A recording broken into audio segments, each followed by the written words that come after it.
Hey, what's up? How you doing? It's been a while since I last streamed, and I am deeply sorry about that. Things have been crazy, but I really have no excuse. But I'm here now, and I hope that'll be enough for now. But enough of the pleasantries. Not like I'm talking to anyone anyway. Let's just get right into it, huh?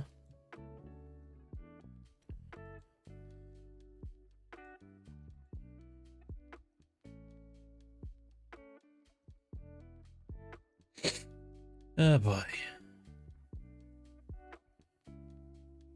Okay. So yeah. Let's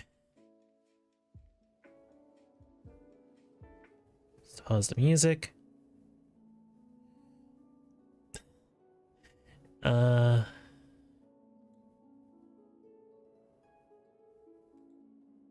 Boop, boop. There we go. I wish I had some sort of like standby screen, but I don't.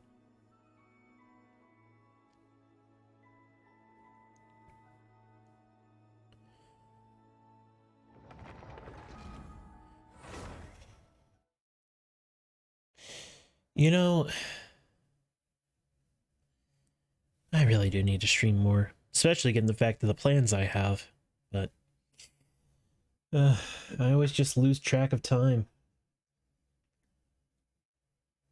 Maybe I should stop doing that.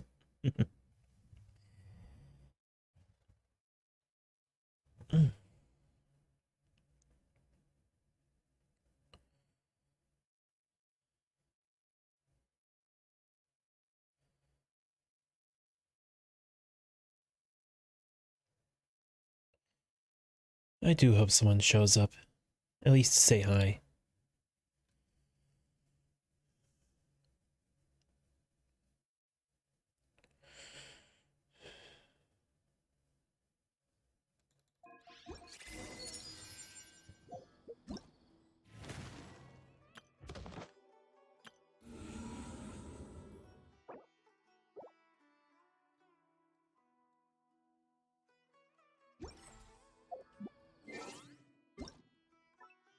Oh.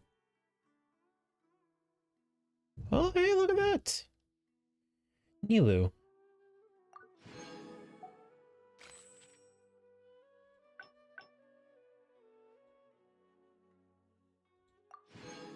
I'm sorry, what was this? Oh, something I already did. Sorry. There we go.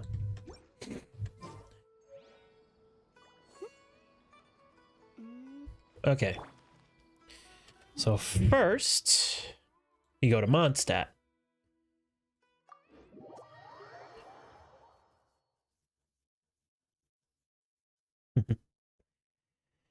It surely has been a while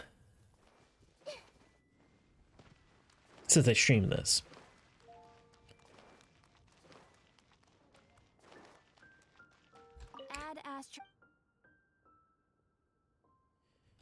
Not what I intended to do.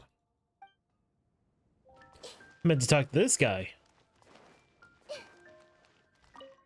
Lieben.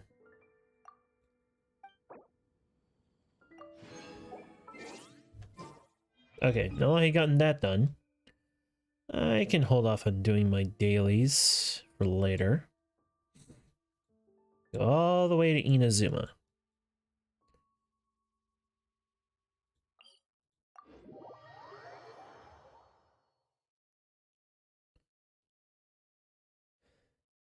Because first we're going to need to make a sword.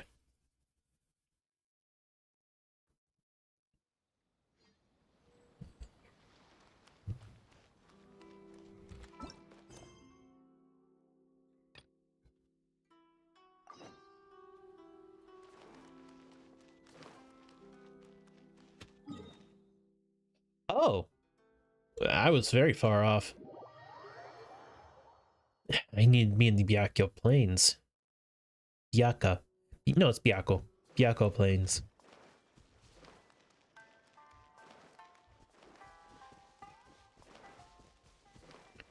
Let's just take care of these guys. My lucky day.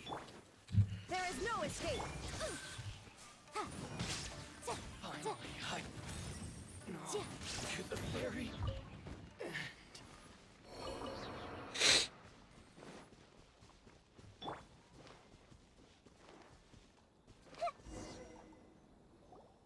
been a while since we first set foot on Inazuma. So many things have happened since then. As if in a blink of an eye, there have been many memorable events. Yeah, we've definitely made some progress on our journey. So, where should we go today? Wait a moment. Huh? What's up? Be careful. Hey, what the heck was that for? Doesn't want to talk, huh? All right, let's convince him to calm down a little.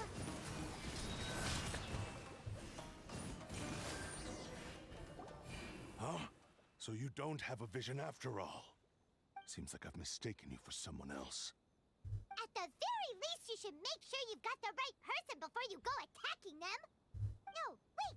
Even when you've got the right person, you shouldn't go attacking them out of the blue. It's dangerous. Have you ever met someone by the name of Kaedahara Kazuha? He carries a sword just like you. I've also heard that he possesses an animo vision. Why are you looking for him? That's none of your business. Kind of made it our business when you attacked us. Never mind. You don't look like you know anything anyway. I'm wasting my time. What the heck is this guy's problem? Coming around here, waving that weird sword in our faces, and he didn't even apologize. Seems like a real nutcase. Well, one thing's for sure. No way are we telling him anything about Kazuha. Couldn't agree more. Right? Paimon has a feeling, though, that even if this guy gets to challenge Kazuha to a duel, he won't be able to beat him. Anyway, just to be on the safe side, we should go fight Kazuha right away and tell him to watch his back. Actually, I have a hunch. Oh? What kind of hunch? I think this guy may have a special connection to Kazuha. A special Asuka, connection? yes. You mean beyond already knowing each other? I can't say for sure, but I feel like their fighting styles are kind of similar. Yeah, maybe a little.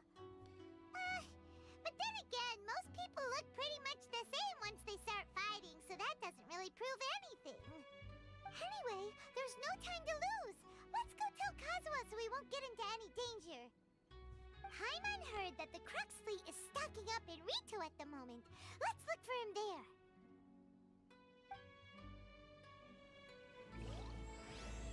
Yay!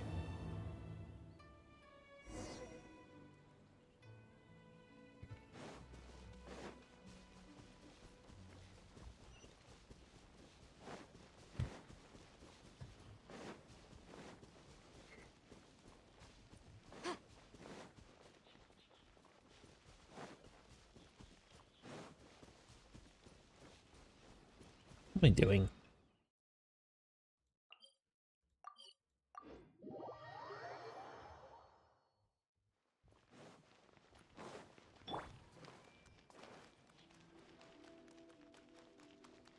Actually, I should just walk around in his Raiden Shogun looking for Kazuha. That'd be fun.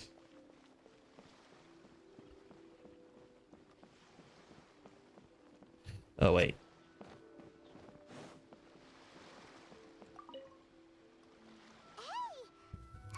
Hello? Do you know where Kazuha is? You're looking for Kazuha too, huh? Guess he must have done something impressive after all. Two? Well, we took the small vessels into Rito on a routine supply run, only this time, as soon as we entered the harbor, we ran into a huge crowd of Inazumans, all of them wanting to know about Kazuha. If it's because of that battle on Nizuchi Beach, Captain Beidou had a great run there too, but I don't see her getting this kind of attention. Kazuha keeps to himself most of the time. In fact, there are times when he doesn't even listen to the captain, but she just laughs it off. Oh, so I've heard bits and pieces. It's something about him blocking the Raiden Shogun's Muso no Hitotachi. Yeah. Is it really as big a deal as everyone's making it out to be? You could compare it to the technique Beto used to strike down Heisan. Really? Wow. When you put it like that, it all makes sense. In that case, his newfound stardom is well deserved. He was called away earlier by some people from the Tenryo Commission. They said they had something important to discuss with him. I thought they'd come to arrest him at first. Turns out they couldn't have been friendlier to him. Seems like they really respect the guy. Just a little while ago, this would have been completely unimaginable. The shogunate probably wants to show him goodwill.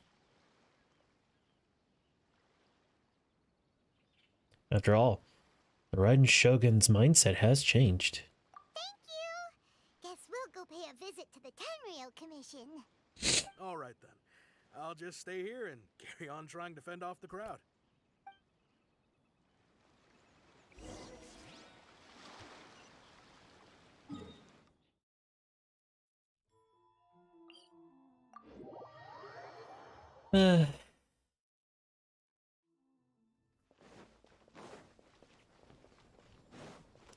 Actually, I want to look up something really quick.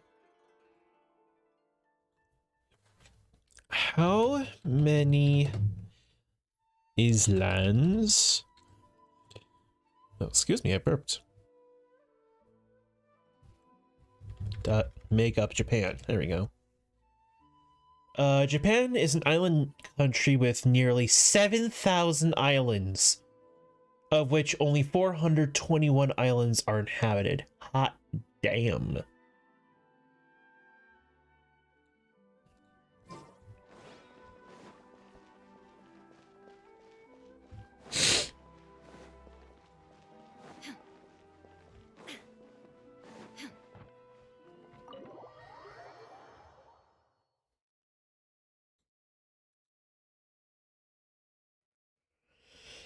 Ugh.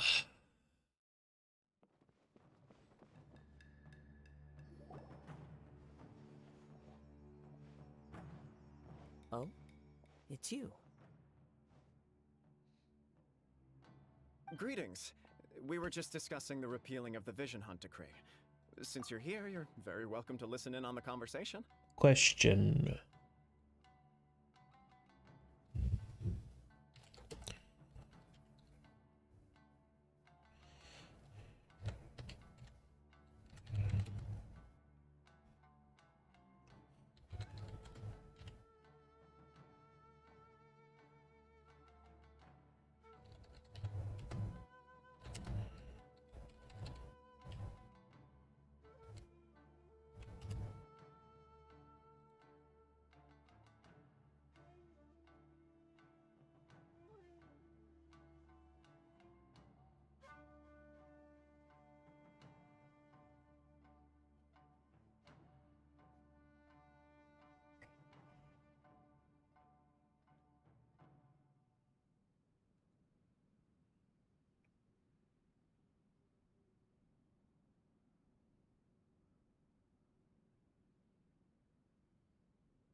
Okay. I was just curious if you change your name to their actual names like Lumine or Aether, that characters will actually start saying their names, but it doesn't seem like that's the case. We invited Mr. Kaedahara here to extend a gesture of goodwill on behalf of the Shogunate. Excuse me. Your hard work has secured for us the agreeable state of affairs that we now enjoy. Also, I've been granted the chance to correct my clan's past mistakes, and for that, I'm deeply grateful. The Almighty Shogun has issued a large array of directives aimed at resolving, or at least easing, the tensions that have built up over the years. The Tri-Commission has made the recommendation to use this opportunity to restore the honor of the Kaedahara name. Regarding the history of the Kaedahara clan, I trust that you're already somewhat informed? I've heard a thing or two. In short, there was once a group of select bladesmiths who served the shogun directly, responsible for upholding and further developing the traditional blade forging arts of the almighty shogun. The Kaedahara clan belonged to this class. But there came a time when some of these bladesmiths revolted and fled to Snezhnaya. Both the Kaedahara and Kamisato clans were held accountable for lax oversight and entered a period of great turmoil. We later learned that the whole misadventure had been secretly orchestrated by the Fatui. Attributing all of the blame to the Kamisato and Kaedahara clans was neither proper nor just. Considering Mr. Kaedahara has once more made an outstanding contribution to Inazuma, the almighty shogun believes he should not only be rewarded for his achievements, but also receive recompense for the excessive punishment borne by his clan in the past. In the interest of preventing further harassment of the Bladesmith clans by the Fatui, we chose not to publicly release the findings of our investigations into these matters. We trust you can understand why this was necessary. This is a true honor. I am delighted to be in a position to receive the goodwill of the almighty shogun and the shogunate at large. However, would I be correct to assume that this magnanimous gesture does not come without some strings attached? I can assure you that nothing could be further from the truth. We seek only to correct a past injustice. With the Kaedahara clan's reputation and occupation restored, the Kaedaharas will be bladesmiths once more, and your wanderings will finally come to an end. You will be able to lead a safe and prosperous life in Inazuma City with the almighty shogun's blessing Excuse me. and full support of the shogunate. I have grown accustomed to life among the elements. I fear I would no longer feel at home behind the tall walls of a stately abode.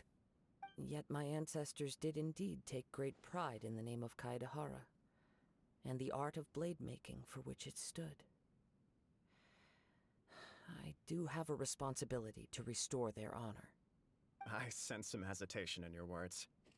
Should you accept this offer, I imagine many of the malicious rumors currently circulating through the populace will disappear. Malicious rumors?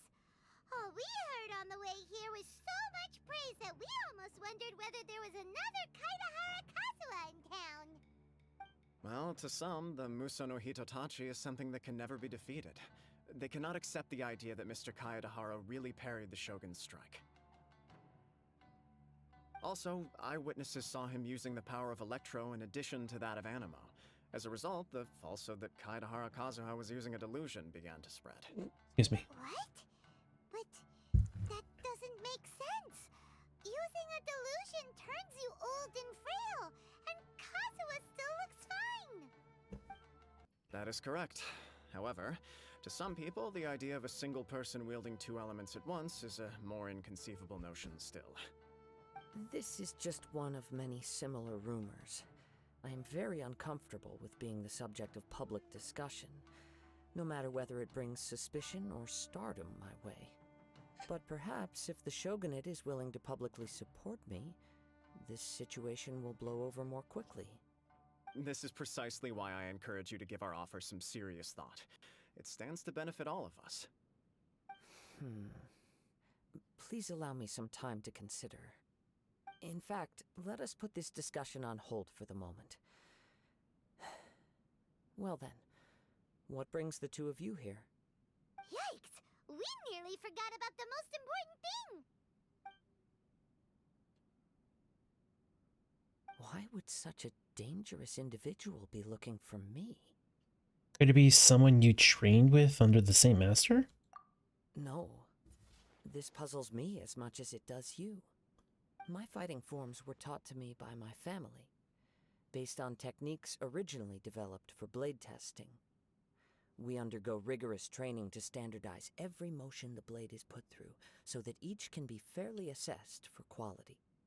Over time, these techniques came to form something of a Kaedahara sword art, focused on blade testing, but with a full repertoire of combat forms. Those forms are quite different from the more practical ones typically used by samurai in battle. So it's hard to imagine that the similarity you speak of was coincidence alone. All the more reason to watch your back! This guy was a serious nutcase. Indeed. He sounds highly aggressive. Anyone he targets is at risk of serious injury, or worse. In that case, I will send some men out immediately to search for him. Thank you. I must say, I am now very curious about this matter, and I will also need some time to consider your offer. I will first join the Traveler in investigating the one who attacked her, then give you a conclusive answer upon my return. Very well. Please stay safe. Come on. Let's go and track down your aggressor. The detective agency knows the most about what goes on in town. Let's see what Ryuji has to say. Hang on a second.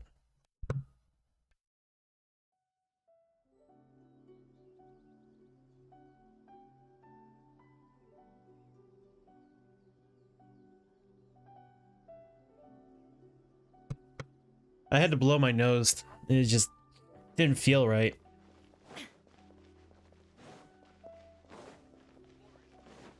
This is the headquarters of the Tenryo Commission. Commoners are forbidden from entry. Are you calling me a commoner?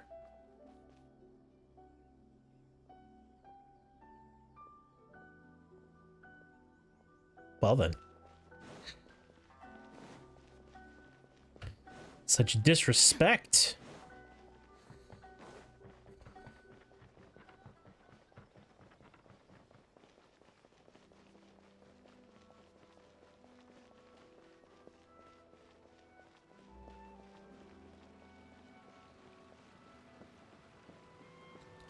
You know what I don't get? If you pay attention to Raiden's outfit, you notice that she is in fact showing cleavage, but her breasts are carefully tucked underneath her, All the world holds dear is but a backdrop of constant motion. but it's like, I stand it's before it, tucked alone and inside that, unchanging. belt thing. I forget what it's called. But when you walk, they bounce. Her breasts bounce, which is weird. Why would they bounce? You know, it's weird.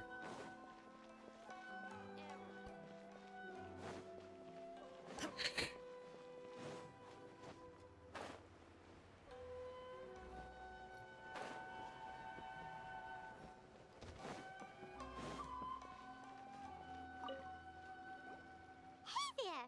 We'd like to ask you a quick question. Do you know if anyone around here has been looking for him? For Kaidahara Kazuha, we mean. Aha! So this is the renowned Mr. Kaidehara. I've heard a lot about you. It is an honor to finally meet you today. You are too kind.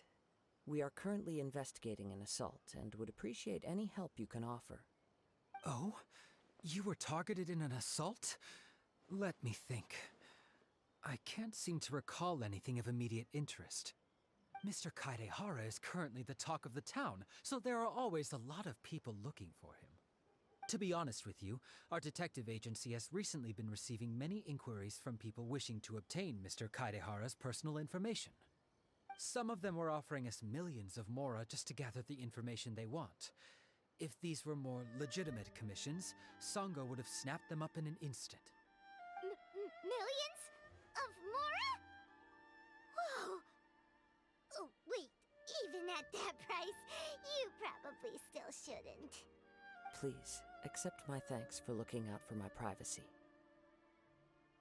Of course. No matter what, we only take on legitimate cases. We don't make our money by revealing details of other people's day-to-day life just for the sake of it. Sorry, I got a little off topic. What I'm really trying to say is, it doesn't surprise me that a complete stranger is looking for Mr. Kaidehara. But I wouldn't know where to begin if we want to connect this with an assault. Then let's put that connection aside for now. Have there been any other attacks or similar incidents recently that stand out as particularly unusual? The Tenryo Commission had very few leads, and I thought you might have some information from different sources.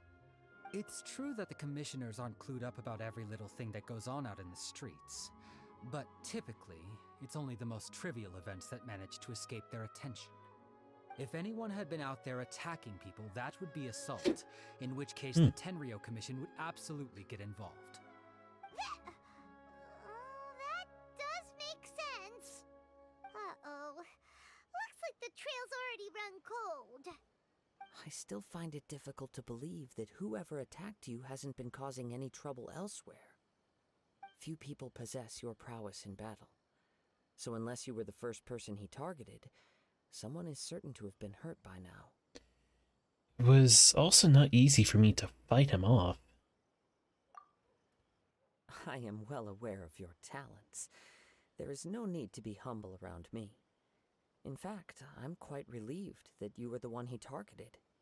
It would cause me great grief to see someone become critically injured or lose their life because of me. For the poor victim, this would be a completely senseless crime. Don't worry, we'll find him. Yeah. It seems you are every bit the selfless hero they make you out to be, Mr. Kaedehara.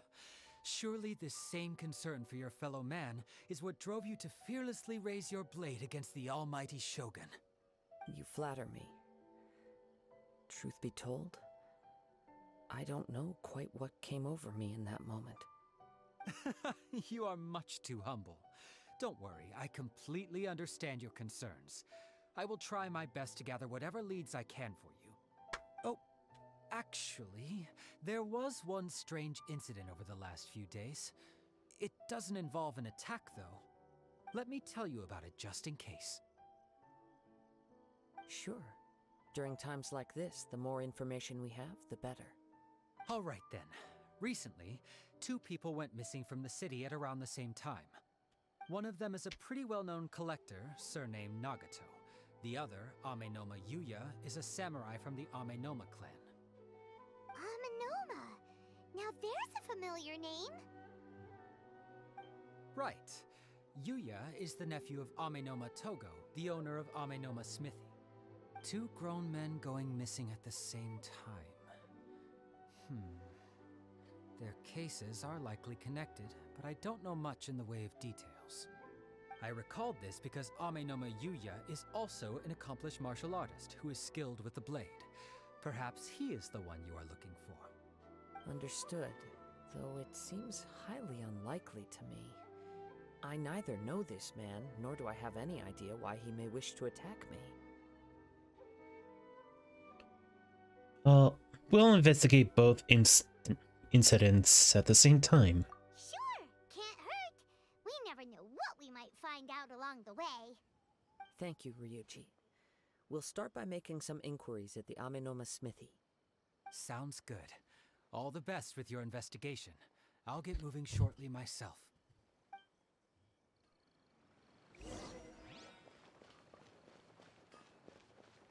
Okay. Unrelenting patience and willpower to move mountains.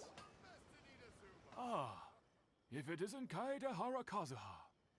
What brings you here today? Huh? You 2 know each other? Yes, the Kaedehara and Amenoma clans were both members of the Raiden Gokaden. Historically, there have always been deep links between the 2 clans. After I returned to Inazuma, I visited Mr. Amenoma to pay my respects. I see. Yes, you may recall the story of the Raiden Gokaden from the Iridori Festival. Though all bladesmiths trace their craft back to the same source, over time, each of us has arrived at a different blade-making philosophy, spawning the development of different branches of the same art. As an example, the Amenoma art strives to emulate the abiding patience and determination of water as it turns stone to sand. There is nothing mystical to our work. There is only practice, day in and day out, until both body and mind have memorized the craft, turning each motion of every technique into an intrinsic part of the bladesmith's life. As for the art of the Kaedehara clan, I believe it's called the Ishin art. That's right. Ishin art strives for complete harmony between blade and mind from the moment that forging begins.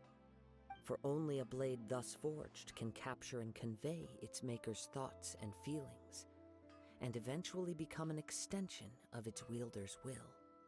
Indeed. Most samurai choose their blades, but an Ishin blade chooses its owner. You are, without a doubt, the most worthy wielder of an Ishin blade. It gladdens my heart to see that although the Kaedahara clan has fallen on hard times, its ideals and virtues are alive and well. You overestimate me. My actions are guided by my own personal sentiments, not by any noble aspirations on behalf of my clan. But let's get back on topic. The purpose of our visit today is to gather some information on your missing nephew. We hope to assist with the investigation. It may turn out that this case is connected to another we are pursuing. Ah, yes. My nephew. I reported the case to the Tenryo Commission, but I haven't heard anything back so far. He didn't say a word before he left, which is very unlike him. I'm still completely at a loss on what to make of it, but I've done what I can so far. Worrying is futile. All I can do now is wait for the news from the Tenryo Commission. We heard that there was a collector involved in the disappearance too. Know anything about that? Yes. On the morning that Yuya went missing, he gave me a very cryptic look and said that he was going to give me a great gift. I believe he went to collect the item from Mr. Nagato after that. The next thing I heard was that a fire had broken out at the warehouse, and neither of them came back. A fire? Yes. Strange, isn't it? I wonder what could have caused it. Unfortunately, there was very little evidence left behind, so nobody knows what really happened. Do you have any thoughts on what Yuya may have wanted to give you? If I had to guess, it must have been some kind of rare weapon. Otherwise, there would have been no reason for him to get my hopes up. He's never been particularly interested in blade forging, but has always had a fondness for blade testing, and can sense even the most minute differences in blade quality. He is extraordinarily talented in martial arts, particularly when it comes to the art of the sword. Truth be told, we have some information that you may find to be objectionable. The person we are looking for, he attacked this friend of mine. Based on the evidence we have gathered so far, only Yuya seems to match the suspect's profile. What? No. Absolutely impossible. Yuya is not that kind of person. He is humble and kind. Even his training is done with the goal of calming his mind. He has never gotten into a fight before. Is that so? Yes. If there's one thing I can say for certain, it's that Yuya would never draw his blade without a very good reason. But, with that said, it's equally out of character for him to just disappear, with neither farewell nor fair warning. I also cannot know what course of action he might be capable of if coerced, or otherwise compelled by circumstances unbeknownst to me. Anyway, should you find him, please let me know as soon as possible.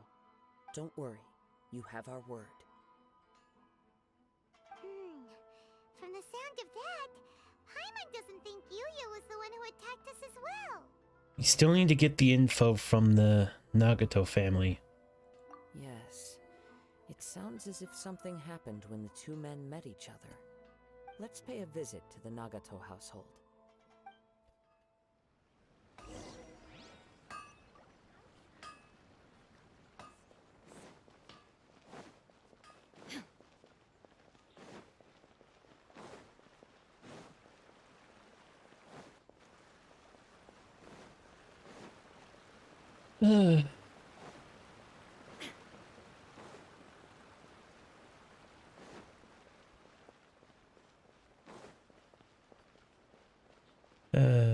I just thought of something stupid. Taking songs and making them reverse. So, making this song, making my way downtown, but it's making my way uptown, and just like all the lyrics are supposed to be like the opposite of their intentions on from the original song. I just found that funny. I'm very sorry, but we cannot afford to pay what we owe right now. My husband has gone missing, and I'm still trying to find him. No, you misunderstand us. We are here to help with the investigation. We'd like to ask you some questions about Mr. Nagato's disappearance, if we may. Ah, I see. I thought the debt collectors had come to visit again. I'm sorry you have to see me in this dreadful state. Has some new information come out? Do you know where he's gone? I'm afraid we don't have any new information at the moment. We're still trying to find out as much as we can to inform our search. With this in mind, can we perhaps ask some questions about your family's current situation? For example, Paimon's struggling to understand why a collector would be strapped for Mora. That's a long story. Ever since I've known him, he's been an avid collector of all sorts of things. He'd always get so animated when he was showing them to me. I knew nothing about the items myself, but seeing how enthusiastic and excited they made him, I was happy to believe that they were just extremely important to him. Everything was fine when we first got married, but as time went by, things changed for the worse. Uh-oh, what happened? He lost his sense of restraint. He started buying more and more things, and even resorted to borrowing money just so he could pay for them. Our expenses really spiraled out of control when he started getting interested in weapons. It was awful. There were days when he'd spend hours down at the warehouse, admiring his weapons even as debt collectors were descending upon our house. You know, I don't want to be that guy, but it really says something that they would do this kind of story on a fucking gacha game, you know? He wouldn't sell them, wouldn't even touch them. Just sat there staring at them like he was in a trance. I'm happy he has a hobby, and I'm willing to support him. But making ends meet has to come first. Yeah. I've tried talking to him about it so many times, but he never listens. Trust me, I get it. Like, there have been times where I wish I could just buy, buy the Brahimo gems I need to get another character that's all new and shiny, and oh my god, I need it because it's limited time. But then I have to sit down and it's like, no. I have to worry about my bills. I have to make sure that I have enough for food and stuff like that. It doesn't matter how nice it is. It is a character in a video game. It is not something that is absolutely necessary for me. So I get it. On the last day that I saw him, I gave him an ultimatum. I said, if he refused to sell his collectibles and pay off his debts, I would divorce him and take the children with me. Whoa! And that led to an argument. Actually, it didn't. Generally, he's a quiet man who likes to go with the flow. On most things, he leaves the decision-making to me.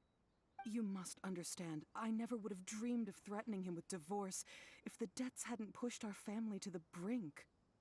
Question.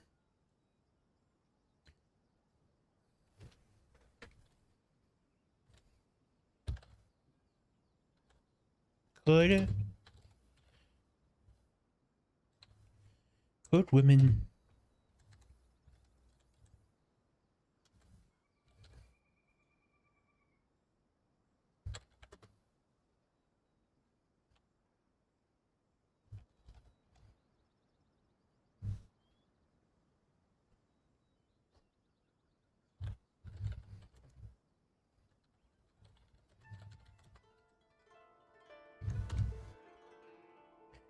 divorce laws became more equal over time. During the Edo period, a husband could divorce his wife by writing a letter of his intent to do so, but a wife's only resource was to flee to a convent. Interesting. Wait. Inazuma. What era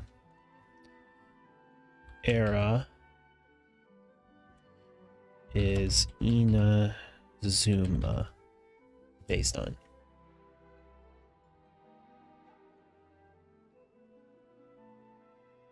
Japan's Sakoku Edict.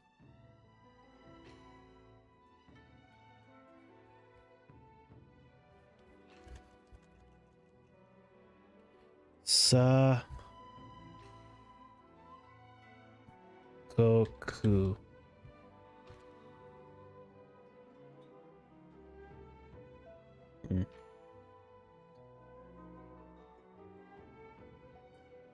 After I said those words, he froze and was silent for a long time.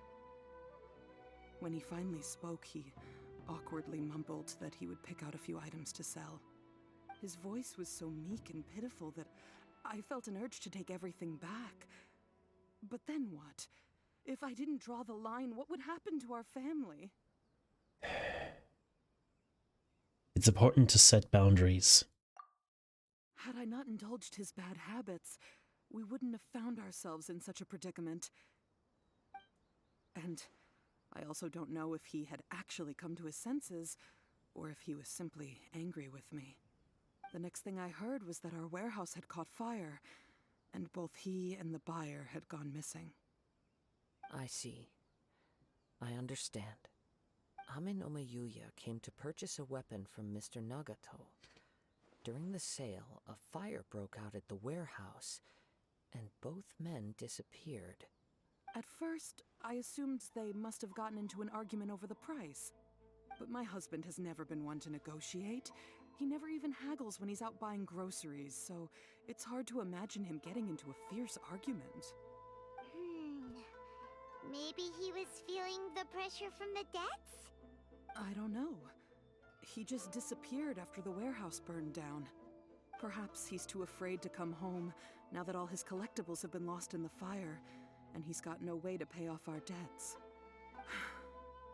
Even though I'm still a little mad at him, we're a family, and I want us to face our family's crisis together.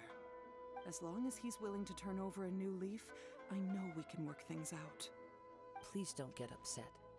There could be more to this situation than meets the eye. If collecting things is a habit that Mr. Nagato had his whole life, it is quite unusual for this habit to change so drastically over a short period. So, something that I wanted to point out is that he's a collector, right? And as a result, he's probably got a lot of really good stuff. My thought is, why didn't he make some sort of facility to, you know, show off his collection, show off the items that he's procured? Because he could then charge people to, you know, observe them, observe his unique weapons, observe the rare and unusual trinkets he's got. And, you know, he'd be able to indulge in his collection habits while also being able to make a pretty penny, you know? Just a thought. But the information we gathered from the other side suggests Ame no Mayuya is also a mild-mannered man who would not be likely to start an argument. This situation is getting a little confusing. A little confusing? More like completely mystifying. Let's try a change of scenery and see if we can piece together what we've learned. Rest assured, we'll notify you if we find anything. Thank you so much. I just want him to come home.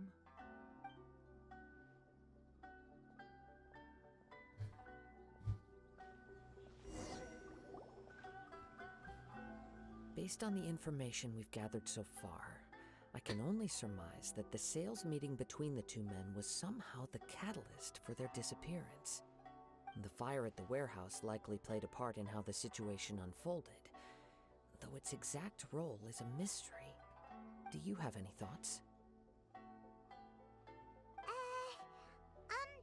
Well, Paimon was thinking that maybe someone accidentally accidentally knocked over an oil lamp, and,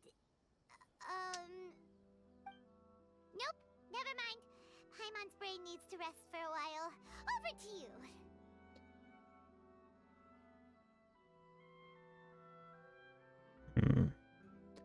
We're still missing crucial information. Right. I very much agree with you. It seems highly likely that we're missing a piece of the puzzle. Working off what we know so far, there are too many things that don't add up. The chances are that there are still some clues left for us to discover. One fact that I keep coming back to is that Amenoma Yuya is polite and well-mannered, while Mr. Nagato is introverted and passive. Neither seems like the type of person who is inclined towards initiating conflict. Mr. Nagato, being heavily in debt, is also the only one of them with the potential motive to disappear after the fire. The more I ponder it, the more puzzling it becomes. Just what could have happened there? This also doesn't seem connected to the case of the attacker. Right. Although the time frame seems to broadly match, no other details that we've learned seem to link the two events together. Amenoma Yuya lacks a key distinguishing feature of the attacker, namely that he is principally a practitioner of the blade testing techniques of Amenoma art, not those of the combat-oriented Ishin art. Darn! We thought we could get two birds with one stone here, but at this rate, it's starting to look like a wild goose chase. Let's keep going, since we've come this far. If we can solve the case, both Mr. Amenoma and Mrs. Nagato will be able to get some closure. Okay, but where should we go now? Let's head out of the city and check out the warehouse. There's still a chance we may be able to find some shreds of evidence. Hang on a second, I'm going to get a drink. Be right back.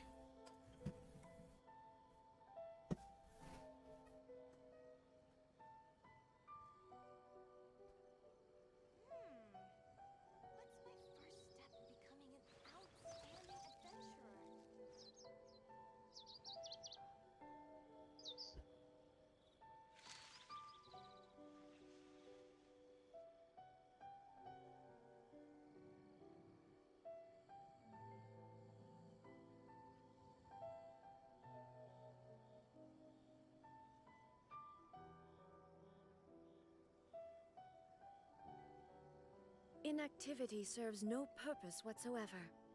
What's my first step in becoming an outstanding adventurer?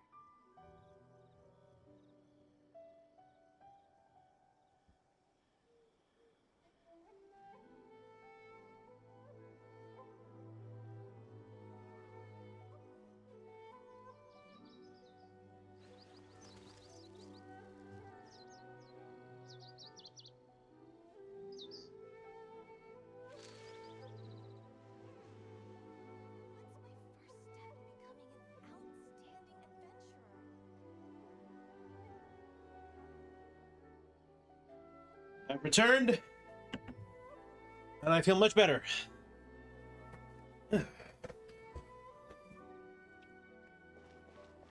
I was like really thirsty.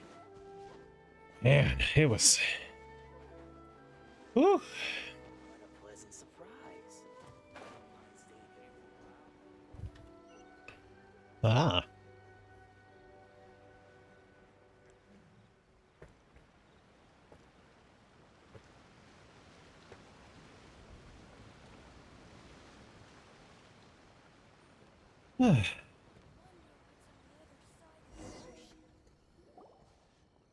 Wait.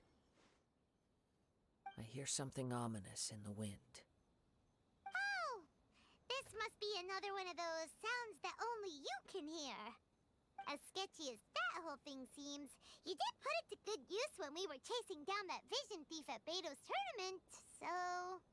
I knew we could count on you. Now I'm picking up a strong scent in addition to the sound. It's right around here somewhere.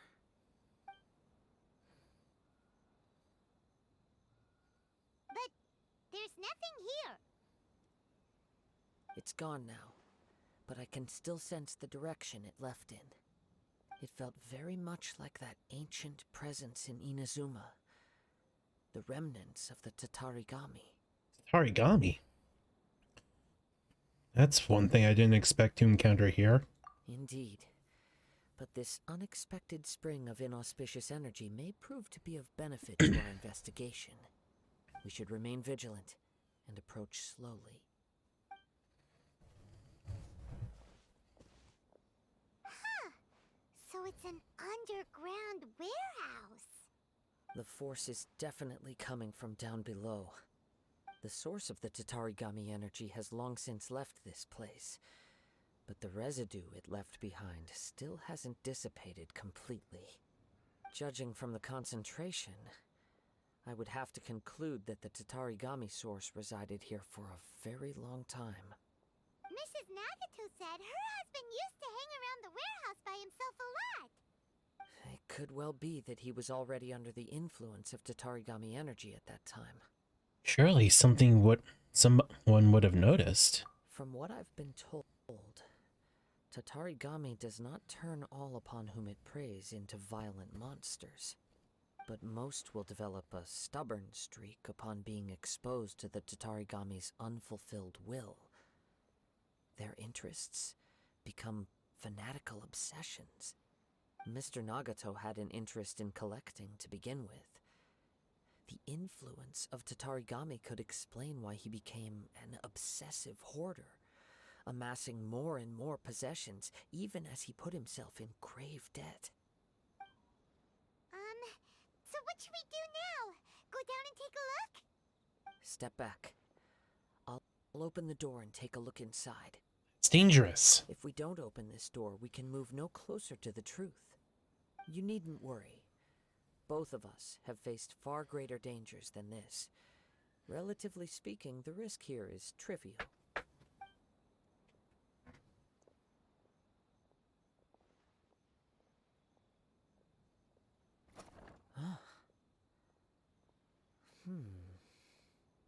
What's down there? Everything's buried in debris.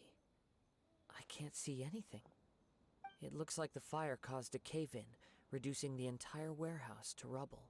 So in the end, it was just a scare.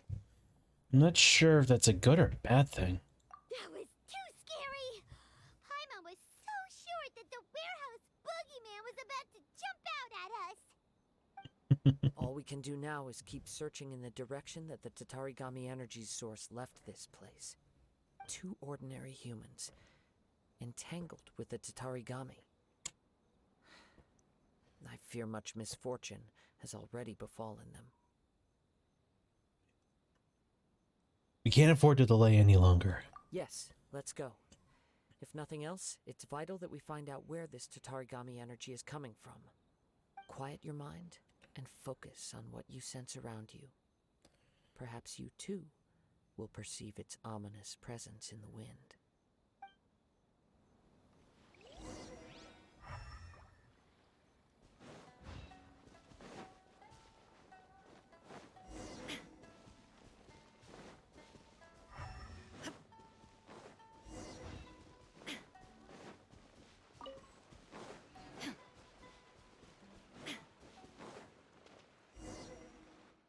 From this point, the trail appears to split into 2. The main source of the Tatarigami energy continued on into the distance, but a small portion remained here, and seems to be dissipating slowly. 2 parts, so would that correspond Mr. Nagato in Amenoma Yuya? Quite possibly. Let's search the area. Whoa! Look at all those hilly churls! They're acting really strangely. Something seems to be drawing their attention. Let's take a closer look.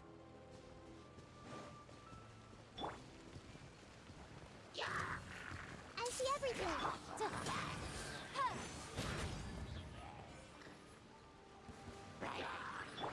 Everyone hold hands! Shine down!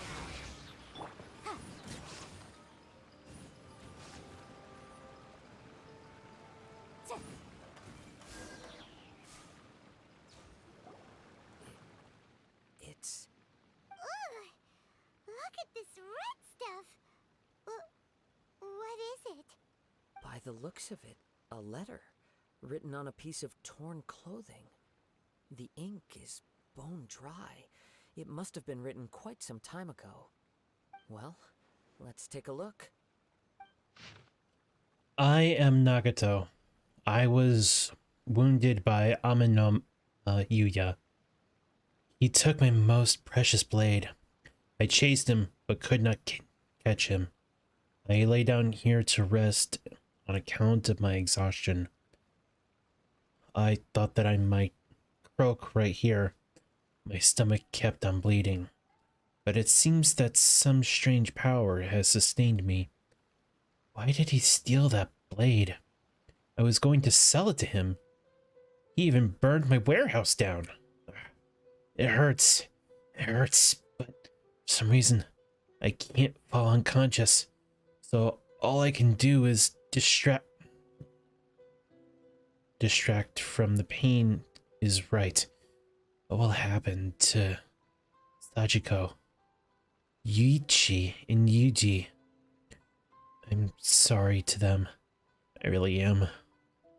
Only now do I realize how stuck in my ways I was, and how blind to my obsession. I must have been cursed. I collected all those strange and bizarre things, but they won me not one iota of happiness or worth. Put all of it together, and it still wouldn't have been worth a single word from my mouth. Thank you. And sorry for letting you down, Sachiko.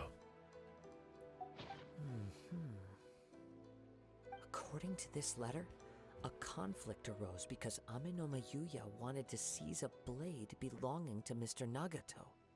Yuya started the fire that destroyed the warehouse and wounded Mr. Nagato in the fight. Mr. Nagato kept chase as long as he could, eventually stopping here to write this letter when his strength gave out. So, where is he? He was not only mortally wounded, but also under the heavy influence of Tatarigami. Add to that the fact that its aura seems to have attracted a horde of monsters, and I'm afraid he may no longer be with us. Whatever traces there may have been of his fate beyond after this point, they've since been disturbed by the hilly churls. There's nothing more for us to find here. Let's ask the Tenryo Commission to do a thorough search later. Yes. Right now, we need to uncover some more important truths. If Aminoma Yuya is attacking other people indiscriminately, then the longer we take to find him, the more people risk meeting the same tragic end. Right, so let's get moving. How did it come to this? It's not in his nature. I wouldn't be surprised if he too fell prey to the influence of the Tatarigami. For a practitioner of the martial arts, the easiest desire to inflame would be their pursuit of further power and skill. All the clues that at first seemed disparate and disconnected, it seems that now we know the thread that runs between them. I have a hypothesis that, if it's correct, not only explains the series of events leading to the two men's disappearance, but also zeroes in on the attacker's identity. Wait, you figured it out? So these two cases are connected after all? I believe so. But it's something of an outlandish idea. I will only be able to confirm my suspicions once we've met him in person. On with the search. We must stay vigilant. At any point now, we may find ourselves in danger.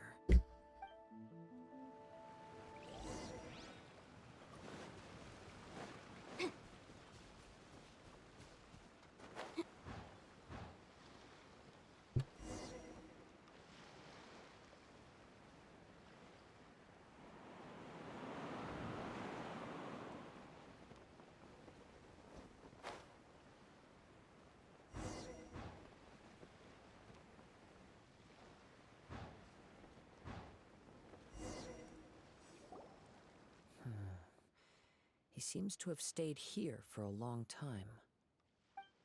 Why here? Is there anything special about this place? I'm not sure. But on closer examination, I sense that the aura may have lingered here at several different points in time. Show yourself! It's no use hiding anymore.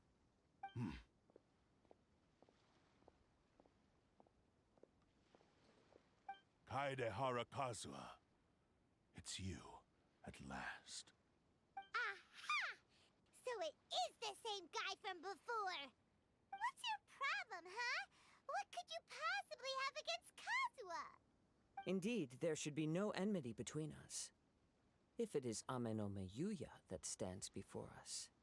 But what if instead of facing Amenome Yuya, we are in fact facing the blade in his hand? The blade? Now that you mention it, it is giving off a strange light. Whoa, whoa! Surely you don't mean... Are you serious?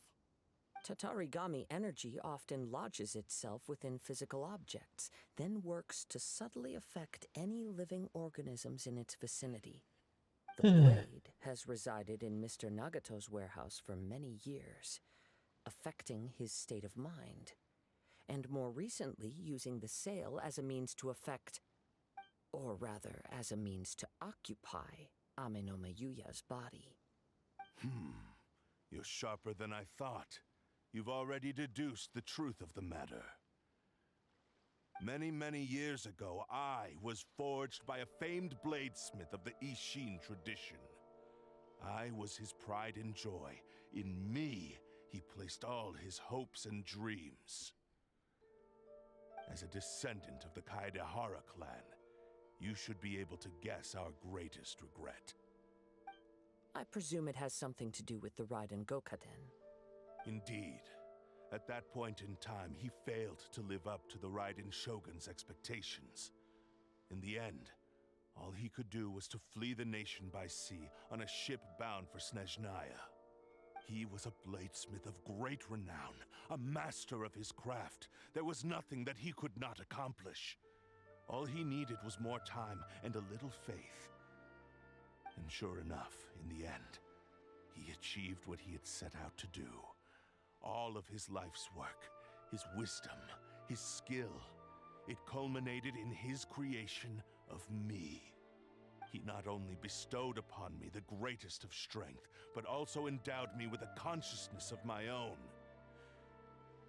In her conceit, the Raiden Shogun lost not only the single most perfect blade in the entire world, but also an irreplaceable achievement in the art of blade forging. So, swords can become conscious and control people? The people of the time in which I was born never believed I had that kind of power. They saw me as a mere blade, a sharp and well-crafted one, but in all other respects an ordinary weapon. But that gave me the opportunity to take action. After the death of my creator, I decided to leave Snezhnaya and began my long quest to return to the distant land of Inazuma. Moving from one person to the next, I controlled the minds of countless hosts along the way, each bringing me one step closer to my ancestral home. I seek but one thing: to face the full force of the Raiden Shogun's blade and prove my power, the might of Ishin art. Ah, so Amenome Yuya was not your first victim. Tell me, what happens to those you've possessed when you've finished using them? My hosts? Who cares what happens to them? They are but tools that serve my mission. When they got tired, or injured, or unusable, I hopped to the next one in line. All I needed them for was to take me back to Inazuma. You're awful. After I returned to Inazuma, I decided to bide my time in Nagato's warehouse until Amenome Yuya handed himself over to me on a silver platter. At long last, I'm approaching my journey's destination. By Amenome Yuya's body, I have found you, and by your hand, I shall defeat the Raiden Shogun. Kaedehara Kazuha, You stood against the Raiden Shogun's Muso no Hitotachi. There can be no other to serve as my host for what is to come. Now, give your body over to me!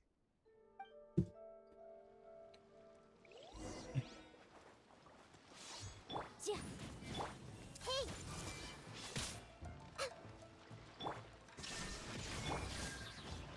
Allow me!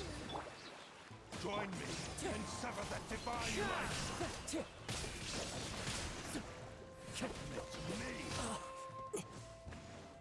The wind knows me.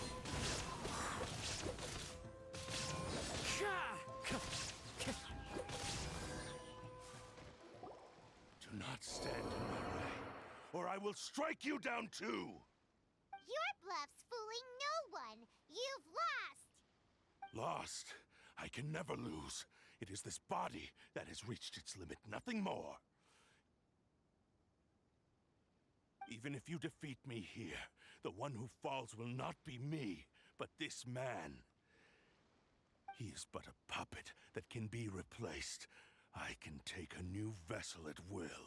And we shall smash you into pieces. The end result is the same. I will end this wretch's life before you can lift a finger. And even if I were to lose my physical form, it is but a small setback. My consciousness shall endure. By any means necessary, and any medium available, I shall return and fulfill my destiny! Your fighting style. It is indeed the forms of Ishin art.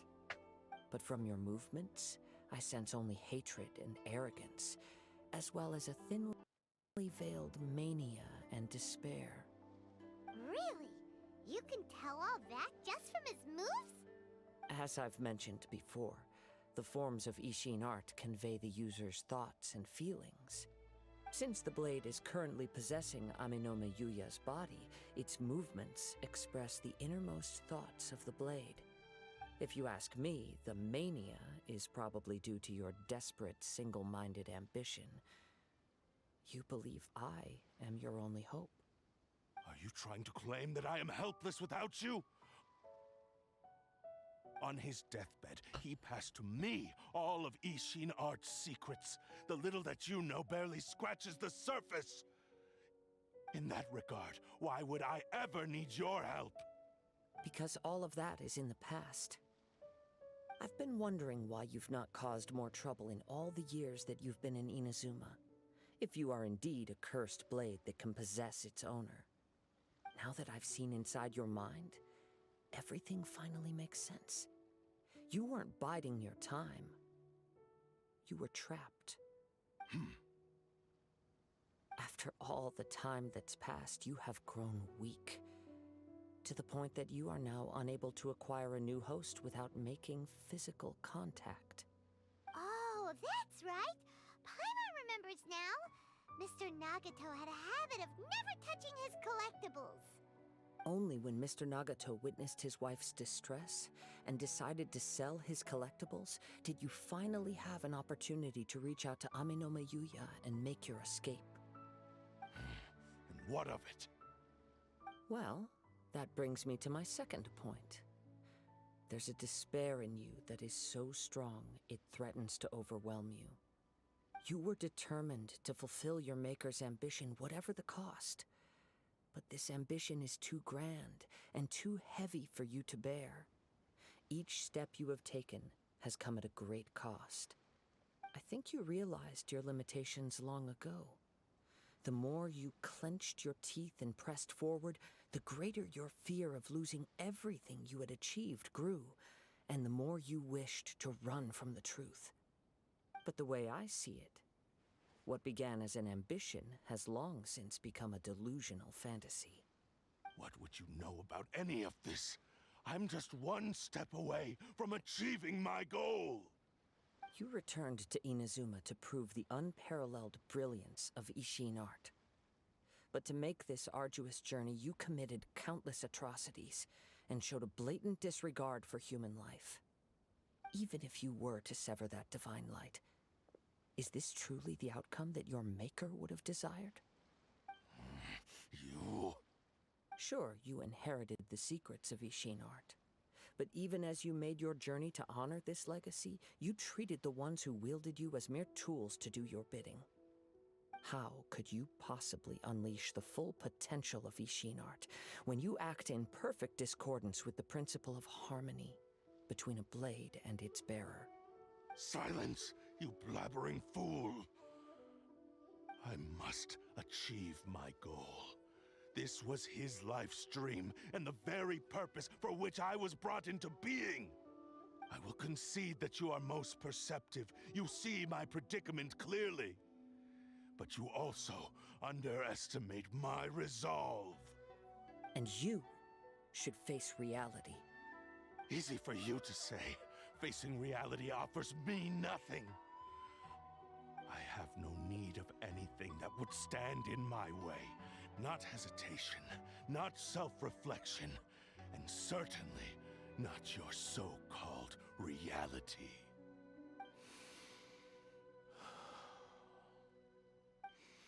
It is pointless to argue further, descendant of the Kaedahara clan. If you wish to save this man, then offer me your body in exchange. How stubbornly you stick to your wayward path. I do not believe for a second that you can challenge the almighty Shogun in your current state. So let us make a bet, and I will put your strength to the test. What? Surely you're not planning to agree to his demands. Very well. Then find yourself some enemies with whom you wish to cross blades. A taste of my power will more than convince you. Once we have dealt with them, we shall proceed to Tenshukaku. And as for your end of the bargain, if you lose, you must release Amenoma Yuya from your control. I accept. Don't do this, Kazuha! This is a risky strategy. This is the only way to save Amenoma Yuya. If we don't do this, he'll forever be the Blade's puppet. The Cursed Blade's strength is currently very weak, and I sense he's hesitating. This suggests his heart is still not completely devoid of honor. The power of the Tatarigami lies in intensifying existing obsessions. This is the reason Mr. Nagato and Amenoma Yuya fell prey to it. Since I don't have any similar kinds of obsessions, I should be able to put up some resistance for a while. But even so... Even if things take a turn for the worse, I still have you both here with me. We have a chance here to save an innocent victim. I am willing to accept the risks entailed. Alright, fine. It's not like I can stop you. Your disdain for me betrays your woeful ignorance. I agreed to this bet because there are things I wish to learn too. Now, take me in your hand.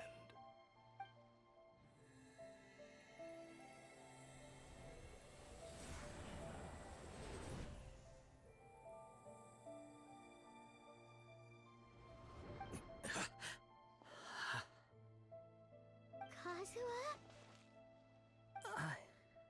I'm okay. I felt a little dizzy at first, but only for a moment. It's all right. So far, this was as I expected. If something feels off, let me know immediately. I will. Thank you. What should we do next? Have you got a plan, Kazuha? We find some enemies. Although this blade has endured much turmoil, it probably hasn't experienced many real fights. If a blade built for Ishin art cannot enter a state of harmony between blade and bearer, it cannot unleash its true power. If he wants to avoid reality, then we need to fight until he has no choice but to face it. He shouldn't last long in an intense combat situation. Wait a minute! Paimon remembers hearing about something from the Adventurers Guild. Since the Takasukasa clan abandoned that secret base, it's been held by Ronin ever since. That should fit the bill. Ah, all right. Please lead the way. What about Amenoma Yuya? What should we do with him? The blade says he'll let Amenome Yuya trail us silently. Although he hasn't regained his own consciousness yet, he is not in any immediate danger. Are we sure this is a good idea? It's a pretty treacherous journey. Okay, fine. Just be careful.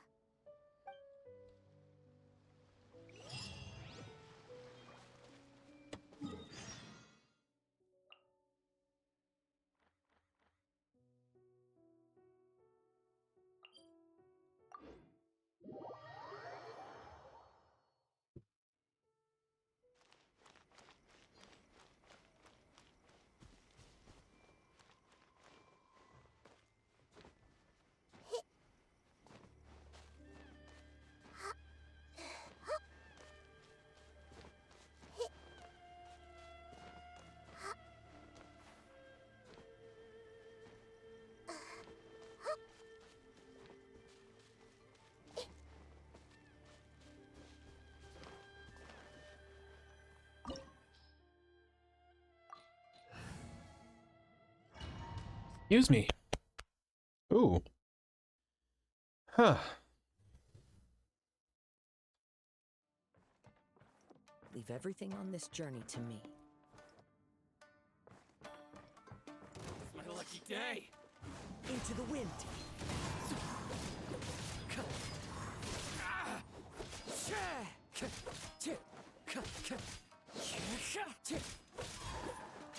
The wind knows me. My lucky day! Just more! One with nature. Fallen leaves, adorn my night! How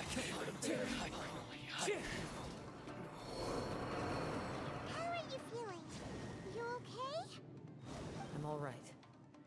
The blade is performing largely as I expected. Having gone so long without proper use and maintenance, it's become very difficult to use.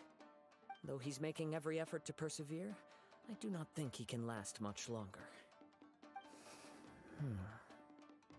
Something else on your mind?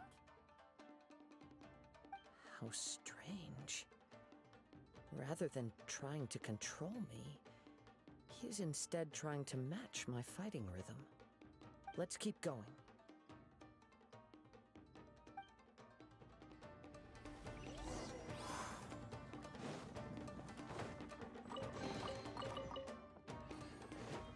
Time to go.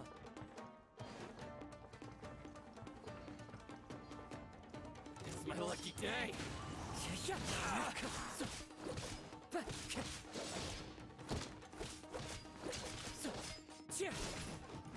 Boom!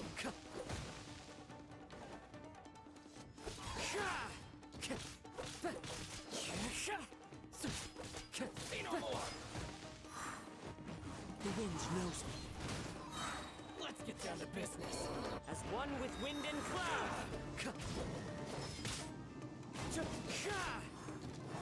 Into the wind. Whoa! Something's up with the blade! It's growing dimmer. I can sense that his strength is slowly fading away. The blade is becoming more and more difficult for me to wield. He cannot hold out much longer. If he keeps persisting, he will likely break apart at any moment. But what would that do to Amenome Yuya? I will be careful with it. He also says he does not have any plans to give up easily. He's still trying to achieve his goal.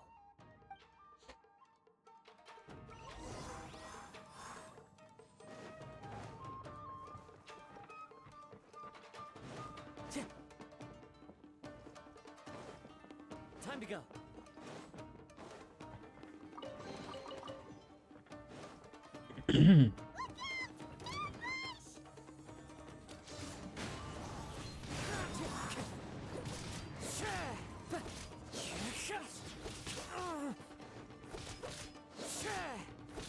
The wind knows me.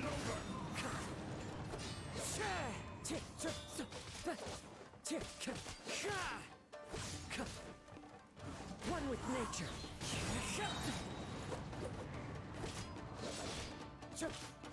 I'm ready. You win this battle.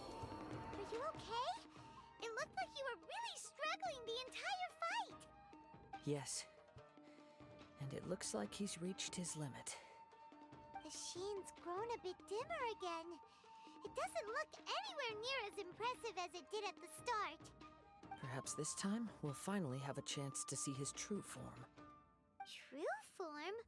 What are you talking about? Huh? What the? Is this the same blade as before? It looks like a piece of junk. The wear and tear is severe.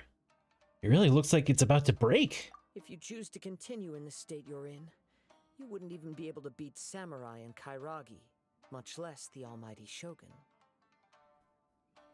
Maybe you did truly wield power to rival the Shogun's light when first forged. But the long journey from Snezhnaya back to Inazuma has left you battered and broken. It barely needs stating anymore. Your ambition is a flight of fancy. Though the truth is right there in front of him. I finally figured out why it was that you agreed to my bet.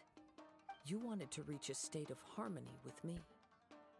For perhaps then you would still be able to wield commendable power. But regrettably, we are nothing alike. I will never understand your obstinacy and cruelty, nor can I empathize with the one who made you. The only one who truly understood you had already passed away by the time you were born. Huh? What's that supposed to mean? There they are! Take them down! Where do they keep coming from? You shouldn't fight with this blade anymore. Yup. We can help this time. Don't worry. I'll use my own blade. It's just more of the same. It's my lucky day.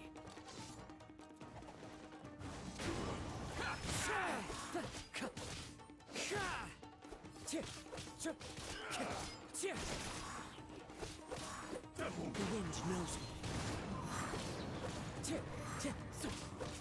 This will show! You win this battle. You fought way better with your own sword. You are a true Kaedehara in flesh and in spirit. Though we fought briefly together, you have seen me for who I really am. No one knew anything of my story throughout my travels, nor did I tell it to anyone. You are the first person to know the truth. I thought that if I could achieve Ishin harmony with you, perhaps there would still be a ray of hope for me. But in this too, you have failed. Indeed. No matter how hard I tried, I could not attain that perfect harmony that your personal blade does with you. Too much time has passed. My physical state is poor, and without proper maintenance, I can only disguise my true appearance behind an outer sheen. Yours is the blade that took on the Muso no Hitotachi. And what a magnificent blade it is. Perhaps I shall never reach that level of glory. Actually, this is just a generic blade that I picked up during my travels in Liyue. What? Forging and maintenance are both important for a blade, but they are not everything. This blade has traveled the land with me for many years, and we have formed a close bond during that time. Plus, in the moment that I most needed it, I received aid from another power. Skill, blade, determination, and desire.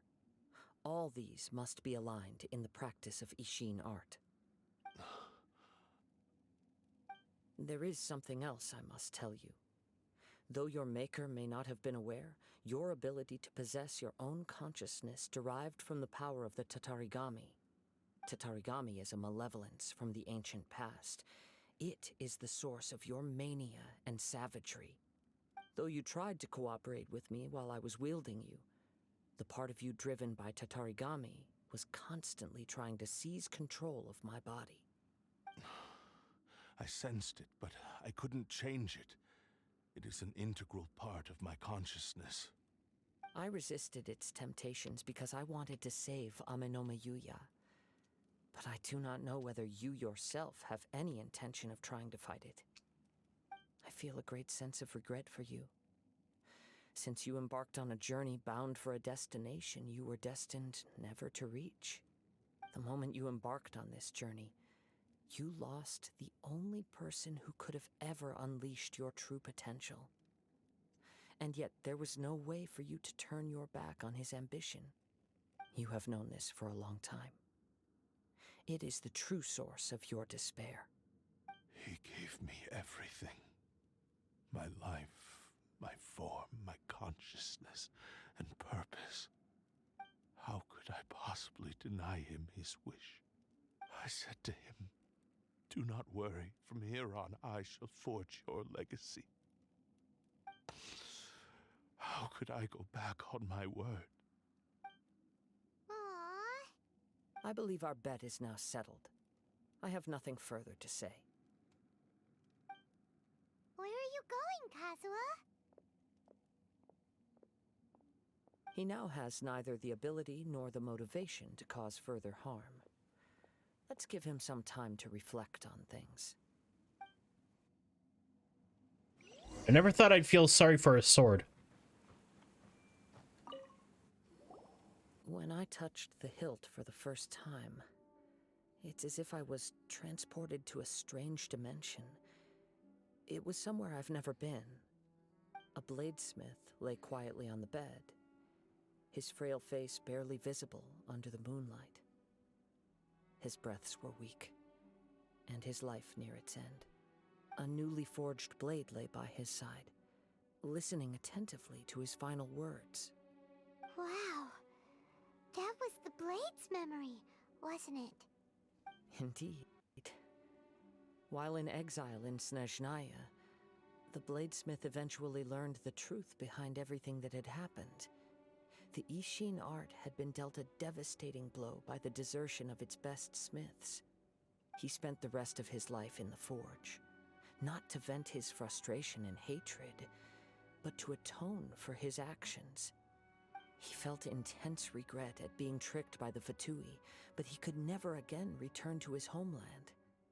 His sole wish was to one day return his single, proudest creation back to the land of his birth. So he instructed this sentient blade to find a way back to Inazuma, no matter how long or how hard the journey.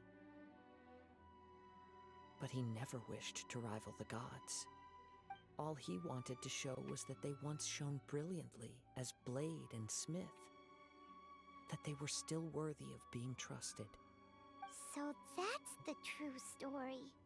But after that, the blacksmith's intentions were warped by the Tatarigami, slowly turning his proud creation into the cursed blade of today. Right. I believe the bladesmith might never have known that the power he worked with was that of the Tatarigami. The hatred within that power is what sent the blade down its ill-fated path. This blade has committed unforgivable atrocities, but only because it lost its original master. No one was there to correct its errors when it was losing its way. Shame it's too late now. Yes, it is too late. Time would not wait or stop because of his determination. While the world moved on, his ambition remained stubbornly stuck at that fleeting moment at the dawn of his journey. He seems to have calmed down, though. Let's go and check in.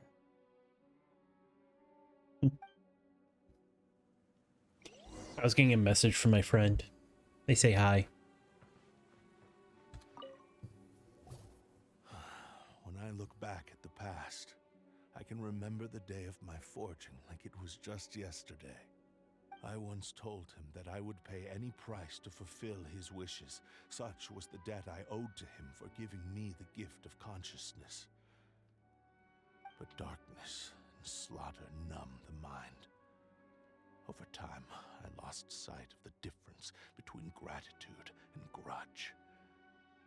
Not only did I fail to fulfill his ambition, I also defiled it. You are finally seeing reality clearly. Since we agreed to the terms of the bet, I will honor the agreement and release Amenoma Yuya. But I still cannot bring myself to forsake his ambition. It is the entire purpose for my existence. So, may I ask you to help me fulfill the ambitions of myself and my creator? Hey! Now you're adding yours into the mix, too? Jeez, don't push your luck, mister. It has to be done in this order. At least hear what I have to say. And if you don't agree, I will still release Amenoma Yuya as promised. My physical form, as well as the knowledge I possess, should still be of some value to you. His attitude has grown a lot milder. What do you think, Kazuha? Should we give him a chance? Let's hear it. Thank you all. When I was first forged, my maker was already terminally ill. He told me that he had wanted me to have the grandest opening battle. Alas, after that, he never rose from his sickbed again. Nor have I ever had the chance to prove myself in battle since. My fights were devoid of any noble meaning. They were merely the next step in my never-ending journey. The next in a long line of transgressions. You are a fine warrior. I would like to request your hand in battle and experience a true duel between samurai. Oh? And who would be the opponent? I will release Amenoma Yuya and restore his consciousness. Perhaps after that, you can convince him to commit to a fight with you. He must have plenty of reasons to both hate me and desire a good fight. Understood. Then let's start by waking him up and seeing if he has the stamina and will to fight. I see. He used my body to inflict harm on others. I utterly despise him and his actions. But since he stayed true to your agreement by releasing me, he must still have some remaining semblance of honor. If a duel can help to set this state of affairs in order, I am willing to put myself forward. I do not wish to be a mere victim in this story. There's no need to worry. We'll vouch for your innocence to the Tenryu Commission. Thanks for your help. Who knows how this would have ended without your intervention? All right, then let's move on. More Ronin could appear at any moment. We can't stay here. In any case, for a final duel, I think we should aim for a greater sense of ceremony.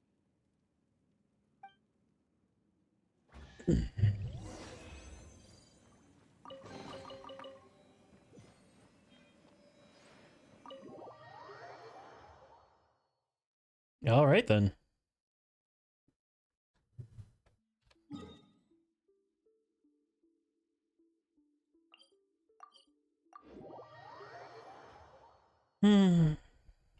Oh, yeah.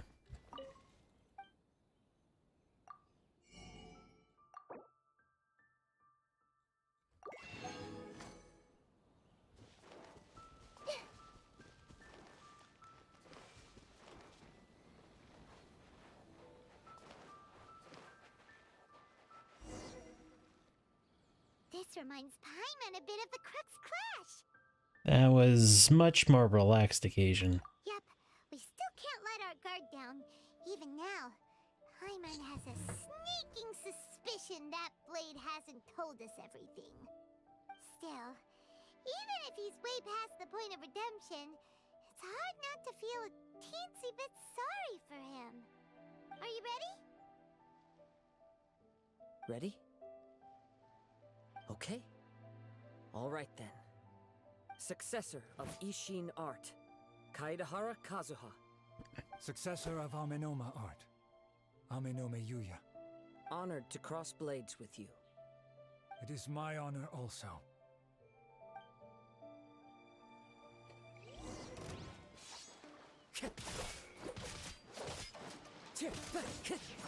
That hurt!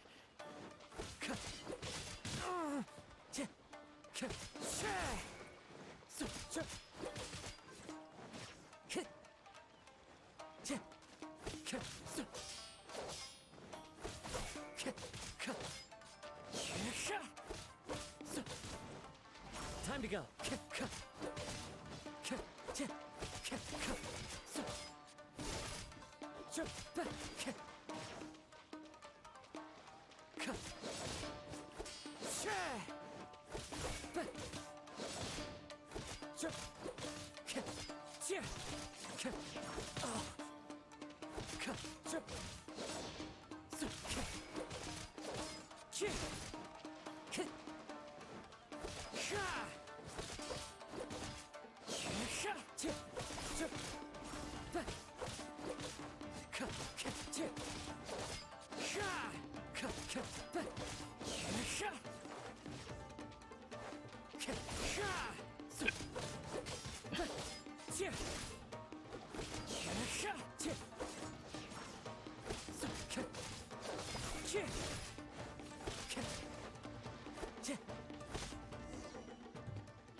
Thank you for the experience. Although he appears battered and broken, in your hands it seems he's regained a glimmer of brilliance. His sense of savage cruelty has completely faded away. But that same sense of determination remains strong. You also fought well. I'm sure he relished the experience. There are a few things that I shall leave him to tell you himself. I must apologize to you for all that has transpired. You need not seek my forgiveness, nor do I have the right to forgive you on your victim's behalf. It is too late for all of that. I do not wish for forgiveness. I only hope that you will see my transgressions as mine alone, and not let them stain the legacy of Ishin art. I strayed far from the straight and narrow path, but the Ishin art still has a worthy successor in Kaedehara Kazuha. I beseech you, please understand this. Yes, I too trust Mr. Kaedehara to do the right thing. Thank you, successor of Amenoma art. This blade has also told me that he has another wish. He would like to visit the Amenoma smithy. Maybe we can go back there together. What does he want to go there for? I'm not sure, but I think that all this is about to come to an end.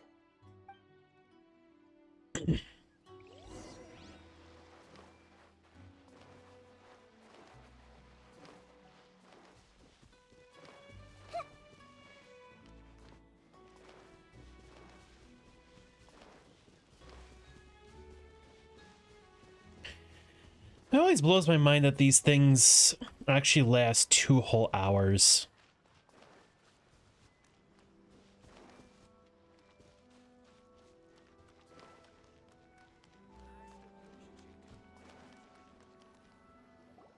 Oh, it's Yuya! You have returned! I am sorry to have troubled you. It's all thanks to them that I was able to return safely.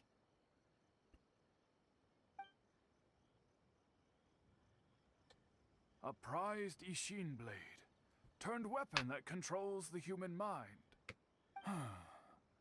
Considering their forging philosophy, this was indeed within the realm of possibility. This is a great pity. But I have some good news as well.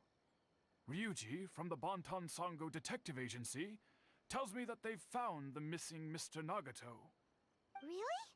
Is he okay? Yes, badly wounded, but he will live.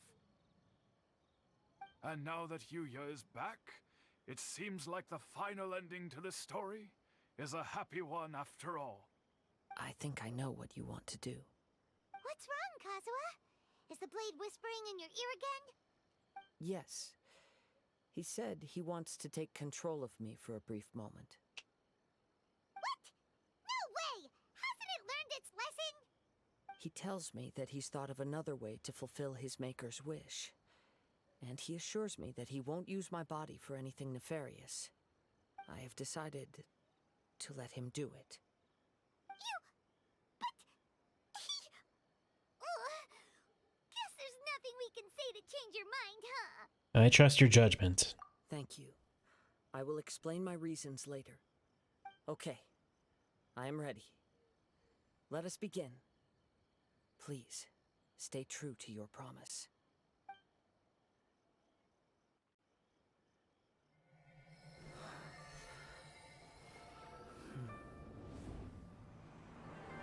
My power is almost spent. Without him, my eventual demise is inevitable. But if I abandon the future to give everything I have in this moment, my physical form can be forged anew. Everything? You mean... Yes. The cost is my entire consciousness.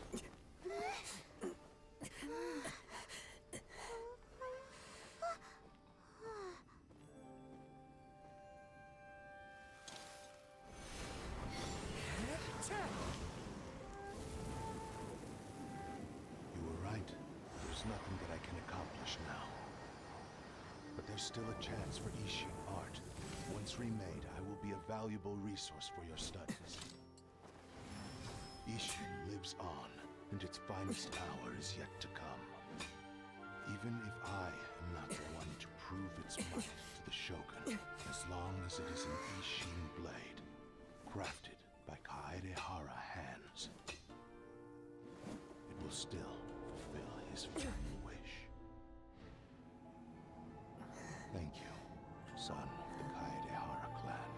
Over the years, my real name has been forgotten by all. I'm ashamed to utter it, yet it remains strong in my mind. Kagotsurube Ishin. This name is now yours to keep.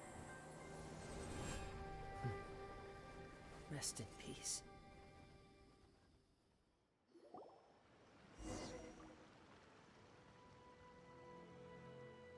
So, that's why he said it had to be done in that order. His consciousness will disappear forever after fulfilling the bladesmith's wish. Kagotsurube Ishin. It was the first time I ever heard his name. It seems like deep down he disapproved of his own actions, and thus chose to bury this name deep within his heart. Only in the final moments, before his consciousness faded, was he willing to entrust it to another. Seems like he really wanted to fulfill his maker's wish. The same fervent ambition that gave him the motivation to keep going forward also fueled the stubborn determination that blinded him to the path ahead. Speaking for myself, I'd rather see him recognize and atone for his mistakes than see him punished for them. That remnants of defeated gods are nothing to scoff at. I understand. Perhaps this is a flaw in my personality. I've always been captivated by grand aspirations. Hearing his wish to rival the divine light touched something inside of me, just as the sight of those who fought to repeal the Vision Hunt decree did. Your quest to face the gods and trace your sibling inspires me in the same way. After everything I've seen, perhaps these pursuits fascinate me a little more than they should. Oh, Kazuha. I will continue to support you from this point on. Know that you will have my assistance whenever you need it. I'll hold you to your word. Wait, shouldn't we also go update Kujo Kamaji? Oh, you're right. We need to tell him about the findings of our investigation. And it's also time to give him a response to the offer he made me.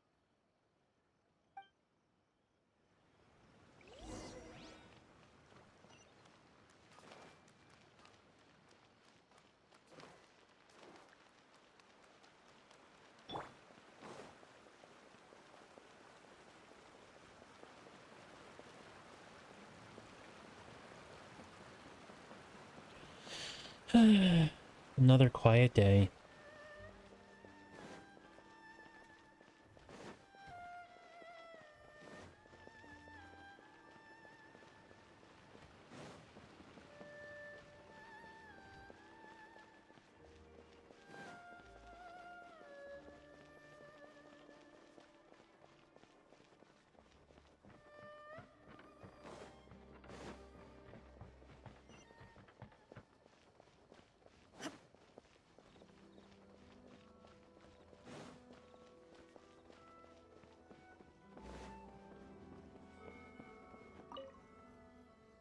Ah, you've returned.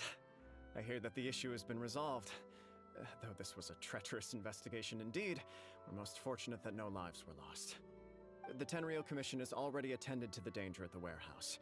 The investigation into Amanome Yuya should conclude soon. I do not believe he will be charged with any crime. Wow, you sure kept your ear to the ground. Then we needn't recount all the details again. Now, as to your earlier offer, I wish to give you my answer. Please take a look at this blade. What's this? Kagotsurube Ishin, a weapon crafted using a long-lost blade forging art of the Kaidahara clan. By means of a series of fortuitous events, I was able to recover and restore him. I also promised him that I will continue to study and pass on the secrets of Ishin art. And so, it looks like I will likely continue with my journey across the nations, learning more about this blade as I go. I see. I understand. The Kaidahara clan has always been a family of bladesmiths, so it is only proper for me to continue on this path. Were I to accept your goodwill, I may find myself embroiled in conflicts between the shogunate and Sangonomiya. That would not suit me. You misunderstand. That was most certainly not our intent. I am aware, but I still desire to continue walking my own path. Very well, I can understand. Then let's pretend this offer was never raised. However, if you should ever change your mind or find yourself in need of the Shogunate's assistance, please do not hesitate to inform me. Great. Thank you for your generosity. Where will you travel to next, Kazuha?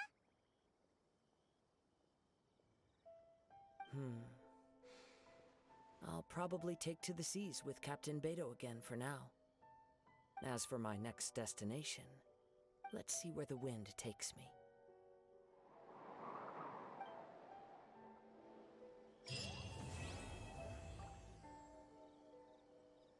Yay! And I got a sword!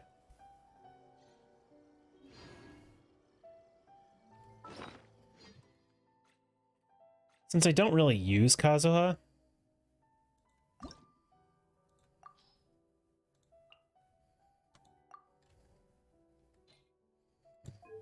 let's enhance.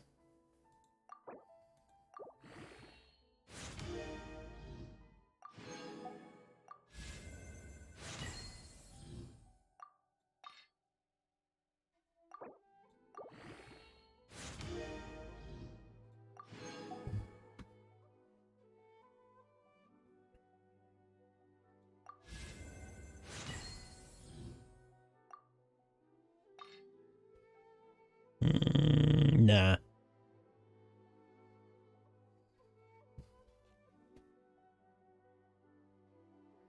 Actually, does Kazuha have a sword? I don't think he does. He's a 5-star. He's a sword wielder. No.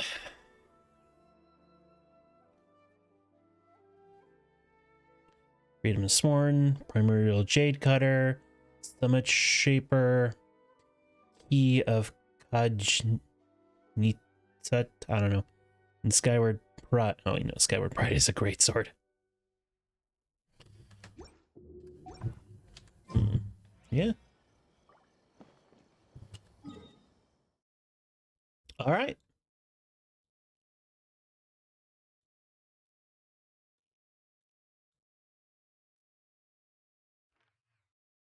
Okay. Now,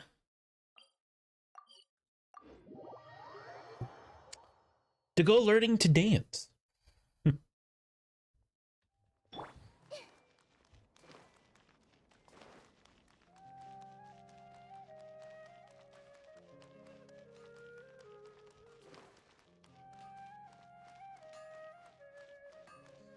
wonder how old the flute is. You know what I mean?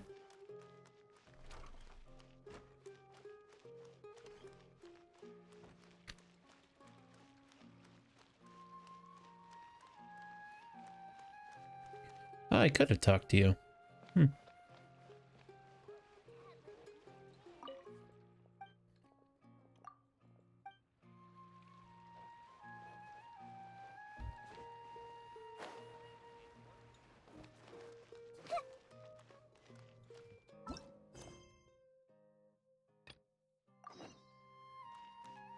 Oh.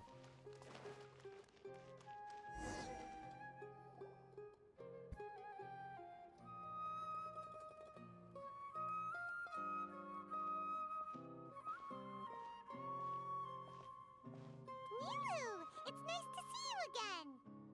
Oh, hey there, Traveler in Paimon. Are you here for some shopping too? That's right. Although there were a few hiccups here and there, the Sabzerus Festival turned out to be a grand success. And so, the theater wants to host a celebration event. Do you two want to come? It'll be a really fun time. A celebration event? It's something like a tradition of ours. Whenever we wrap an important performance, we'll get together and unwind. Rehearsals are exhausting. If you keep your nose to the grindstone, you're going to wipe yourself out sooner or later. Mr. Zubair, our manager, always says that celebrations aren't just for fun, but that they should also be occasions for reflection and review. But no one remembers that once the celebration starts. It's not like he can't also have some fun himself. We've been to a lot of festivals during our adventures. Will your celebration also have lots of yummy food and drinks? Of course. We always do lots of eating, toasting, and gift exchanging. We try really hard to show our appreciation for everyone. Ah, so we'll need to bring a present. Don't tell me you are planning to freeload. Into a gift box you go, Paimon. Hey! Paimon's gonna put you in a box first! It's fine. No need to stress, Paimon. You can come, present or not. The gift exchange is just to make the celebration more entertaining. You two being there would be the best gift of all. It'll also be a good time to introduce you to the rest of the theater. Speaking of, since we last met her in her dreams, many more things have happened. Is something up? Did you run into any trouble after your dance? You mean when I danced at the square right in front of the Academia? Not a single person came after me. I left really easily. After that, no one came to the theater to scold me either. We actually gained many new customers, and they were all Academia students. From what I can tell, in the past, if a student were to put off their studies to watch a show or dance, they'd be called foolish and irresponsible. But now, it seems like this attitude is changing. People are starting to believe that engaging with the arts can help them balance their moods, and through that, improve their research efficiency at work. Anyway, it seems like people have to personally experience something to gain a good understanding of it. They should thank us for opening their eyes! Hopefully, they'll appreciate the arts more. That'll probably take some time. They're still droning on and on about experimentation and proof. Will they really gain more appreciation for the arts if they continue to think of everything like that? Anyway, all that aside, are you thinking about coming to our event? Paimon thinks it'll be a great time! What do you think, Traveler? Yeah, it sounds like fun. Alright, then let's head to the theater. Wait, I completely forgot about this pile of stuff! Whoa! Did you buy all of this, Nilu? Just one box. The rest were given to me. I really don't know how it came to this much. That's way too many freebies! Many vendors give out samples for free, but Paimon's never seen this much! All I know is that whenever I start chatting with people, my hands would get more and more full until I can't hold everything anymore. This seems to happen every time. I was planning on making a few trips to bring everything back before continuing on with my shopping, but I don't think I'll have the time. So this isn't even all of it? Let me help you. Are you sure? Of course! Carrying stuff is a piece of cake for her, right, Traveler? I'm so sorry to trouble you like this. I meant to invite you to our celebration, but now you're helping me instead. Well, let's hurry up and grab the last few things, so we can get back to the theater.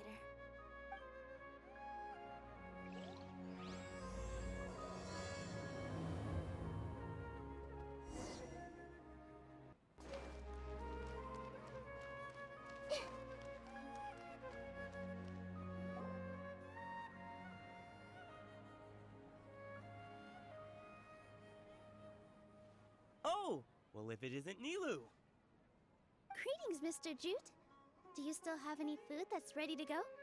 Of course I do. I've heard that Zubair Theater is hosting a celebration event, so I reserved some food for you in advance. Although, it looks like you're gonna need 2 more portions. Please allow me to introduce them. This is the Traveler, a very experienced adventurer.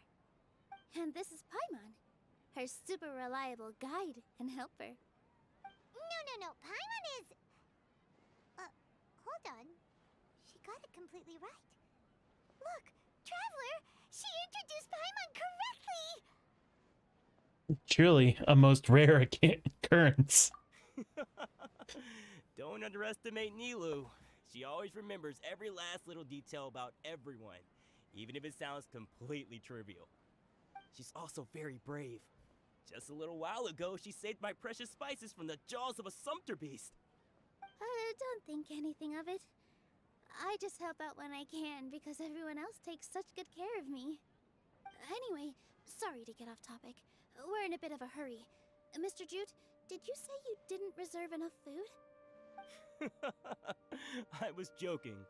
Anyone who runs a business knows to keep some extra stock. After all, orders get changed all the time. Oh, that reminds me. It seems that these friends of yours aren't from here. Have they ever tried any delicious tachin? That sounds familiar. Ooh, what a fantastic idea! Mr. Jute, did you bake a batch recently? Tachin is a mixture of rice and meat that's baked into a cake-like shape. Mr. Jute adds special spices into his. Its aroma is just so wonderfully delicious.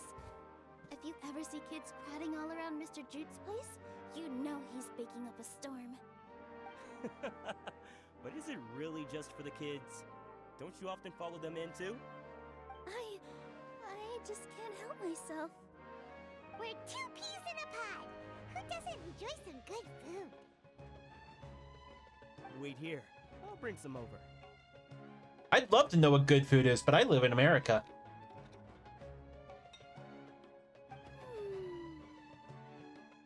Whoa, what a dish! It's sweet and sour and full of deliciousness! Paimon can't eat it fast enough! Typical Paimon. No matter how many times I eat it, it's still so delicious. I wouldn't have offered it as a treat if I wasn't confident in the taste. I baked a lot just now, and it's all packaged and ready for you to take back to the theater. You made so much. Is it really okay to take them all? It was nothing. Making 1 serving or 100 servings is all the same to me. If anything, I should be thanking you for helping me clear my inventory. We should pay you at least. Don't worry about it. What kind of person would I be if I made you pay for a treat? Make sure you got everything. Feel free to come back anytime.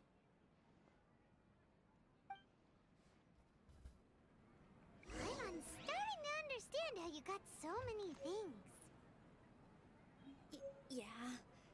Everyone has their own way with words, and it's really hard to say no. Let's go to the next door.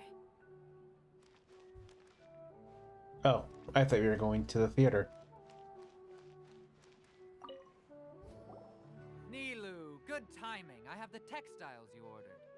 If you took any longer, the sumpter beasts might have gobbled them up. You and your jokes.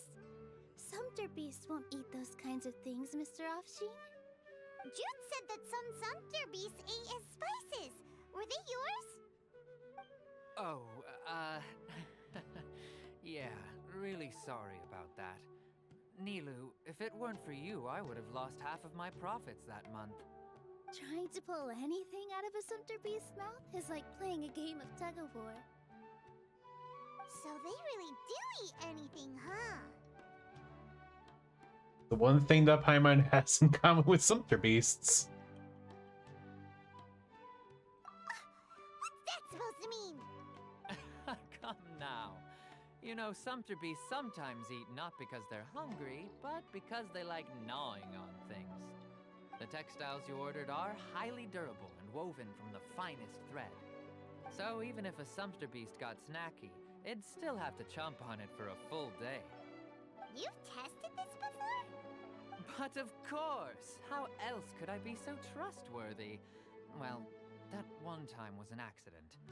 I wouldn't dare experiment with such a precious product.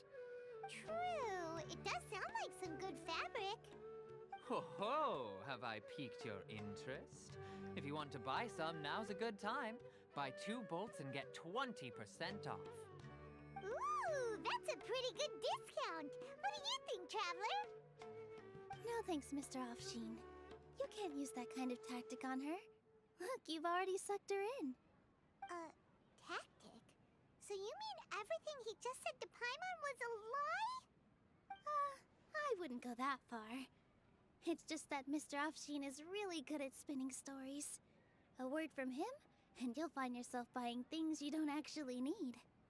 Mr. Zubair gave me a huge lecture the last time I bought too many things.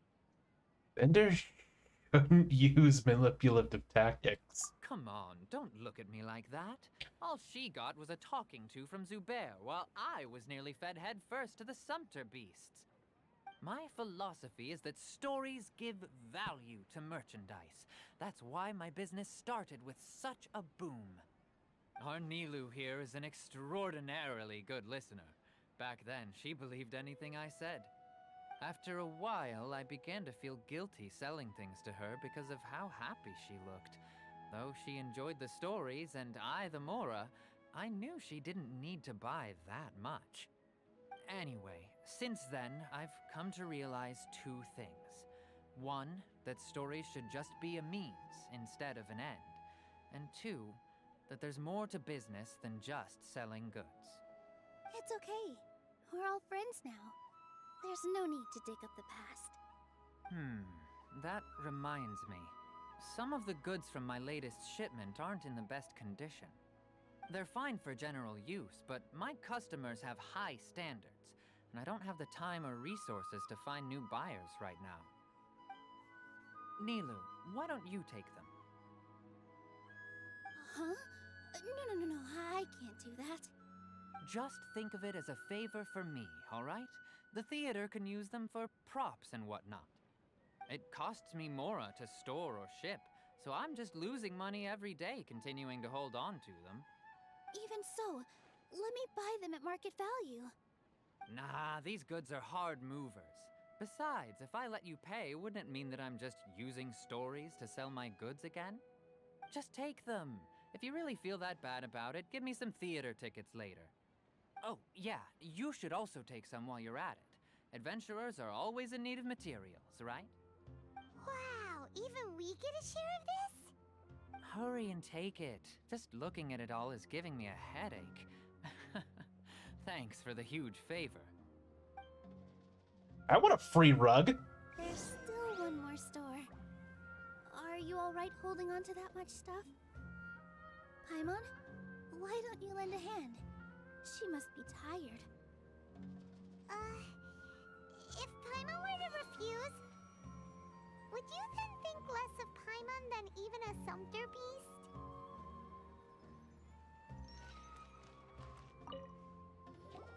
About time, Nilu. Farhad here was snooping around your props. Please, I was only looking at them to get a better idea of what your new show may be about. Wouldn't spoiling yourself just ruin all the fun? Yeah, please wait for our official performance. These two look familiar. I think I've seen them before. Ah, weren't they at the Sub-Zerus festival? Yeah, and they're coming to today's celebration too. Oh, the more folks the merrier. I was actually just talking to Farhad about also stopping by tonight. yes, please do. I'm sure Miss Raykar and Miss Nadja would also love to have a chat with the two of you. We even prepared a small gift. Let me show it to you. Ta-da! It's a flower wreath. I really think we should wear some of these to give the event a more celebratory feel. Wow, it's beautiful. Did you make it? Farhad did most of the work. What a surprise, huh? He actually knows a lot about crafts. That is pretty surprising.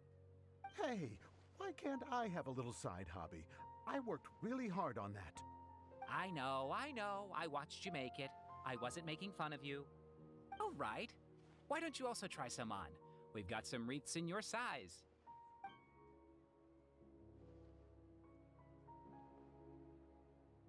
It fits perfectly. They're so pretty! Is there one that Paimon can wear? Unfortunately, we already gave out all the child-sized ones. I wasn't expecting the theater to invite such a fascinating guest.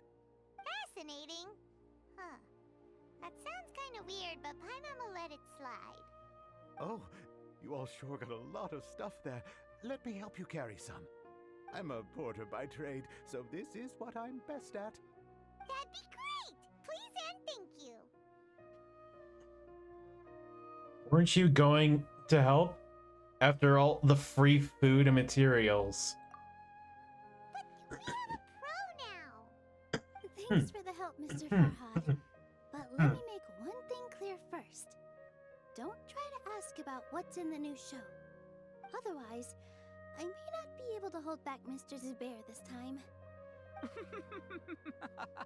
You're so obvious that even Nilu saw right through you. Shut it.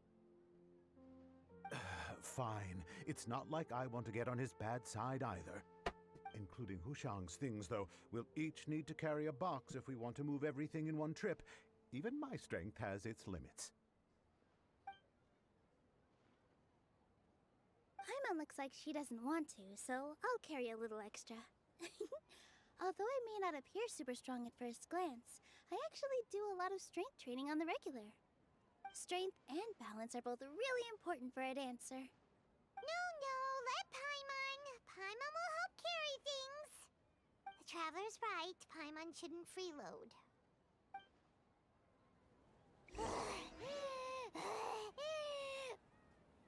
Paimon can't fly anymore. Are you okay, Paimon? Paimon's good to keep going. But Paimon now understands when people say there's no such thing as a free lunch. I want to see that. MiHoYo, I know you're not listening, but if you ever will, if this ever gets out there somehow, MiHoYo, I want you to show Paimon walking. I want to see that. I want to know what that looks like.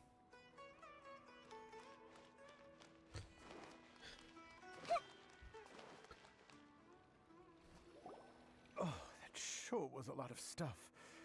Oh, looking forward to the event later. Thank you, Mr. Farhad. Thank you, Sumpter Man. Thank you, Paimon. Paimon's definitely going to eat it all back later. All right, I'll leave you all to it.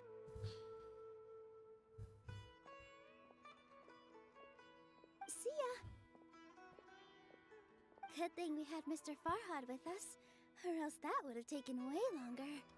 The atmosphere is so nice. Is everyone always this friendly? Of course. Because everyone's working here together. We're all like neighbors, so we're always helping each other out. It's easy to forget that everyone's running a business. With this many freebies being thrown at you, you probably don't need to work. I felt so guilty at first, like I always owed someone something. I was always thinking of ways to repay others. Later on, I realized that it's actually like what Mr. Afshin said. By taking the freebies, I was helping everyone out and saving them money. When you order the wrong item, or make too much of something, sometimes the best way to maximize the value of those goods is to give them away. That's why there's no need to stress over the freebies. All of us repay others by helping them when they need it. Oh, that actually makes a lot of sense. This has become our norm, and no one keeps track of the back and forth anymore. So really, don't worry about it. Alright, I have to bring all this to Mr. Zubair and do a little bit of prep. Feel free to hang out here for a bit.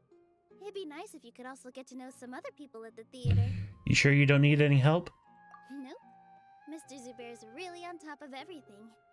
You two are our guests, so please, just relax and look forward to the celebration. Wow, the atmosphere here is so nice. Let's take a break and immerse ourselves in this warmth.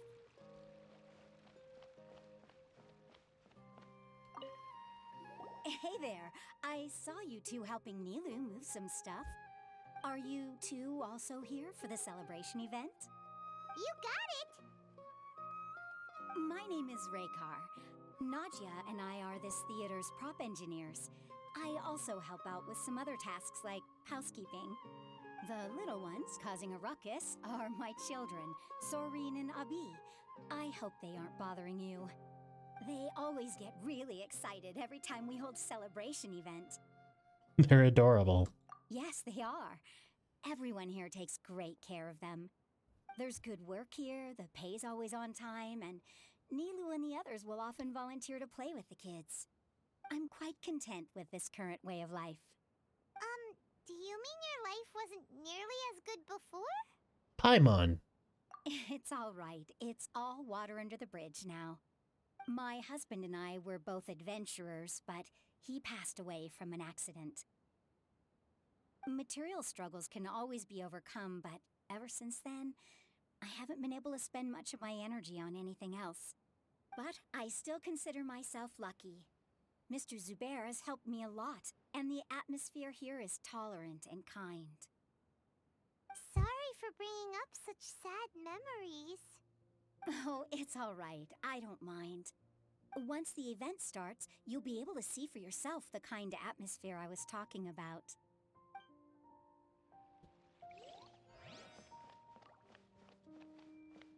I just saw Miss Nilu come back with Tachin! There's gonna be Tachin! Are you sure? Duh! And even if I didn't see it, I smelled it! It's gotta be Tachin!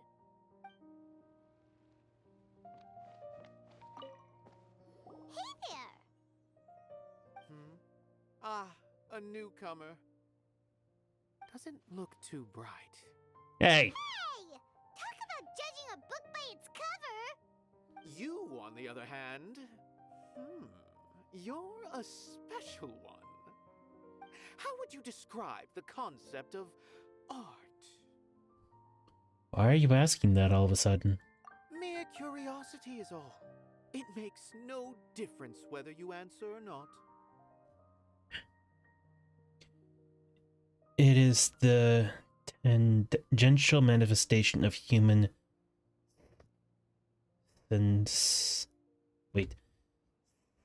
sentiments. So that's what you think, Unremarkable.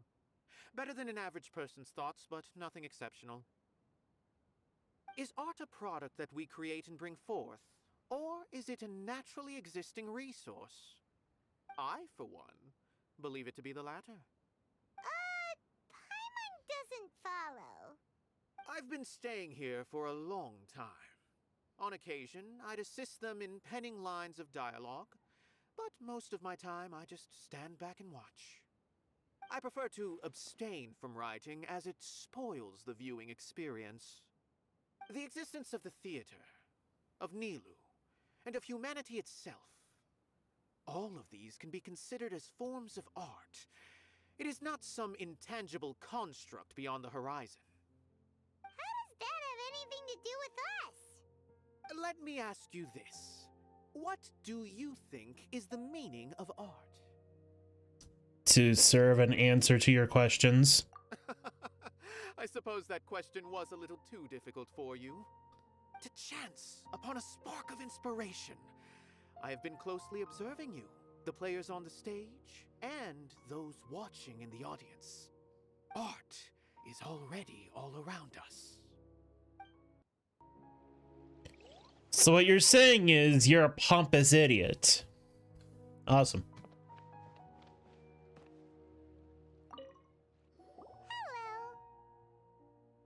What? Who are you? You can't just go on the stage as you please. We're here with Nilou. Ah, I see. Sorry for my overreaction. I'm just, making a prop. No time for chit-chat. Is that embroidery? No. Well, yes, but not really. It's a prop. It's just, some fabric. An ordinary piece of fabric that'll be used in a show. Sorry. I really do need to focus and start working on it. Sorry to bother you. We won't disturb you then. What an oddball. Is prop making something to be that jumpy about? Oh well, it's none of our business. Look! Nilou's back! Let's meet up with her. The event's probably about to start. Sorry for the wait. Preparations for the celebration are finally done. I'll call everyone over, and then we can start. Let us give you a hand. Thank you.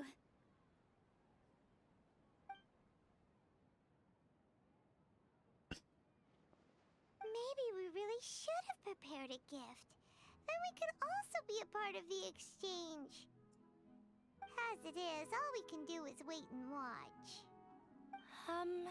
Maybe we shouldn't do this after all. I didn't do that great of a job, and who would even like it? Oh, don't think like that. Remember our promise? We're going to give everyone a pleasant surprise.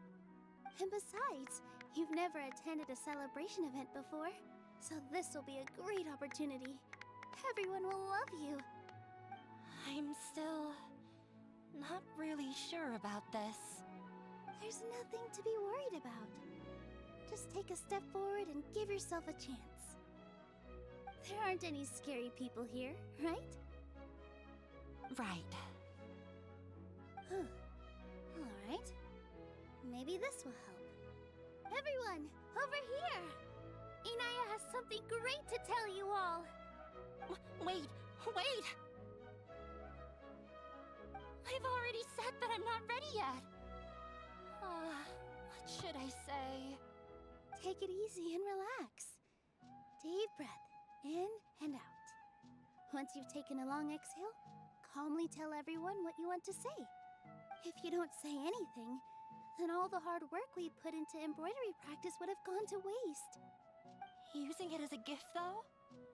It really isn't that good. So when Inaya was talking about making a prop, she was actually preparing a present. She's not very good at expressing herself. Yeah, it feels like she still doesn't really see herself as part of this community. But it looks like Nilou's trying to ease her through. Actually, Inaya had prepared a special present for everyone before the celebration kicked off.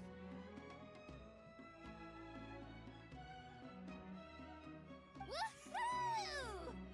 We're gonna get our first present from Miss Inaya! Pipe down! The louder you all are, the more nervous she'll become. You've worked on it for so long, so have some confidence. Don't be afraid. You've got this. Is Mr. Zubair here? Sheikh Zubair, this is an urgent notice from the Academia. This celebration, or whatever it is, must stop at once. What a condescending guy. What's his deal? Since Zubair Theater has long violated the Academia's policies and orders, we have decided to demolish it. As its manager, you must halt all operations and dismiss all staff members within 30 days, after which you will report to the Academia for further punishment. Why? Why force us to do this all of a sudden? Little girl, this is not the first time you've been issued a warning. I didn't hear anything about demolition the last time I asked, and now I suddenly only have 30 days? We have more shows planned, but it's impossible to do anything in just 30 days. How am I supposed to explain this to my customers and staff? That issue is of no concern to me, Mr. Zubair. You seem to understand the situation quite clearly. Perhaps you can reflect on the reasons why you have failed to prepare for the scenario in advance. Demolition? Why do they want to demolish this place? The Academia has never liked us, and they've never respected our work. To them, what we do is all a waste of time. This isn't the first time they've come by. They had asked us several times in the past to improve the quality of our performances by only putting on shows they consider to be sufficiently intellectual. But our audience isn't the Academia. It's the people of the Grand Bazaar. If our shows are too difficult to understand or too removed from everyday life, nobody would watch them anymore. Changing our content would not only mean turning our backs on our vision, it would also directly lead to the loss of our livelihoods. If the theater actually gets demolished, many people would become displaced.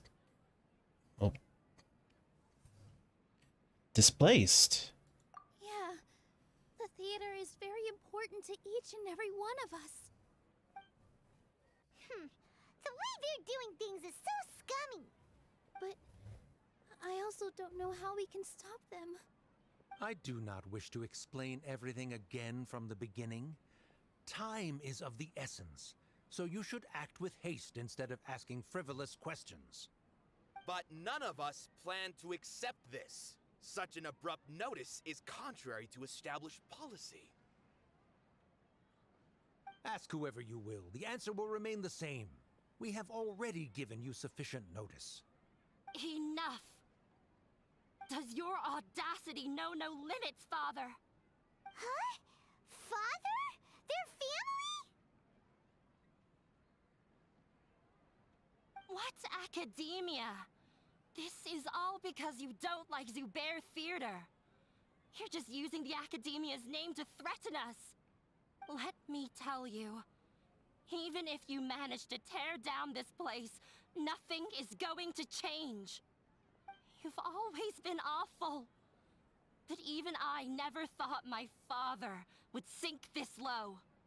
This is strictly business. It has nothing to do with where you are, what you do, or what you think.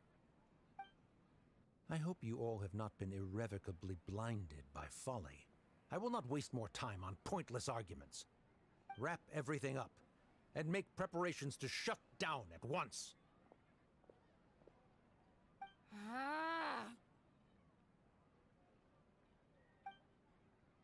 Why is he always like that? This is quite the misfortune, but there's nothing we can do. That's it for today, everyone. Let's clean up. I'll go talk to them again tomorrow. The storms that come out of the blue are always the hardest to deal with.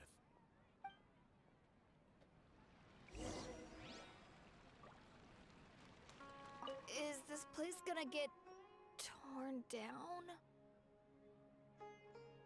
No! I don't want that to happen! Oh, shh, don't cry. That man was just trying to scare us.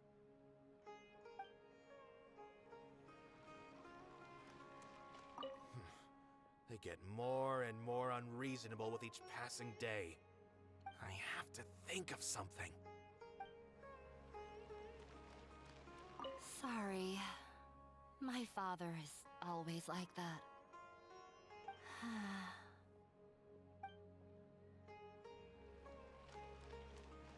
The carefree warmth of summer will always give away to the bleak futility of winter.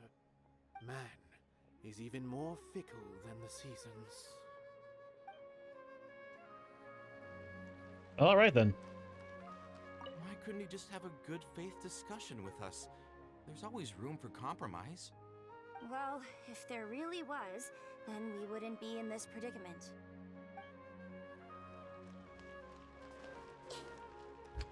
This just came out of nowhere. What'll happen next? Beats me. Everyone else must also be at a loss.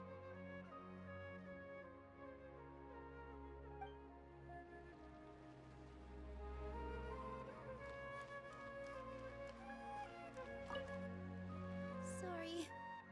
I invited you thinking this was going to be a happy occasion. I didn't know that things would turn out like this. There's no need to apologize, Nilu. No one could have seen this coming. Paimon just wishes she could have at least gotten to the food. Is what that guy said true? The Academia has already given you many warnings? Let's see what this person has to say. Hi, I want to offer promotion of your channel, viewers, followers, views, chatbots. The price is lower than any competitor. The quality is guaranteed to be the best. Auto on, incredibly flexible, and blah blah blah. Everything is in your hands. Turn it on, off, customize. Go DogeHype.com.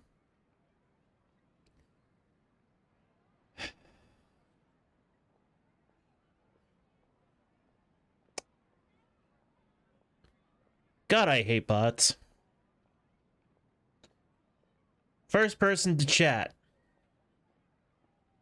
And it's a fucking bot.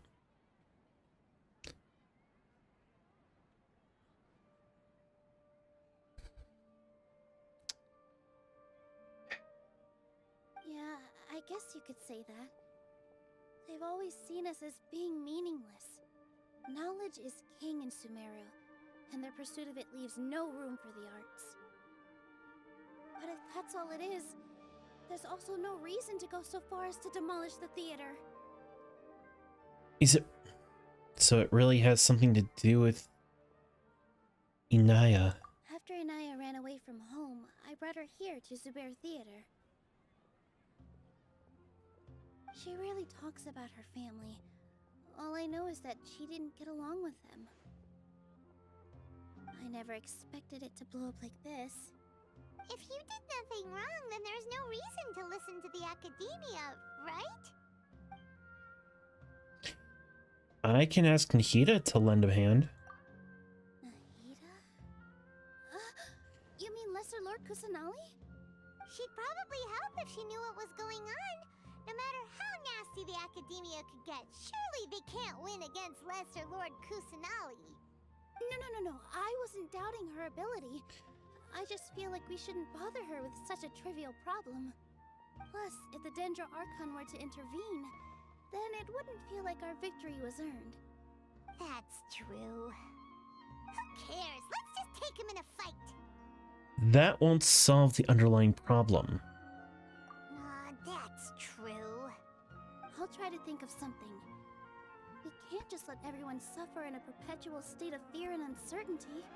What to do? Can you pretend to shut down, but secretly continue to hold your shows somewhere else? Or we could go through a list of customers and try to see if anyone in there might be willing to help out. That also doesn't sound like it'll work. I think a scholar once told me that differences can be settled through debate. A debate? Huh. Well, scholars do love to use them to solve their problems, but how would that work in this case? We just need to prove that the theater's existence has value. Oh, if we can prove to Inaya's father that the Academia's position doesn't hold water, then they won't have a reason to demolish the theater. I see. Defeating him in a debate. It's a good idea, but which one of us could hope to win against a researcher? How about another researcher?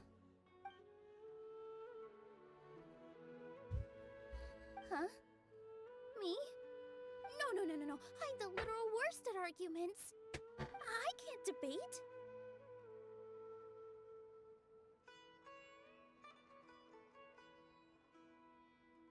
Debates aren't arguments. You debate to prove that you are right. Nilou, you are only so stressed out right now because you care so much about protecting the theater. This theater holds a special meaning in all of our hearts. It's irreplaceable. But I just don't know. Can I really take on such a huge responsibility? You'll be fine as long as you prepare. I'll do my best to help. Paimon'll help too. You'll feel a lot more confident after doing some prep work. Believe in yourself. Thanks, you two. Alright, I've decided. Even though I may fail, I'll do my very best for everyone's sake. That's our Nilou. We're rooting for you. Okay, let's head back and tell everyone what we came up with.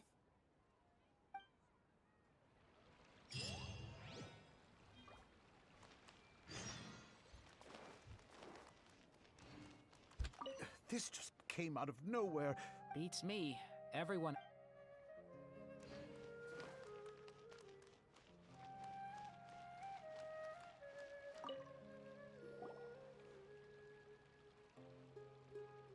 Trying to best the academia in a debate is attempting the impossible. If you really want to try, I won't stop you. It's not like our situation can get any worse.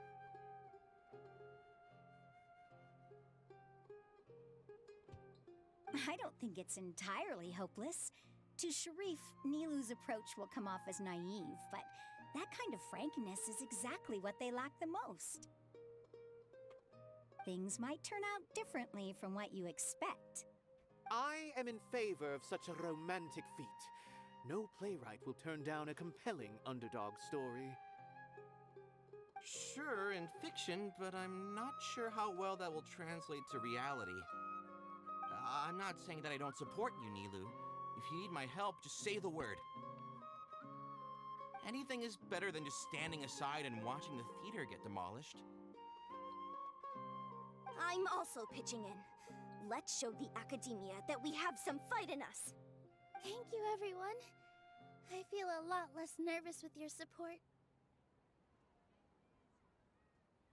Not to rain on your parade, but my father is a real hard guy to deal with. He's erudite, meticulous, demanding, and exceedingly familiar with rigorous logic. It'll be extremely difficult to beat him in a debate. You all already knew that. But you just didn't want to hurt Nilou's feelings. When all's said and done, aren't you hurting her just the same? That's enough, Inaya!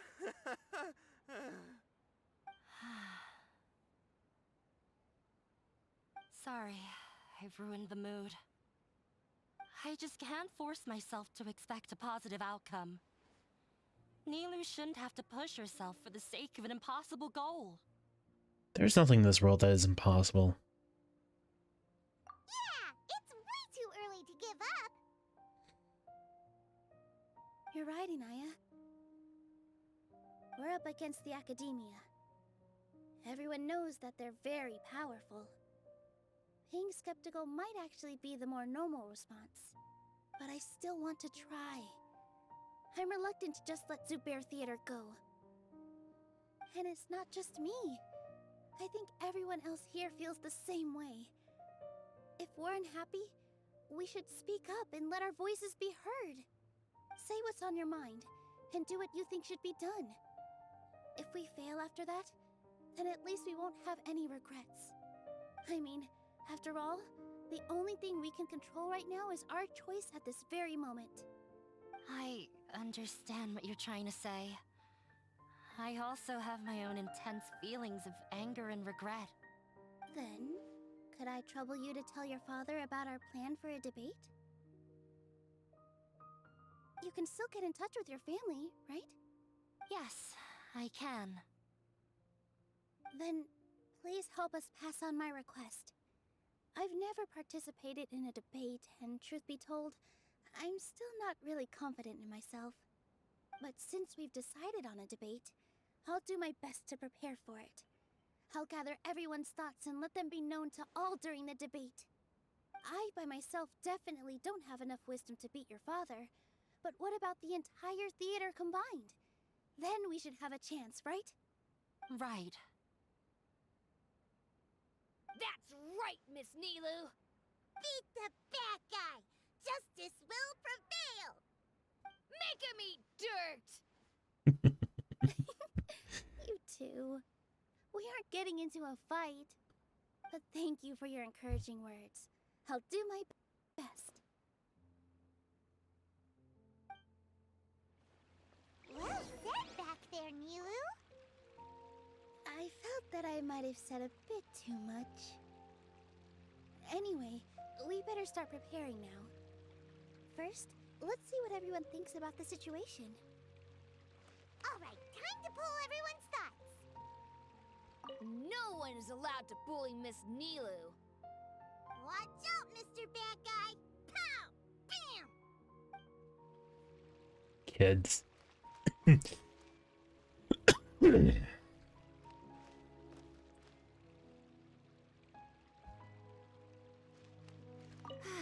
I've gained a whole new level of respect for you. Inaya was right. It's true that I couldn't bear to bring down Nilu. It wasn't out of pity or anything, though. I just felt like I didn't have the right to say anything. After all, Nilu was the one who bravely stepped up and proposed to fight back. I didn't have that kind of courage or initiative. I'd be a terrible person if I spoke badly of Nilu without doing anything to help. She knows better than any of us how difficult this path will be.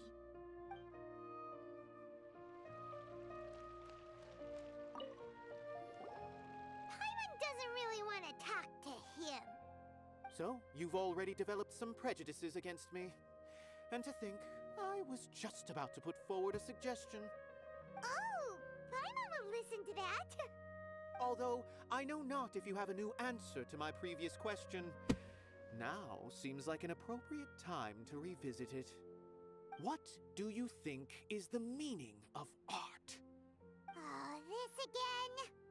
We probably do need to tackle this question if we want to prove the value of the arts.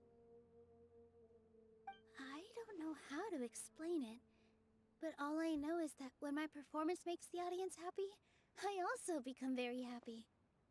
Does that count as a meaning? You answered him so seriously. Careful, Nilu, this guy's ramblings never make any sense. No. Nilu's answer far surpasses yours, and it is close to my own. The meaning of art comes not from its creators, but from its audience. In other words, only art that can be appreciated by others will impart its essence and value upon the minds of its audience. This is something that the academia can never understand. You seem to have many stories of your own. I once pursued the mastery of art, much like how a researcher would chase wisdom and knowledge. However, the more of a connoisseur I became, the less I felt I understood. I began to question what it truly meant for art to be understood at all. I found that I could comprehend even the most complex and sophisticated of works, and yet somehow that provided me with little solace. I remained even perplexed about this conundrum until I visited this theater and watched one of Nilu's performances.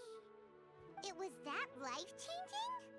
Everyone here had a joyous part in the overall experience. The actors upon the stage basked in the love of their audience, while those in the house immersed themselves in the wondrous ambiance. In all honesty, from a purely critical point of view, the performances here are exceedingly average. Hey, don't say something like that. But what bewildered me was how, despite the performance's middling quality, they captivated their whole audience. They captivated even me. I realized then that I had walked the wrong road. The mastery of art was never what I truly wanted. I left the so-called frontiers of artistic research and came to this theater, for this is where I can finally find what I seek. Art will no longer be a castle in the sky. Whether it be inspiring or entertaining, art must be appreciated by others to confer value. Okay, let's see if I can't translate what he's saying based off of my own preconceptions on art. Basically speaking, what he is saying is that art's value is not based off of the quality of the product at hand. Say a drawing. There is no overall determination of what is called art based off of the quality of the drawing, right? You could make a stick figure, or you could make a Renaissance painting that is super lifelike. Both of them are considered art. The only difference on how strong that art is on whether or not it can reach others. If people can appreciate it, if people can, look at it and be like, wow, that is amazing. At least I think that's what he's conveying. If art cannot accomplish that, then it is meaningless. When you put it that way... Mr. Zubair and I refused to follow the Academia's orders to change our shows for a similar reason. To put it simply, we were afraid that our shows would lose their meaning if people couldn't understand them. I once stood in the spotlight, but I relinquished fame and acclaim for the freedom I enjoy today. I care not for where my feet may take me next, but Nilou, you need to remember one thing. You already stand upon the finest stage there is, and that is a rare gift that should never be taken for granted. You cannot give it up, not even to the Academia. I understand. Thank you for your words of encouragement, Mr. Kasani. Dust the cobwebs away from the eyes of those scholars. He really seemed to care a lot about the theater. Once you get to know him, you'll realize that he's actually a big softy at heart. He'll even help out with furniture repair and painting the stage. Wow. Paimon didn't think he had that in him at all.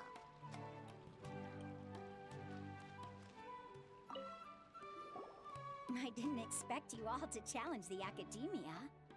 That reminded me of my younger years. Back then, I feared nothing and no one, and I was always charging into the most dangerous of places. I can't do things like that anymore, but those were some of the best times of my life. Sorry. If the theater really ends up getting demolished, then you, Soren, and Abi will all... It's all right. There's no need to think such heavy thoughts. Even if the building gets demolished, its people will still all be here. Have faith in the resilience of an adventurer. We can always figure something out. But won't you have regrets if things just come to an abrupt end? It'd be like when you were forced to stop adventuring. Ah, so that's what you were worrying about. Relax. I've had a lot of experience with regret. Things are painful at first, but as they say, time heals all wounds. Look at us now. Soren and Abi are happy. And Soren has also just passed his theater exam. He can start acting soon. He was thrilled because he can soon perform on the same stage as you. We wouldn't be here if it weren't for our past struggles. And would Soren have become a happier person? That's hard to say. Are you trying to make us feel better? Yes, but I truly do mean what I say. Being here at the theater has taught me an important lesson. The most important thing about an experience is how you choose to interpret it. I can choose to believe that my life ended with my husband's death. Or I can choose to believe that it was a blessing in disguise for Soren and Abi. Similarly, even if this theater disappears, a new beginning might just be around the corner. good and bad are all human-made concepts. It all depends on how we choose to see things. You have a point. Nilou, I know how important Zubair Theater is to you. But you don't have to be so nervous. We're all here with you. The theater won't go down so easily. Thank you, Miss Raykar. No need to thank me. If anything, you inspired me with your bravery. You might have what it takes to become an excellent adventurer. She's already a first-rate adventurer. You're too kind. All right, I gotta cheer up. I can't waste everyone's words of encouragement. I feel a lot better. Good. My children and I will be cheering you on at the debate. When the day comes, I'll get my friends and the theater's customers to come and support Nilou. If anything goes wrong, I'll have them scream and shout and drown out whatever Sharif says. I can't do that? Fine, I'll think of something else. You have a very interesting hat. It's like a giant fez. Mr. Zubair, we're trying to put together a list of arguments that might be useful. Any ideas? It won't be difficult to explain our position. They're in the wrong, and they know it. I have meticulously managed this theater's affairs for years, and I have abided by every procedure and obtained every permit. I did all of that to protect ourselves if something like this were to occur. I didn't expect them to disregard the rules altogether. This might have something to do with Inaya. Yes, I know. But anyone who's staying at the theater is one of us. If I can't even protect the members of the theater from outside pressure, then I have failed in my duty as a manager. In summary, you need sufficient confidence and strict adherence to the rules. At least for now, they don't have the authority to demolish the theater. As long as you double down on that point and force them to concede it, you'll gain an advantage. All right, got it. I've seen many situations like this before. The academia sure likes to get its nose into everyone's business. While you prepare for the debate, I will also prepare the theater for the potential aftermath. It's best to prepare for the worst outcome. Once you're done chatting, do me a favor and tell our customers that we're canceling all of our shows. Do we really have to? Right now, no one's in the right frame of mind to perform. I have to consider both our staff and our customers. This is the only way. Nilou, you are incredible. With your talent and youth, you had the least to lose out of all of us. And yet you were still the first to take a stand. I've never thought about leaving your theater, Mr. Zubair. I truly love this place, and I want to keep dancing here. I also want to keep dancing with everyone else. You're becoming more and more like her. Do your best. We'll do all that we can, and leave the rest to fate. Her? My teacher. She was an excellent dancer, but she's retired now. If we have time later, I'd be happy to tell you more about her.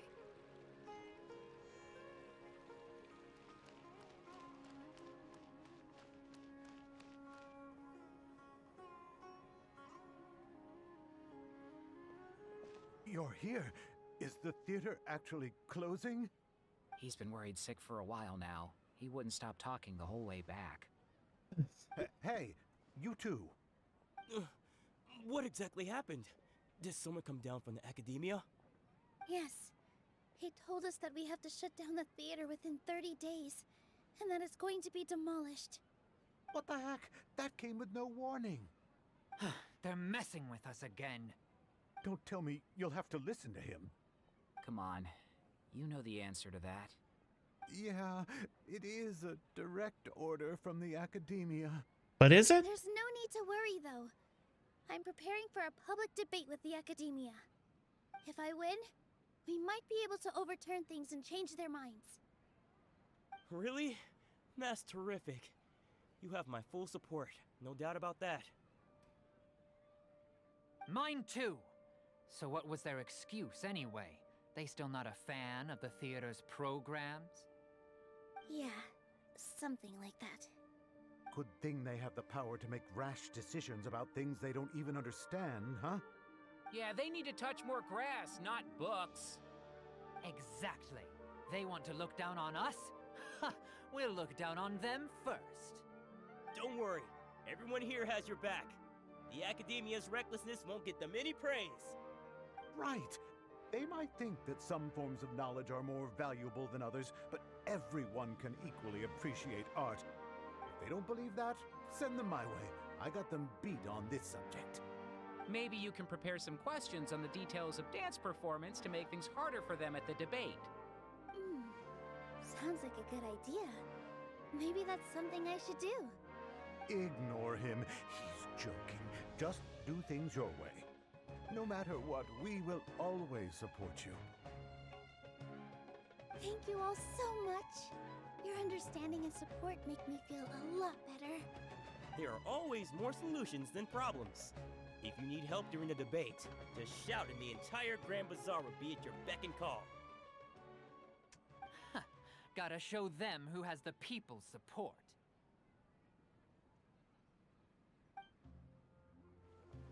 I feel like the pieces are starting to fall into place. Let's head back to the theater and organize our thoughts. Sounds good. Inaya should also be back soon.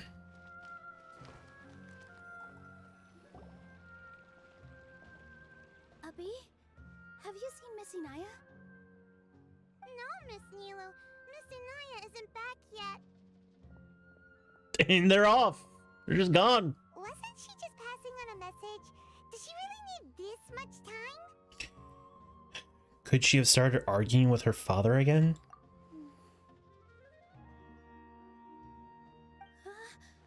Oh no. Traveler, Paimon, I think I messed up big time. What if Inaya never planned to come back? What? Calm down. It's just a gut feeling, but knowing her, she probably feels like she's completely responsible for what happened. She probably thinks that all of this happened because she was staying here. Oh, right. As soon as her father showed up, she said that her father was targeting her. So she's felt like that this whole time. She has a long-standing conflict with her father. That's why she ran away from home. She doesn't think that we can win the debate, and she doesn't want to implicate us. So she thought leaving was the best thing to do. So even after we decided to go for the debate, she still couldn't bring herself to support it? And then she just quietly left afterward. She's too harsh on herself. No one should bear all the blame. Exactly. She's being too pessimistic. How will you know if you don't try? Anyway, first things first. We have to get her back. But where should we start? Sumeru is huge! I think I might know. Let's start by looking outside the city. Before I brought her to Zubair Theater, she was staying at a remote campsite. She got a fever from drinking unclean water, so I carried her back. If she has nowhere else to go after leaving the theater, she might go back and strike out on her own again. Then let's go take a look. Yes, let's hurry.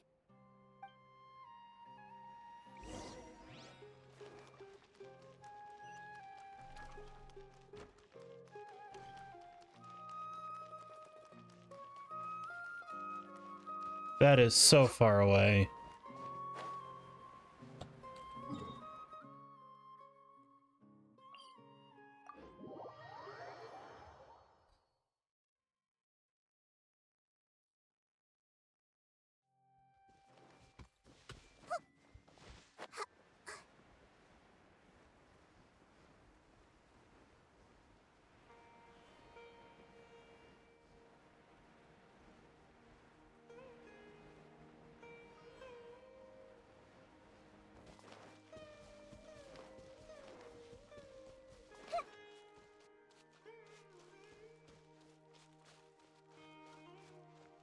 Hey, Nara Nara.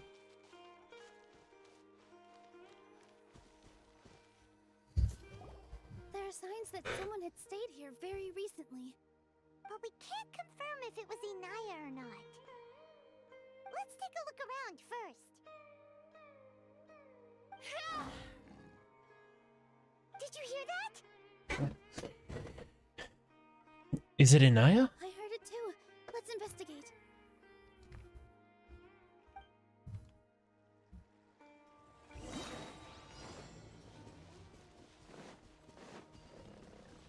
It sounds like we're getting closer. The voice is coming from over there. Yes, we're almost there. Stay back! It's Inaya! She's being attacked by wild animals! Inaya, don't be scared. We're coming to help.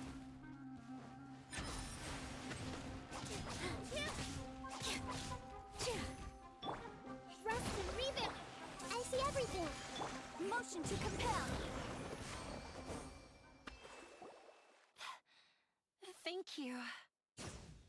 There weren't so many big animals in this area before.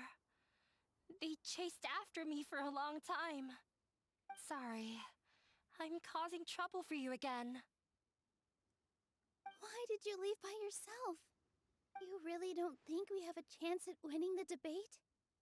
No. I just thought it would take too much effort.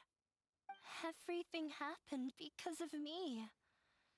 If I'm gone, then the situation will resolve itself. Everyone else is trying so hard. Yeah! Everyone's working together towards a happier ending. No one should be singled out for blame. It's all right if it's me. As long as the theater won't get demolished. You guys are the kindest people I've ever met. You shouldn't suffer so much because of me. Listen to me, Inaya. Even if you were the reason that all of this happened, no one would blame you.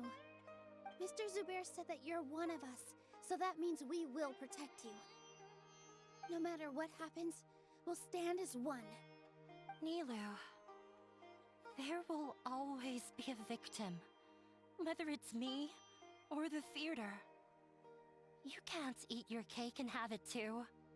You can't win a debate against the academia. Especially since your opponent will be my father. Why are you so sure of this? My father is an extremely demanding man. He's always wanted me to become an exceptional researcher and his academic successor. I tried my best to meet his expectations and did everything I could. But he still wasn't satisfied. Or rather, he had just never been satisfied with me. I'm no genius. But whenever he berated me, it was always as if he was asking me, "Why aren't you a genius?" Yeah, like I'd know. So that's why you ran away from home? At first, I thought the father would slowly come to terms with reality. But he just wouldn't stop berating me. For one exam, I earned the 3rd highest score. I thought that all my hard work had finally paid off, and that I could finally make father feel some modicum of joy. I even used the embroidery skills I learned at school to make a commemorative gift for him. I thought, even this daughter can make her father happy sometimes. Right? I see. When we were embroidering your gift before, I didn't feel like you were new at it. Yeah. Sorry for not bringing it up. These are not pleasant memories for me. I was tired of him yelling at me every day. All I wanted was to see him smile at me. But he was more angry than ever before once I'd given him my embroidery and told him my score. He flung my present to the side. You think you should be proud of 3rd place? Reflect on why you weren't first. I forgot how long I'd cried for. I only remember my parents arguing My mother also thought he went overboard. They argued for such a long time. My father eventually stormed out and slammed the door behind him. I didn't get a single sentence of apology or any words of comfort. I've completely given up. We're destined to never understand each other. How horrible! I don't think you can beat him in a debate. Because he doesn't even understand what kind of place a theater is. He can never understand the relationship performers have with their audience. His life is devoid of camaraderie or friendship. He just wants everything to happen according to his wishes, as if the world revolves around him. What we cherish, our little place in this world, means nothing to him. This, my friends, is what you call a narcissist. It sounds like your past has had a huge impact on you. I understand now, Inaya. But when we were preparing for the debate, I heard something quite wise. Maybe it'll help you.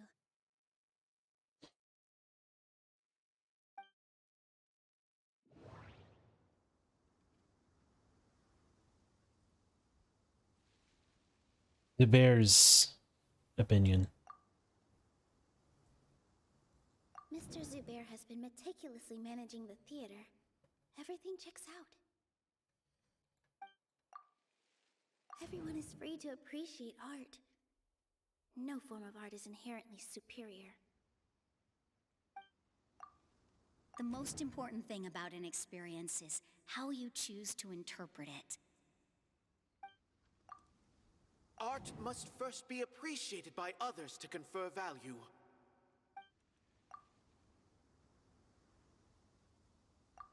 Miss Raykar has gone through a lot in her life, but she told us that she's very happy to live at the theater now. Although she ran into misfortune, it led her down a new path in life. She sees that as a blessing. She told me that the most important thing about an experience is how you choose to interpret it. Interpret it? I can sympathize with your unhappiness at home, but after you ran away, you ended up at the theater and became one of us. Those unhappy experiences allowed you to really cherish your bonds with everyone, and also gave you the opportunity to become friends with us. Don't let your past suffering keep you from the new life that you've worked so hard to find. Oh. Let the past stay in the past.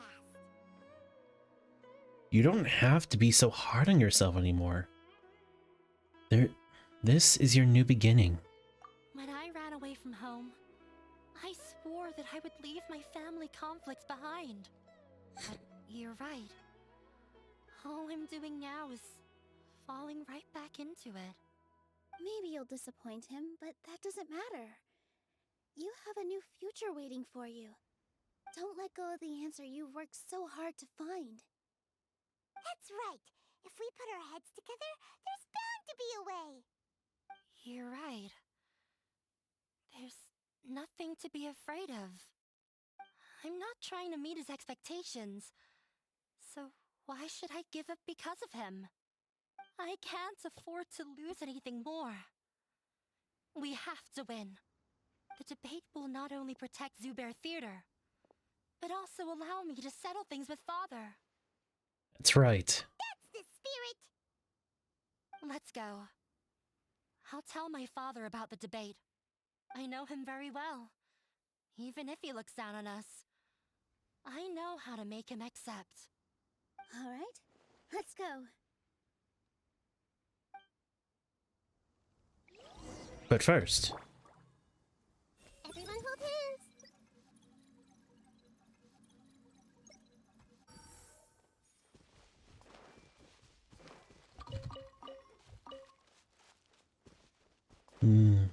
Zaytun peaches.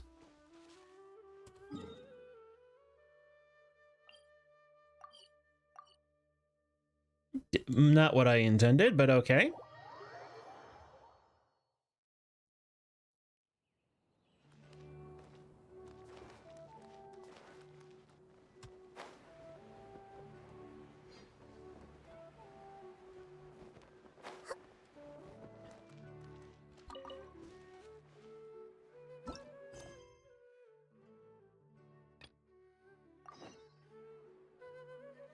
Oh, of course.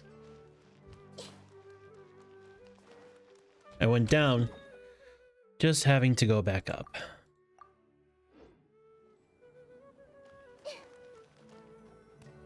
Well, I'm off to meet with him. Please wait here for me. Okay. Looking forward to your good news. We should have gone with her. That should be everything. The only thing left to do now is to wait until the debate. I'm not sure why, but I'm getting nervous again. You were great, Nilou!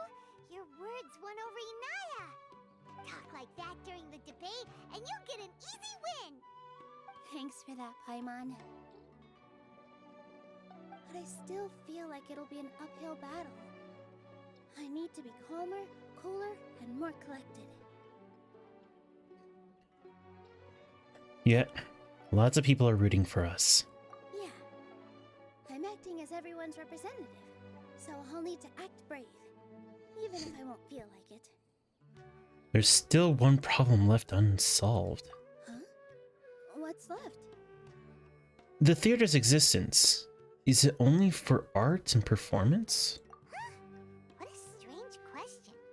Isn't a theater just a theater? Why would it need to be anything else? Wait. You're not asking what the theater does, but what it is. Let me think. How can I put this?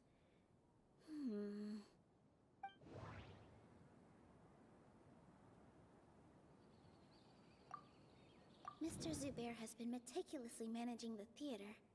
Everything checks out. Inaya really wants to win.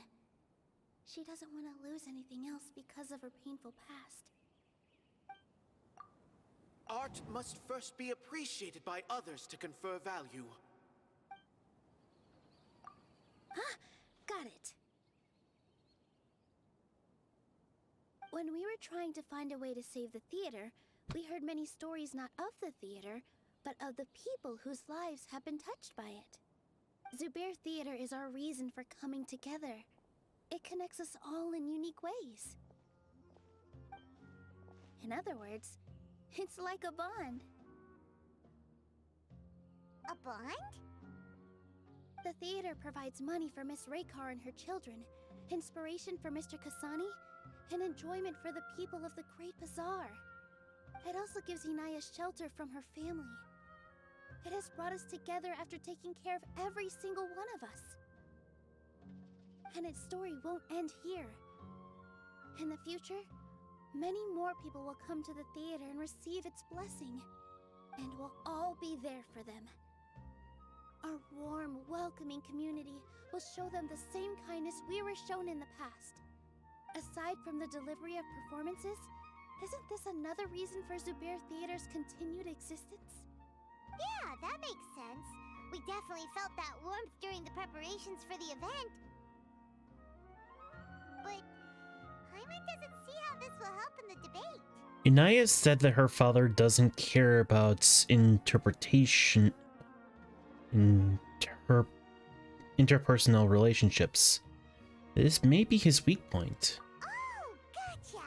No matter how strong an opponent is, they'll have to go on the defensive if pressed on a weak point.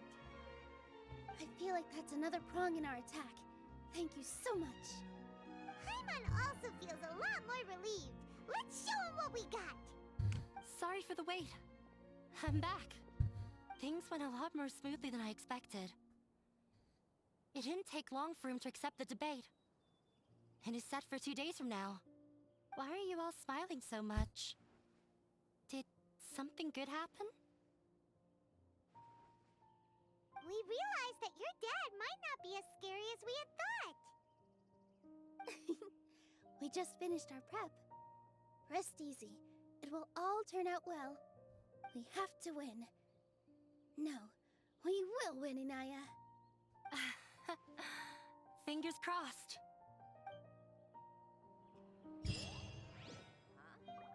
What are you talking about? Everything is ready. The only thing left is to wait until the day after tomorrow. I hope I'll actually be able to get some sleep over the next 2 nights.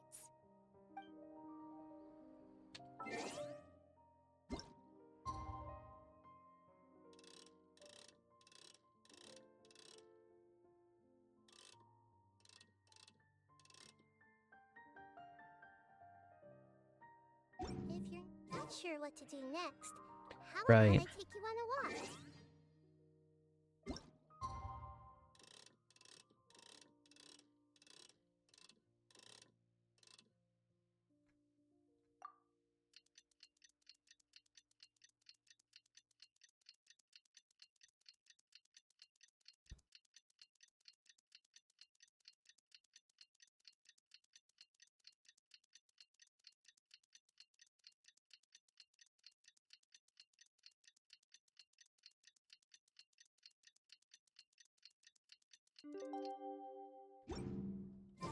In the blink of an eye, it's already debate time! We did a lot of preparations with Nilu. Hopefully they were helpful.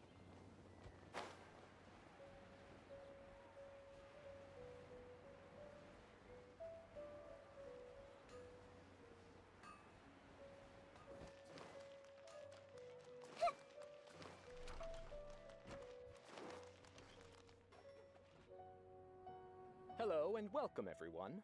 I am Safwan, a scholar from the Academia, and I will serve as this debate's adjudicator. I swear to judge both parties with the utmost wisdom and impartiality. I will neither interfere with the proceedings nor demonstrate bias. I ask for both parties to stand. May the Dendro Archon also serve as a witness to this duel of wits. Since you so desperately demand an explanation, I will expound on the Academia's stance. You may have misunderstood us from the outset and believe that the Academia is prejudiced against you. However, the truth is that the Academia wishes for every resident of Sumeru to be afforded opportunities to grow and cultivate their wisdom. Therefore, the works they consume should also possess enlightening qualities and intellectual value. We have failed to identify these qualities in the shows performed at Zubair Theater. In other words, instead of struggling against the Academia in pointless confrontations, if you had spent your time reflecting on improving the quality of your shows and enlightening your audience, Zubair Theater would not be today facing such a tragic fate. Aggressive from the get-go. He's really putting on the pressure.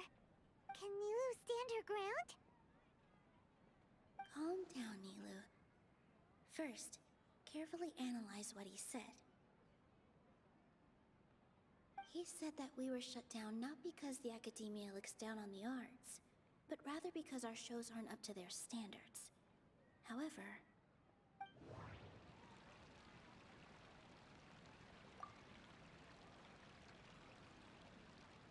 the theater carries everyone's feelings and serves as the bond that connects us all.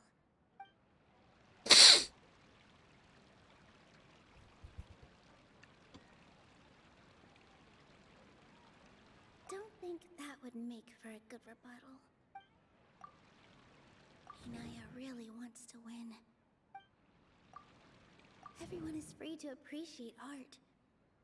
No form of art is inherently superior.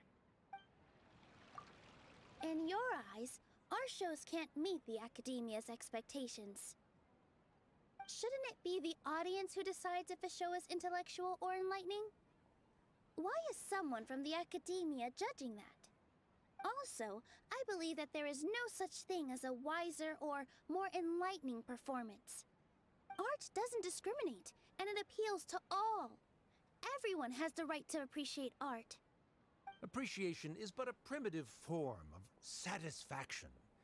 Guidance and enlightenment are necessary if we are to induce growth in the performers as well as the audience. This stance holds performers to a higher standard and encourages the development of the arts. If all performances are simple-minded, require little effort to comprehend, and lack any impetus for the betterment of society, then the people will not be able to develop a greater level of artistic understanding. Nurturing the populace's understanding requires a long and arduous process, and guiding this process is the Academia's true goal. So I'd like to throw in my 2 cents on something, because there's a debate that exists already that I think is very prudent to this discussion, and that is the existence of Western media as general. But let's start with animation.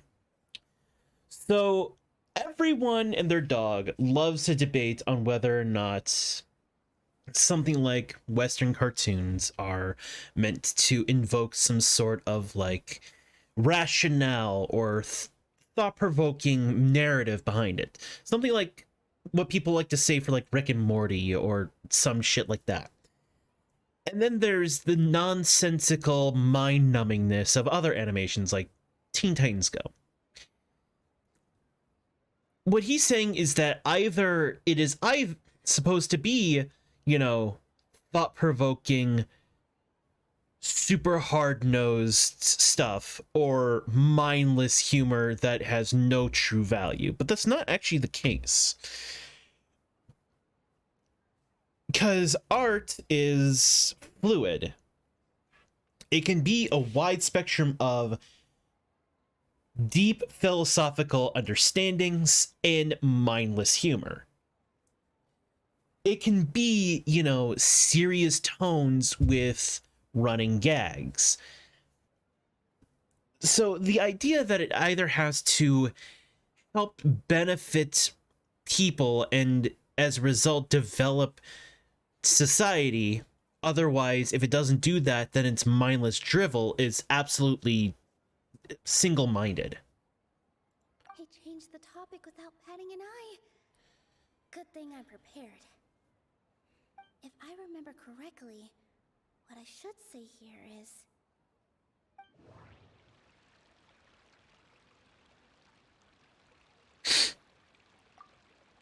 Art must first be appreciated by others to confer value.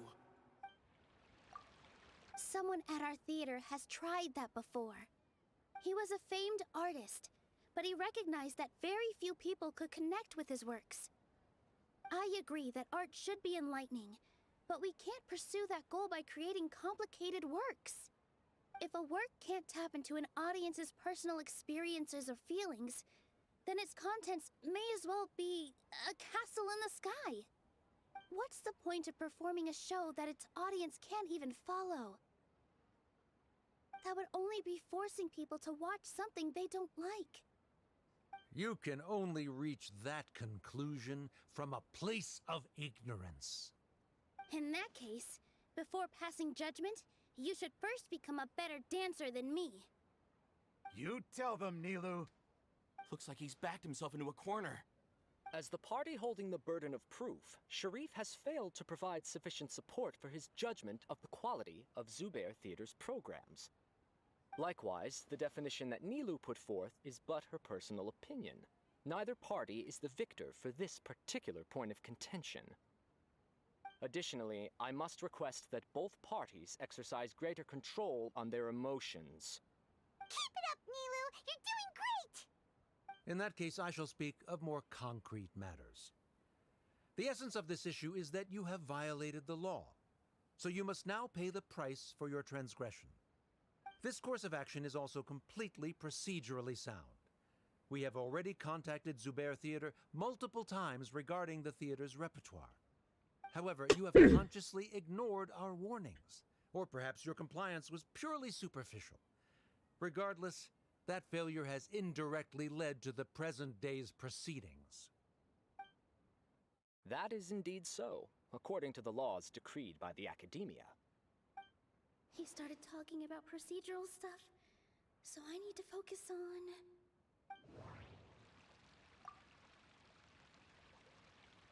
Mr. Zubair has been meticulously managing the theater. Everything checks out. Mr. Zubair has already provided signed copies of all documentation related to our operations. Everything is perfectly filled out and valid. Although the theater's performances don't align with the Academia's requests, The law doesn't say that Zubair Theater can be demolished only because of that reason. Demolition notices need to be provided in writing and made available to the public. Otherwise, the theater can continue to operate as long as its license is valid. Failing to follow these rules makes your stance procedurally unsound. Yeah! That's right! There are different ways to apply the rules.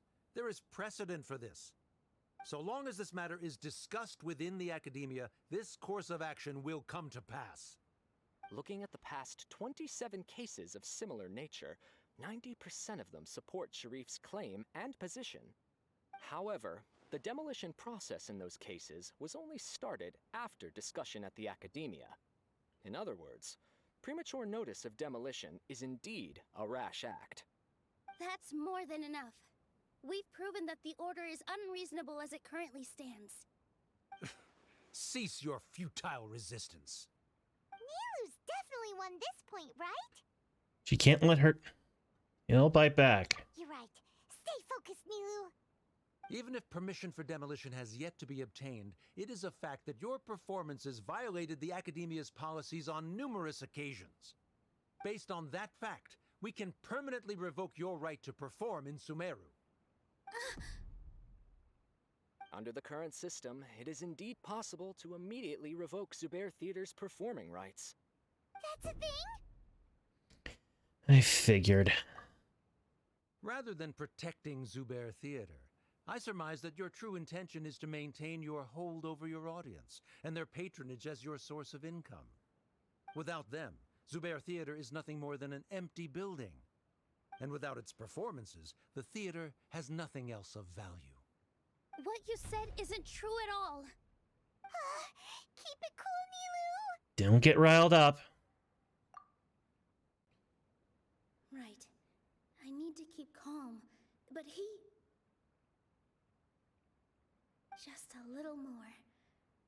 Zubair Theater isn't just a performance venue to us.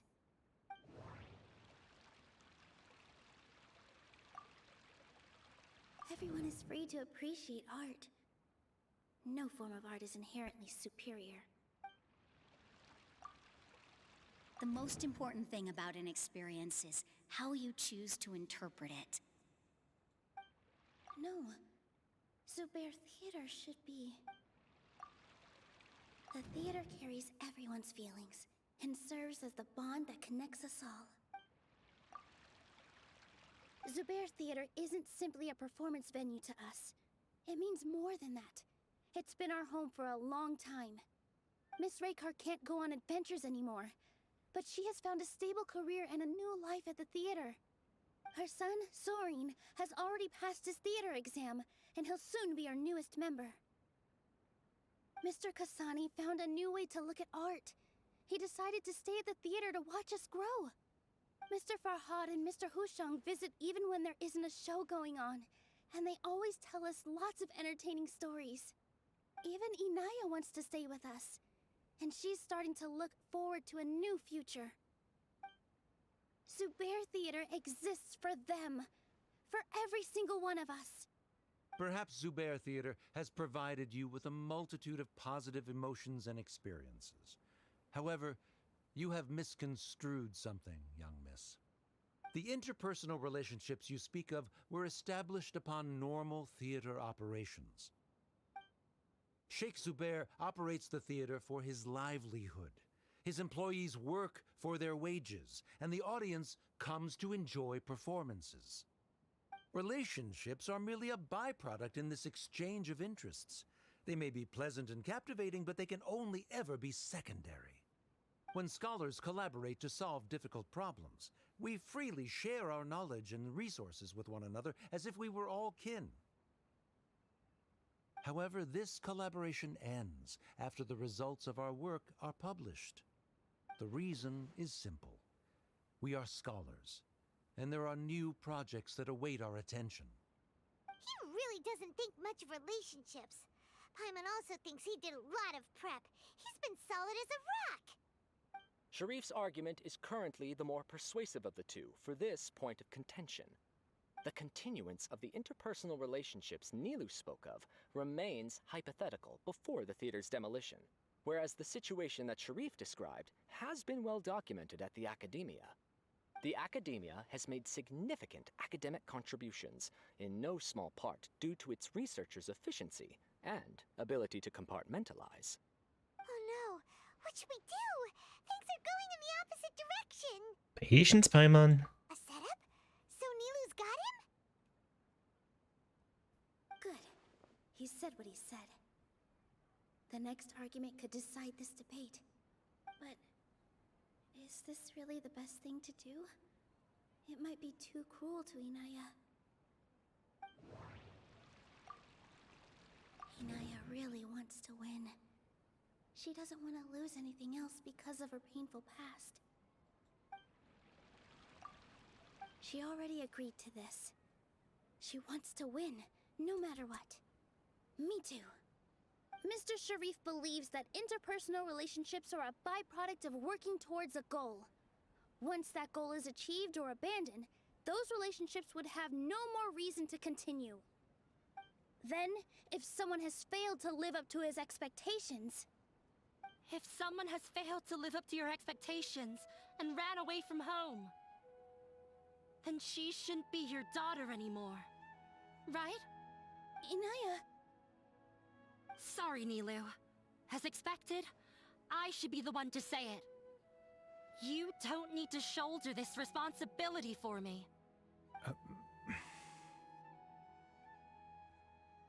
If in your eyes, the purpose of my existence is to become your academic successor, then that goal has ended in complete failure.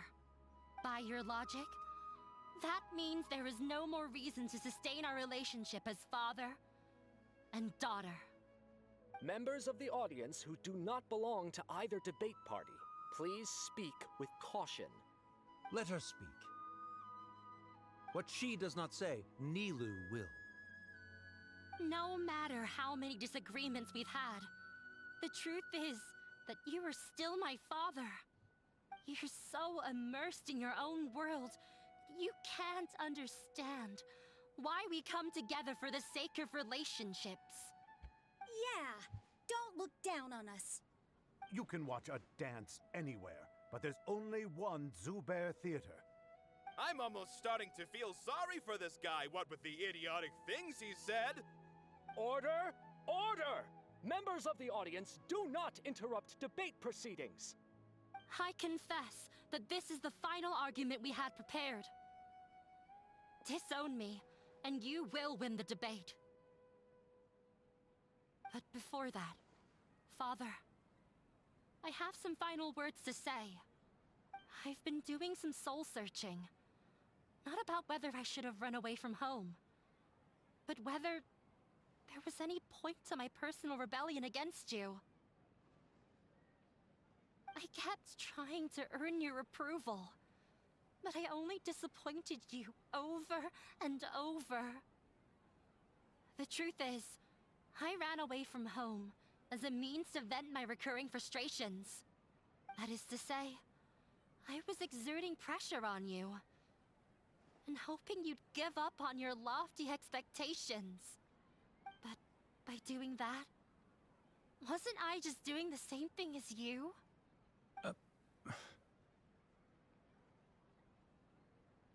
I won't force my expectations upon you anymore.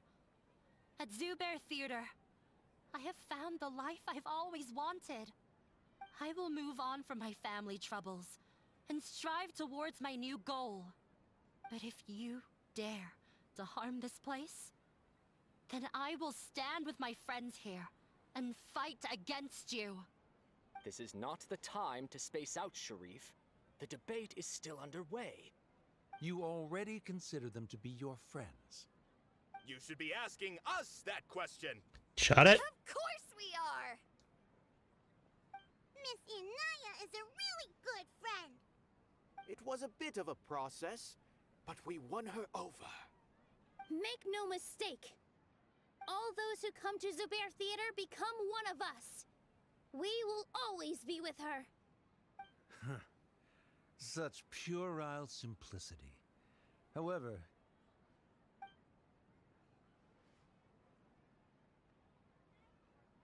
it is surprisingly a relief.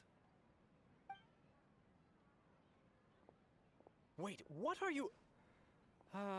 never mind. They left? Does that mean we've won? Excuse me. We won?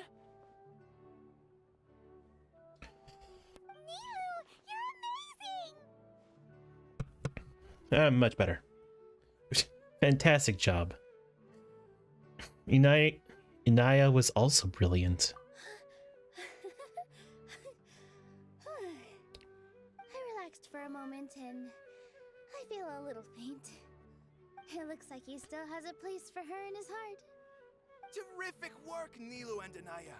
They likely won't cause any more trouble for us. Didn't know you could get so fierce. I have a lot of newfound respect for you two. This really took a lot out of me, though. I don't ever want to do this again. Both Miss Nilou and Miss Inaya were so cool! Should we throw a second round of celebrations?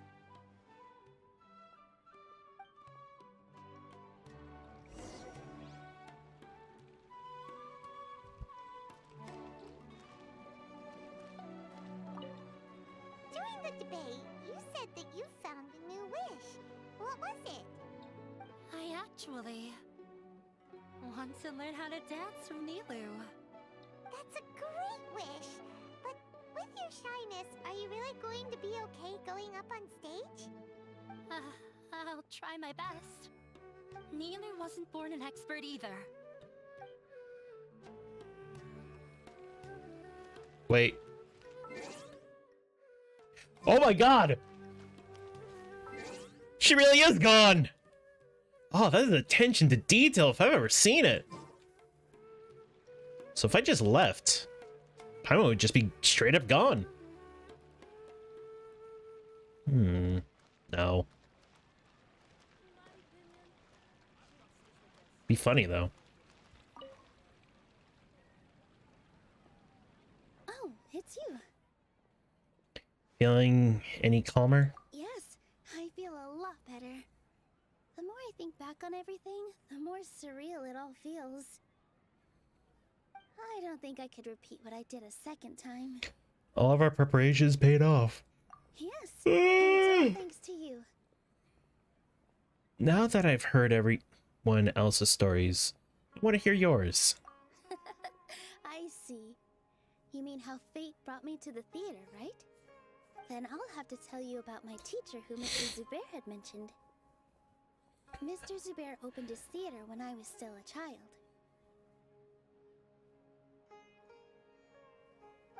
There was a beautiful dancer, and from the moment I saw her, I couldn't look away. I thought to myself, the gods must have blessed her with such talent. But later on, she would actually smile down at me and say, just the opposite, in fact. The opposite? Yeah. She said, dance is an art born from toil. It isn't a gift from the gods, but a creation by our own hands. It is a beautiful thing born from our life experiences. Whenever there is joy or something to be celebrated, people will dance. In other words, any place where people can effortlessly begin a dance will for sure be filled with the blessings of everyone's happiness. She wasn't looking for flowers and applause. All she wanted was to see her audience smile. So that is what art means to people? Right. The same as what Mr. Kasani believes. I was completely moved by what she had said, so I started taking dance lessons from her. And later on, I began to dance here in her stead. Before she retired, she told me, for as long as you live, never forget what dance means to others. This is why Mr. Zubair and I never intended to listen to the academia. Even though it ended up causing everyone a whole lot of trouble, thankfully, everything worked out in the end. Looks like you won't have to worry anymore. have a small regret. Inaya? Yeah. Even though she has already decided to stop fighting with her father, they never managed to have a real conversation with each other. Before he left, Mr. Sharif looked like he had a lot on his mind. He probably has a lot of things he wants to say, but will now perhaps never get a chance to. That really is a shame. Yeah, but I still hope that things can change. It never hurts to have hope. You and Paimon are more than welcome to keep attending our shows. Who knows? Next time, you might see Inaya on the stage. Are you still worried about Inaya? Let's be sure to come back often. Who knows? Maybe things will have worked out for her.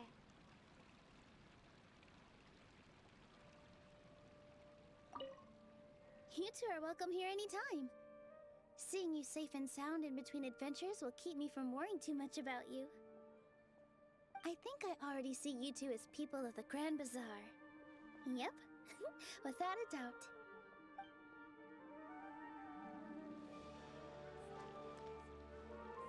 Wait for the debate 2 days later? Okay.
Everyone, I'd like to introduce you to our newest member, Hinaya.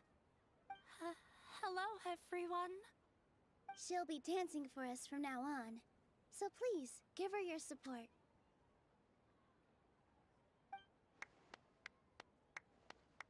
Hinaya's taken her place on the stage! Oh, Paimon wonders how she'll look when she starts dancing. When you stop and think about it, happy endings like this sure aren't easy to come by. A lot of things come together to make it happen. Nilou's efforts, everyone's wisdom, Inaya's determination. And Sharif's mercy. What do you mean by that? I think he intentionally gave us a chance.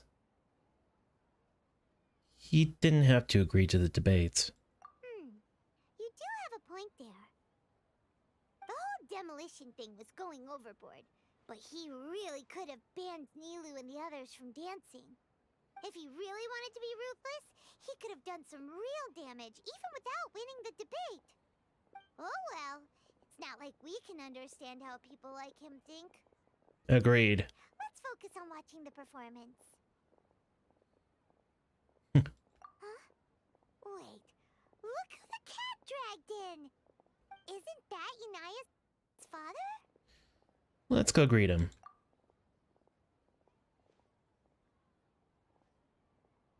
Oh, it's you two.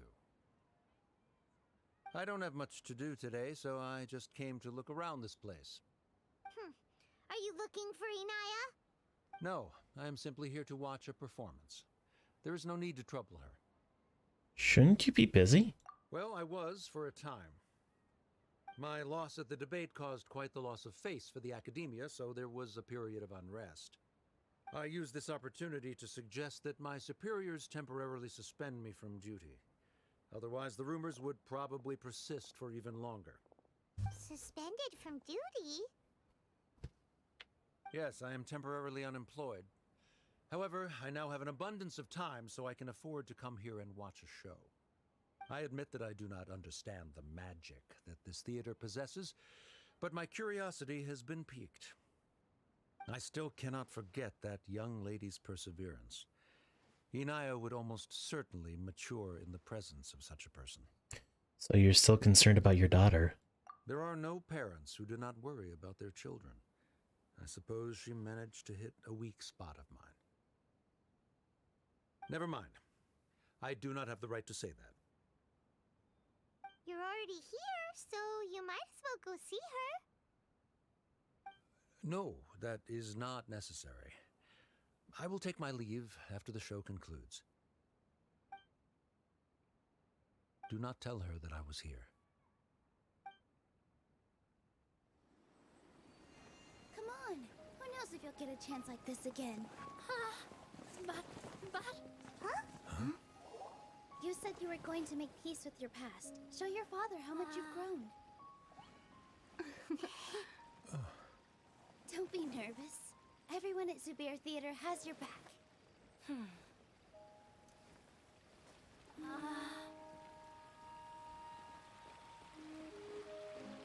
Hey, let's go somewhere else. We should give them some space. You sure they'll be okay? I don't know, but I think we should have faith in them.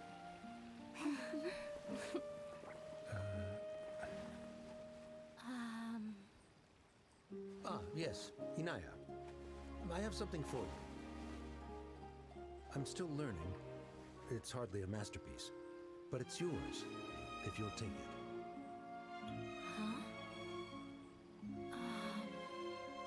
You don't have to take it. It's fine. Never mind.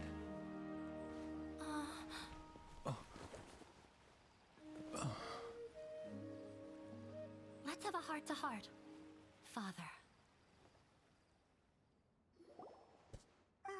Like father, like daughter. They're both so awkward with their feelings. Yeah, she probably would have snuck away as well if I didn't drag her back. Do you think they'll be able to reconcile? I'm not sure. A complete reconciliation may also not be the best thing for them right now. All those years of arguments and misunderstandings can't be settled overnight. It might be best if they continue to keep some distance for now. But no matter where their hearts and bodies may be, they will always be family. All I wish for them is to be able to one day tap into the warmth of that bond. Oh, by the way, everyone's really thankful to you for helping out with the debate. So, we made you a little something. Hope you'll like it.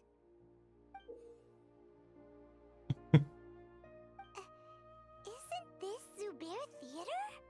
Whoa! This is amazing! It's so detailed and polished!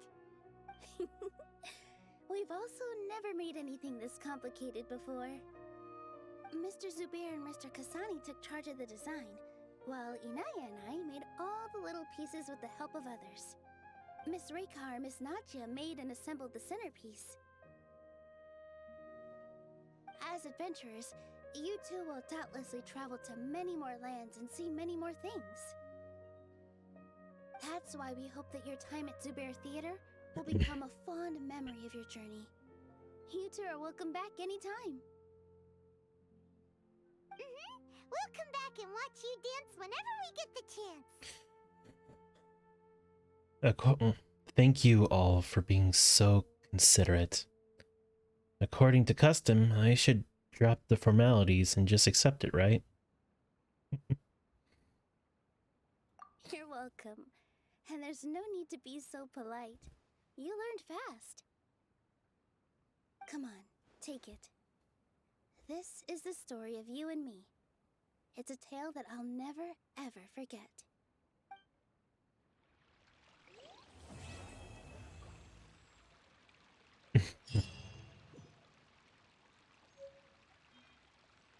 Oh, it's for my teapot. That's so nice.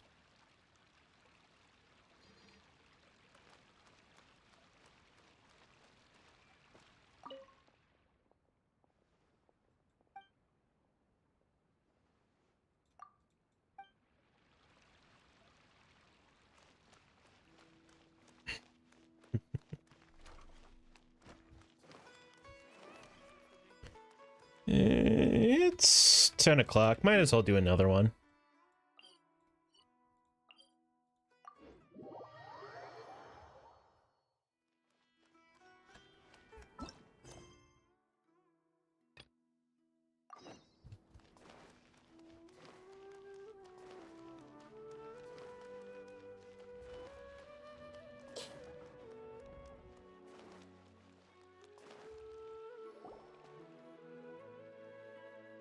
Wait, you two! Just a moment, please. You're the Traveler in Paimon, right? I thought you two looked familiar. People have been talking all about you. It's a pleasure to meet you. Do you have a moment? There's something I'd like to discuss with you. Have we met before? My name is Nabil. I'm a Matra in the Academia. You're friends with Sino, right? I've heard him mention you before.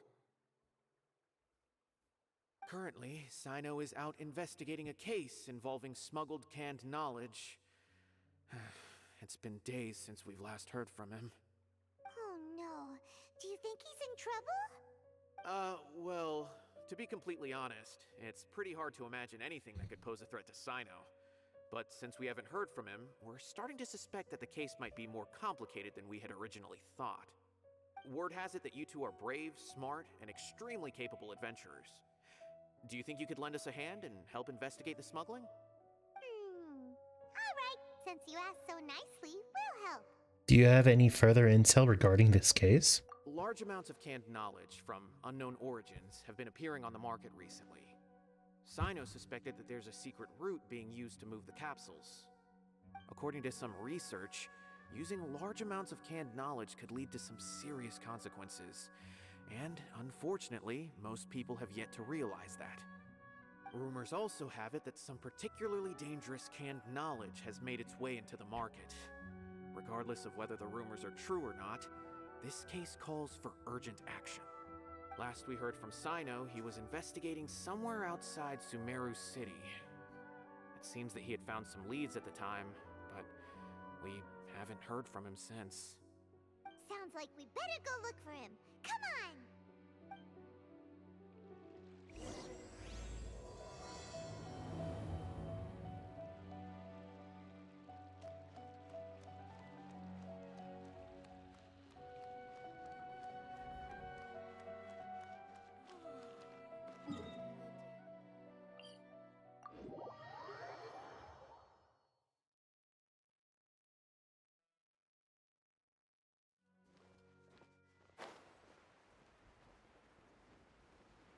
Oh shit.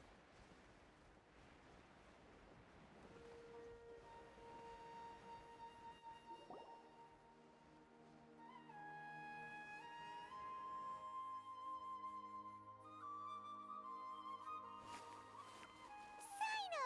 There you are! We finally found you! Ah, it's you two. I knew I sensed a familiar presence, but I'm very busy at the moment. We'll have to chat some other time. We heard about the case of smuggled canned knowledge. That's right! Nabil asked us to come and check on the situation. So Nabil told you about this? Divulging my location without authorization. I'll let it slide for now. This isn't the time for that. I see. Well, the situation might be more problematic than you anticipated. I've already questioned several people, but gained very little information. Long story short, I was able to learn of the secret location where the canned knowledge is being sold. You're welcome to accompany me if you're interested. Whoa, sounds pretty complicated. But having a chance to catch bad guys with Sino, it's like we're a part of the Matra. Alright, sign us up!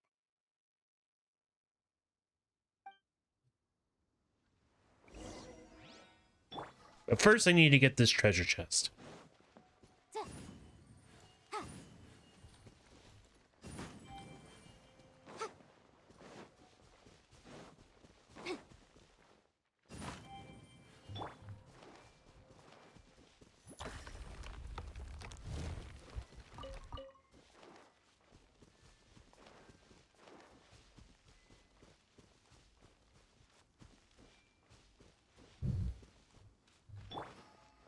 Yeah.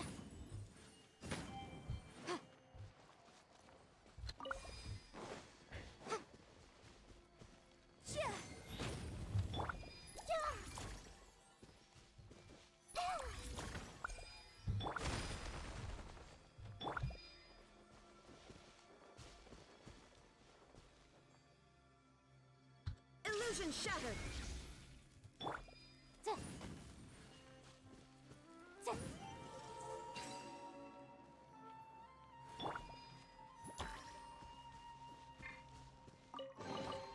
I wonder who this gift could be from.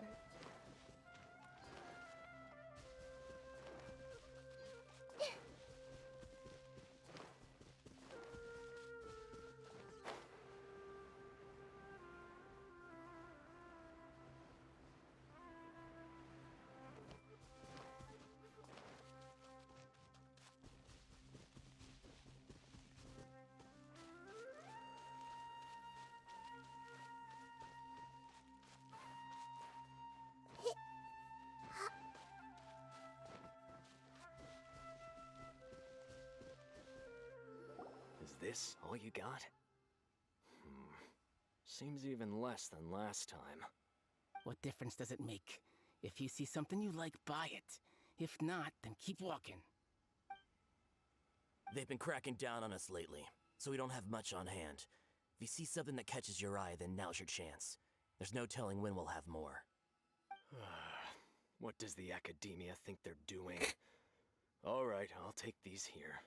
Let me see what else you have. I don't see any real gems in this batch. It's all pretty ordinary stuff. Whatever, how much do I owe you? 150K. Show us the Mora, and you'll get the goods. Put the Mora down and your hands up. It's Sino! When's he ever gonna let up? Hey, forget the goods! Let's split! But don't forget the Mora!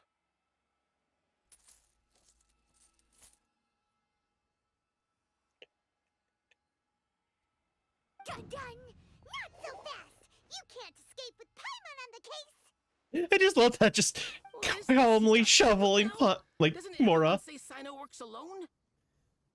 I don't like the looks of this. Either way, it's gonna be a tough fight. Any ideas? It's over. It's not like we're making a big cut anyway. I'm not losing my life here. Huh? Did they really just give up like that? Just like the others I've cut. They're not deep in the circle, just dealers at the bottom of the chain. All right, I have one question and one question only. Where did you get this canned knowledge? The pickup location is different every time. The boss tells us where it's gonna be and that's it. We don't get a say in it. He sends someone every 5 days to bring us the goods. And when is the next batch coming? I don't know.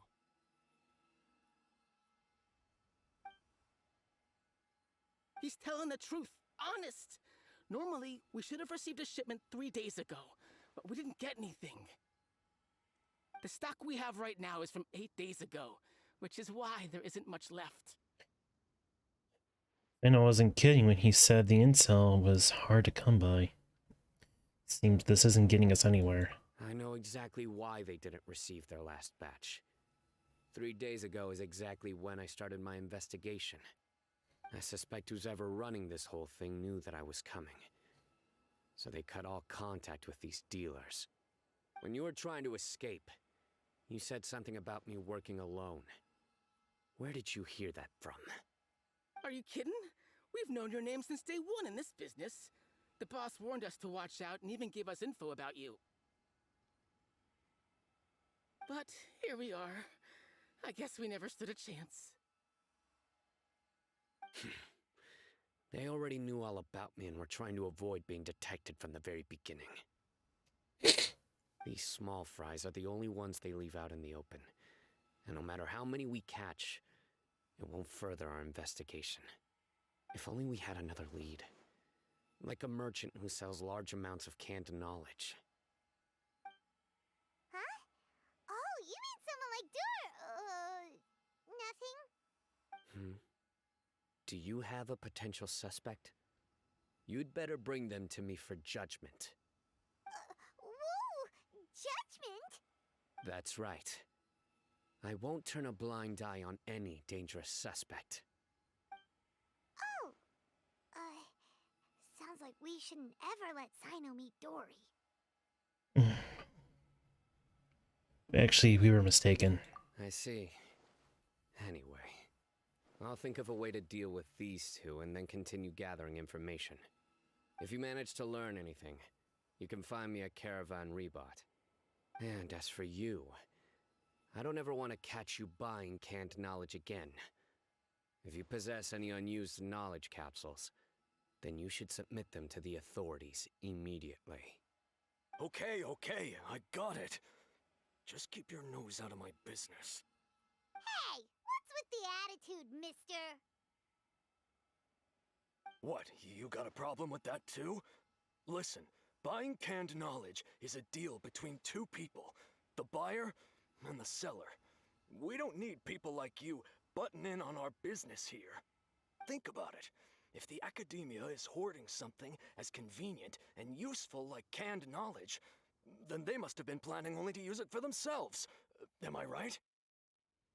They must have their own reasons. The academia has clearly published the potential dangers of canned knowledge. I don't like having to repeat things. And besides, I'm sure you wouldn't listen anyway. I just hope you understand that your actions are what fuels the smuggling of canned knowledge. If I ever catch you again, I will personally see to it that you are punished. All right, Traveler. I need to go now.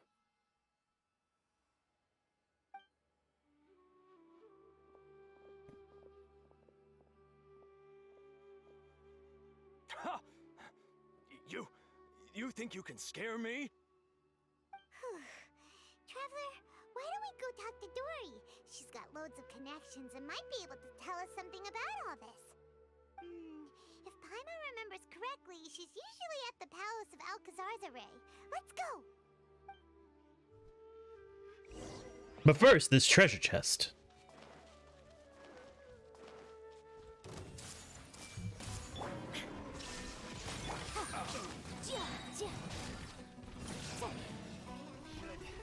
Replace my hammer.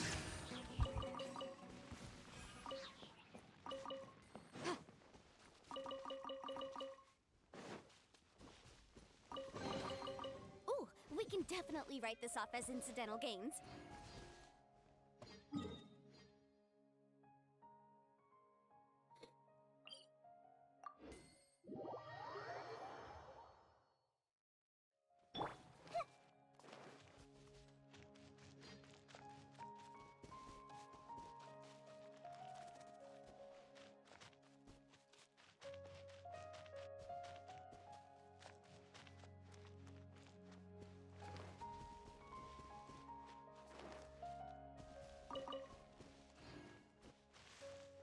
Excuse me.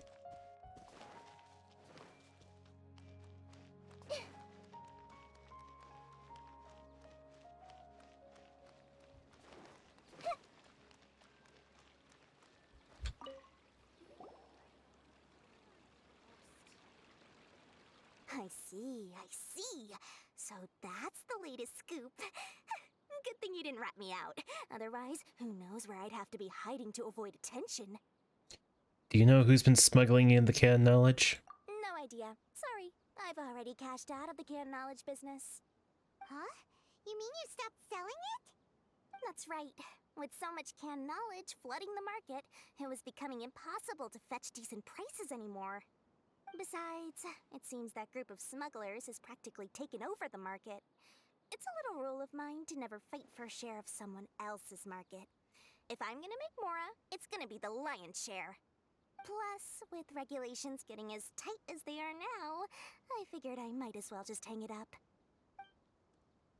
Sounds like we came all this way for nothing. Well, not completely. Granted, I don't know who's behind all the smuggling activity, but since you didn't sell me out, I'll let you in on what I do know. After all, those smugglers have really crossed the line, butting their way into the market like that. I hope their luck runs out soon so that I can take over. I mean, so that the industry can become more fairly regulated. Hey, you just want to make more business for yourself. Is selling canned knowledge really that lucrative? Don't underestimate its value. Think about it. You can gain all sorts of knowledge while bypassing the troublesome process of studying. Naturally, that makes it a product worth a high price. Of course, not everyone needs that kind of knowledge, but in a market as big as Sumeru, there is plenty of demand. Plus, the cost of production is relatively low, so even if dealers have to cover transportation costs, there's still an enormous profit to be made. Then why does the Academia prohibit selling canned knowledge? Being able to gain complex knowledge and become a scholar with the snap of your fingers does sound like a dream, doesn't it? But everything in the world comes at a price, right? Gaining knowledge is a complicated process. It requires learning, thinking, and practice. Even when it comes to my own business, I have to go through a lot of preparation before I put anything out for sale. But with canned knowledge, one may simply skip all the hassle and get whatever they need to know immediately. That inherently leads to at least two potential problems. First, you'll accept the knowledge as factual without a second thought, and you'll find it very hard to forget. This means that if the knowledge is flawed, then it'll be very difficult to correct. And second, excess use of knowledge capsules over an extended time diminishes your ability to think. You'll end up becoming like a library that can only store knowledge. Oh, that does sound pretty dangerous. Traveler, you used canned knowledge before. Did you feel any negative effects? In particular.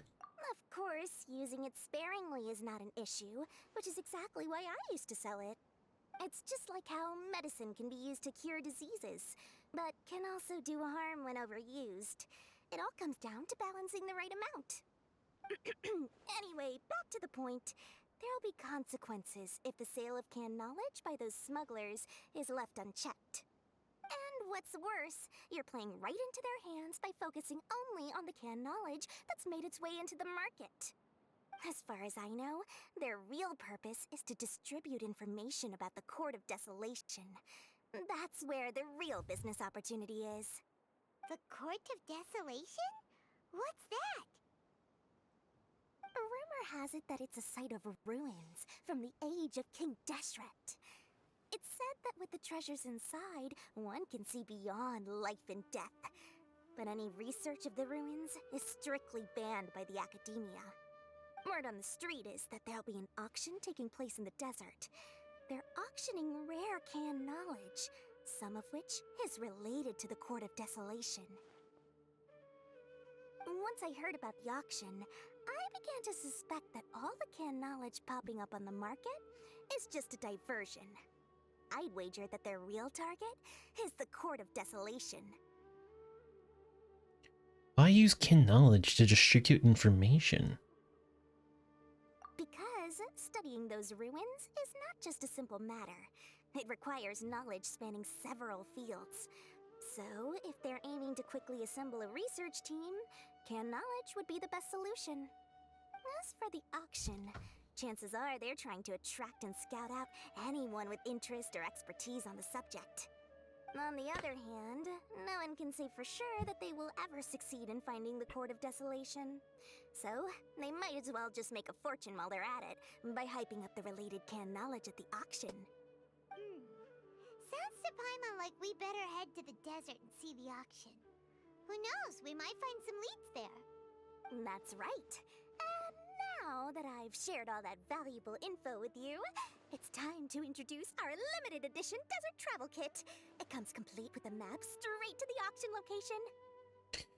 Saw this coming. As I said, I also have to make preparations before I sell things, right? Now, let me consider how much I should sell this for. I've got it! 500,000 mora per kit! That's quite the bargain. We'll even offer a 50% discount for little Paimon's travel kit. Only 250,000 mora. What? That's super expensive! No need to worry, little one. Sino's the one heading this investigation, isn't he? I'll be sure to bill all the expenses to him. All you'll need to do is tell him to go to the Merchants Guild and pay the bill once the mission is completed. Just, be sure to not send him directly here, though, okay? that would leave me completely in the open. I'm sure the General Mahamatra of the Academia would never leave any debt unpaid, and I can only imagine the funds he's allocated for investigations. Oh, maybe I should charge him more. We'd better get going. If Dora keeps at it, we'll be out of Mora.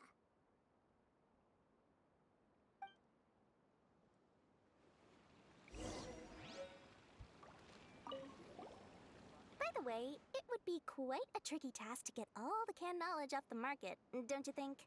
You'd probably be making some enemies along the way, too. Huh? What makes you say that? Because in the short run, the circulation of canned knowledge benefits everyone. Whoever's behind the smuggling gets a chance to study the Court of Desolation, while knowledge dealers stand to make big profits. Even the buyers get a rare chance to easily access knowledge that's hard to come by. So, you see, it's a win for everyone. Who would want anyone stepping in and ruining the deal, As for the long-term consequences that lie ahead, most people can't see them, nor would they even believe them. So, if you think about it, you're setting yourself up to be targeted by everyone. You've got quite the challenge ahead of you. I can only imagine how stressed you'll feel. How about I recommend a book for you? It's called 100 Ways to De-Stress and Live Your Best. I'll offer you a 30% discount right now. Oh, again? No way we're falling for that.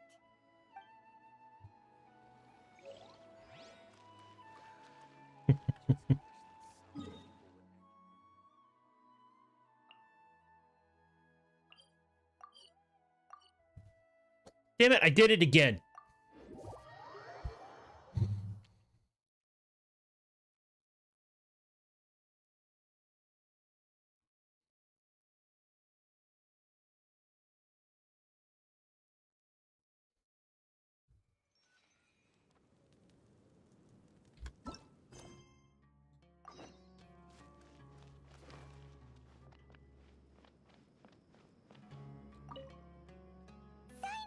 We got news for you. What the smugglers are really after is a chance to research the Court of Desolation. They're hosting an auction in the desert to sell canned knowledge about those ruins. The Court of Desolation. I won't ask how you came by this intel, but is it reliable? Yes, it should be. We also heard that the Court of Desolation contains treasures from the time of King Deshret. Is that true? Partially. It was a secret place built by a dark sect from the age of King Deshret. The ruins do contain treasures, but the place is also rife with unknown dangers. According to past research, one must forfeit their life as the price of entering. They are not some ordinary ruins, so the Academia has strictly prohibited any related research. However, if they are using the canned knowledge as a way to move information and recruit researchers, then I suppose your conclusion does hold some validity. Regardless, we need to go into the desert. Are there many people trying to study the Court of Desolation? Less in recent years, but there are always those who attempt to do so, both inside and outside the Academia. After all, legends claim that whoever obtains the treasures inside can see beyond life and death, or even resurrect the dead. Death is often the greatest grievance for many people. Though they're fully aware that the chance of these rumors being true are slim, they hold tight to such fantasies and pursue them regardless. That's why some continue to research it, regardless of it being a restricted subject. On top of that, it's hard to track the source of information contained in canned knowledge. Do you know where the auction is taking place? Yes, we do. Good. We'll go investigate. But before that, we'll have to get rid of these people tailing us. Huh? People tailing us? I had a feeling. Let's begin to leave town and see what happens. I'm sure they'll reveal themselves as soon as we make a move. Don't worry. I'll make short work of them. That's Sino for ya. But we can lend a hand too, you know.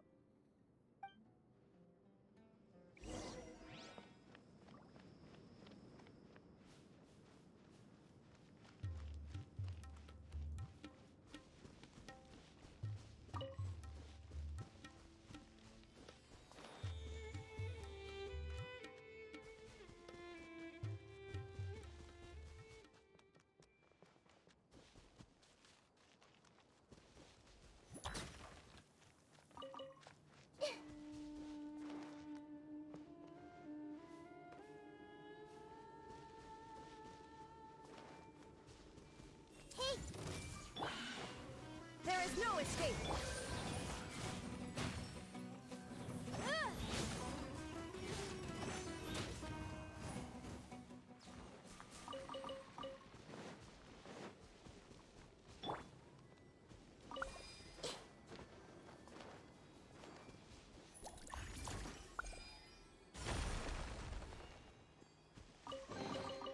Find anything you like?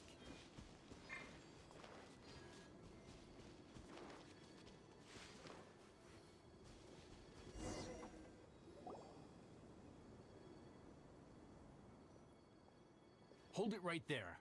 Heading to the desert, are we? I would think twice if I were you. Hey, there's a chest over there. Who are you? That doesn't matter. All you need to know is that someone wishes to inform you that it's not too late to turn back. Ah, you must be Sino. I've heard a lot about you. You've got quite a reputation. But this time you're in over your head. Unless you turn around right now, I'm afraid that even you won't return unscathed. And as for you two, why bother sticking your noses in trouble that doesn't even concern you? You're here to help Sino. That's right. We won't just sit back and do nothing. Ha! Have you really thought it through? You're not just doing this for recognition, are you, Sino? My employer said that he's willing to compromise as long as you just walk away.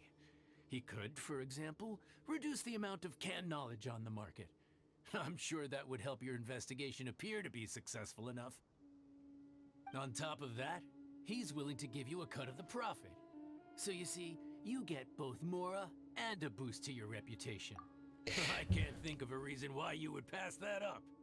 You know, I've often thought about situations like this in my own little head, and I've come to the conclusion on something. I would probably say I'll stop once I see the Mora, take the Mora, and then continue, because what are they going to do? Is that so? Well, I can't think of a reason why I'd accept. I've heard enough. Get out of my way.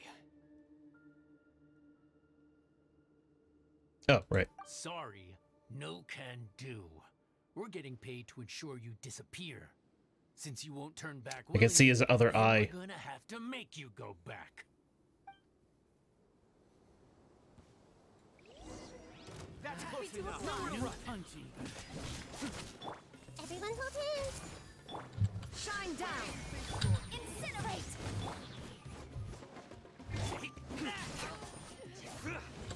Surrender. You are not welcome here. Try to keep up.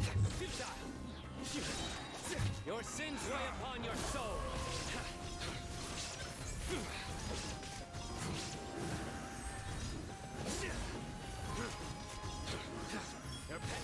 Commit it to memory. This doesn't change anything. You're in over your head, Sino. There will be others coming for you. You'll regret it.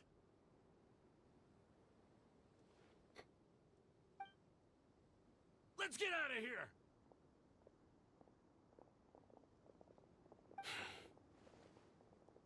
Shouldn't we follow them? No need. Even if we apprehend them, there'll be little information to gain. Besides, it might also be a trap. I apologize for bringing you into this dangerous mess. Just being associated with me will inevitably cause you to become targets as well. You should be careful from now on. Sleep with one eye open. Wait, hold on. There's no way anyone could sleep without closing their eyes. Right? Paimon, it's a You'd be phrase. surprised. Anyway, just be careful. Mercenaries are never quick to forget. In their line of work, even a single failure is bad for reputation. They may even stay hidden in some dark corner for a very long time, waiting for the right moment to ambush you. They'll do anything to keep their prestige intact. Have you encountered that kind of situation before, Sino? Yes. I remember it like it was yesterday. I was carrying out a mission with one of my superiors.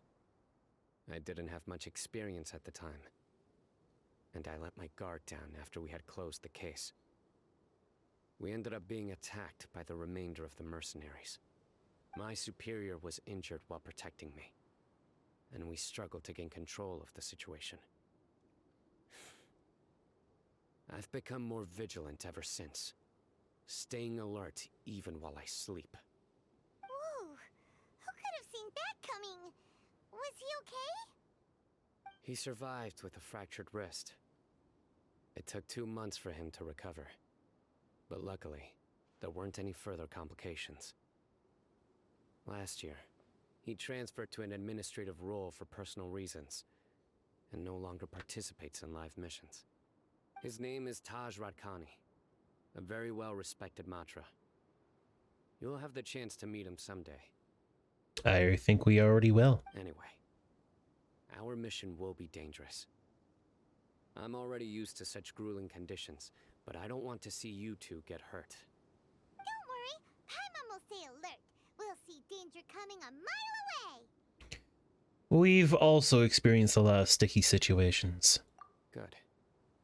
Don't worry. It won't be long till we're at the bottom of this. And once this is all over, I'll sweep away any other hidden dangers.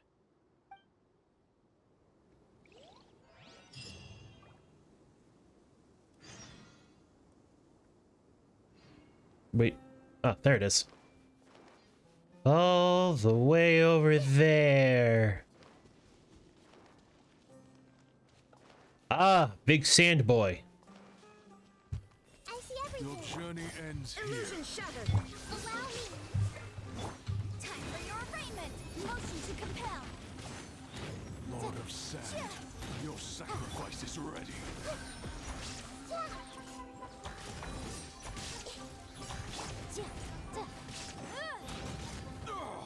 The golden slumber. Remarkable condition.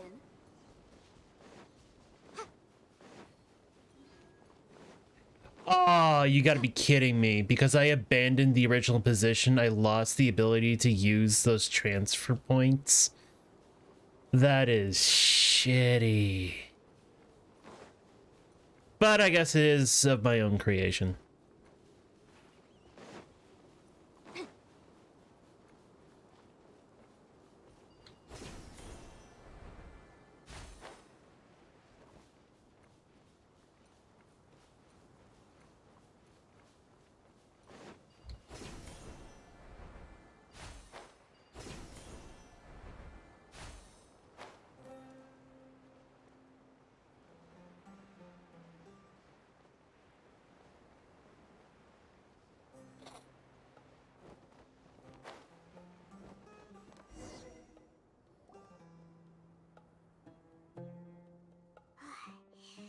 So hot. If only there was some shade for us to cool off under. Maybe we should take a break? We still have a long way to go, so you'll need to hang in there for a while longer. This is not a good place to rest anyway. Okay. But don't you feel hot too, Sino? Of course, but I'm accustomed to these conditions. Care to share any tips? Paimon's about to melt away. Just try to stay focused. Use your willpower to support your mind. The moment you start to give in is when you'll feel more tired. Take one step after another. Don't let your mind perceive your body's limitations. We must get somewhere safe before we can relax. Okay, if you say so. But where would be a more safe place to rest? Paimon thinks this is a perfectly safe place to stop. Just look around, it's just sand and desert. There aren't any monsters for miles around. Whoa! Where did these scorpions come from? Watch out. Something's not right about them. Everyone hold hands.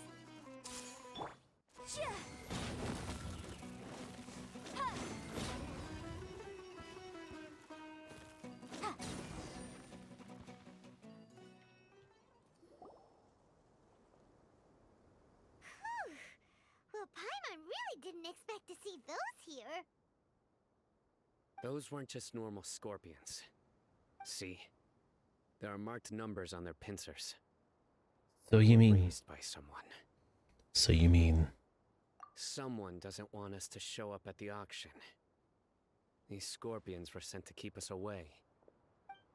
We are surrounded by desert as far as the eye can see. If we were killed out here, nobody would ever know. This place is super dangerous. Good thing we didn't let our guard down. Something's not right. There are no roads in the desert, so how could they know where we are? Stay still. Here's the answer. They must have planted this on you. Huh? What is it? A miniature tracking device made by the Kshahrewar.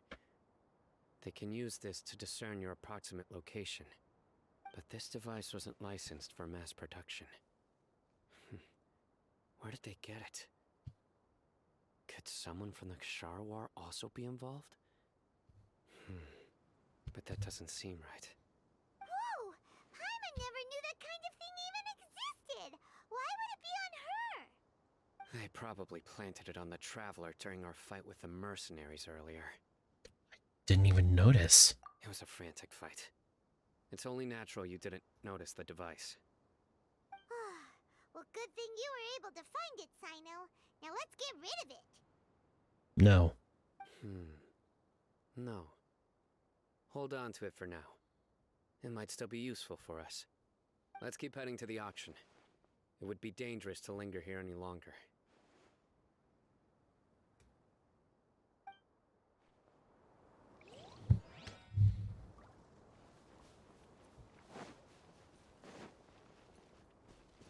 Hey, 2 chests. I see everything.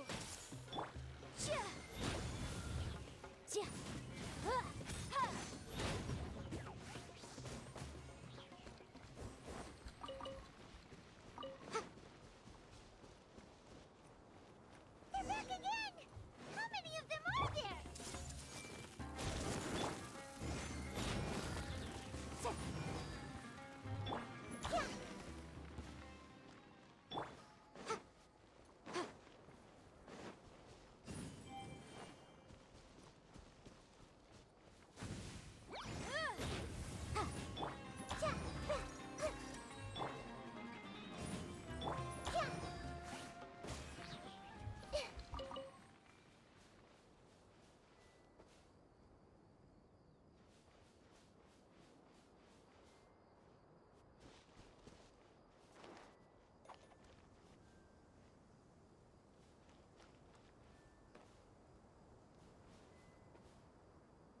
Oh.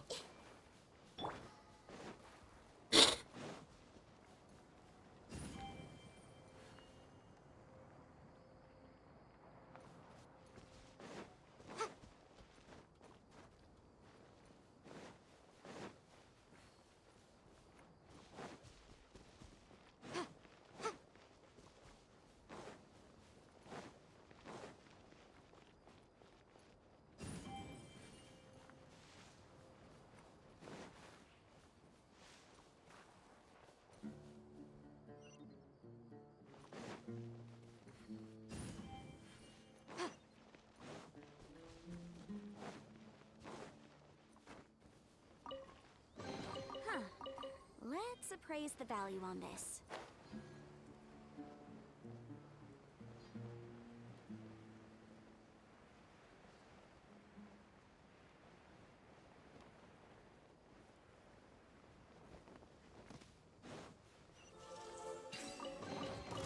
Remarkable. I see everything. There is no escape. Hold the line. Boom boom! Ha. Ha. Ja. Ja. Ha. Ja. Ja. Ja. Ha. Ha.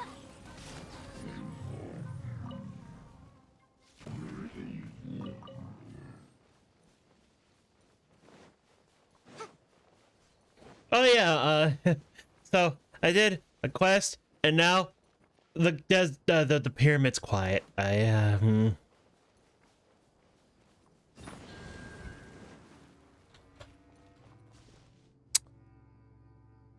on. I'm gonna need a different character for this one.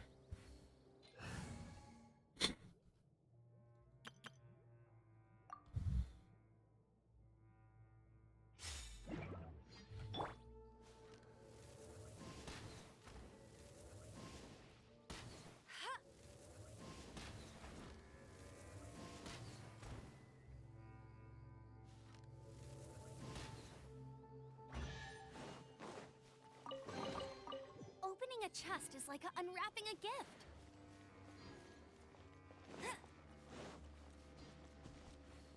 Oh my god, there's so many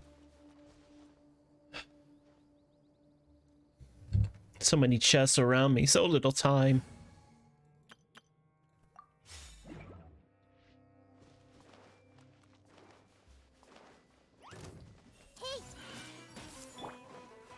Illusion shattered.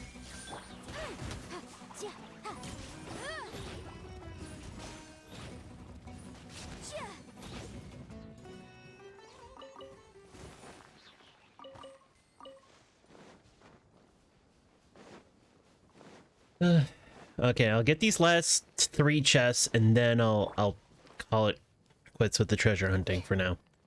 Time to go.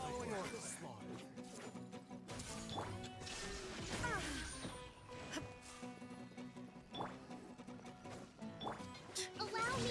Test my patience.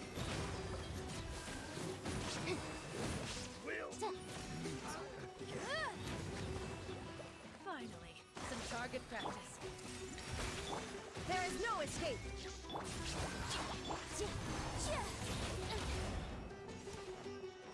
Incinerate!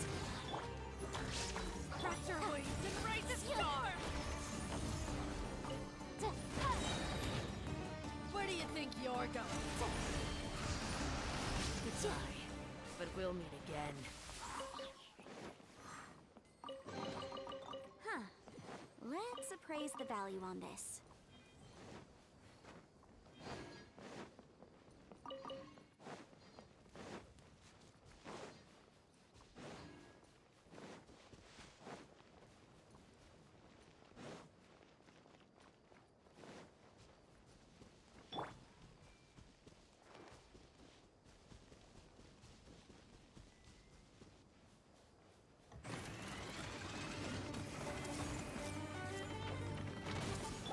Shine down.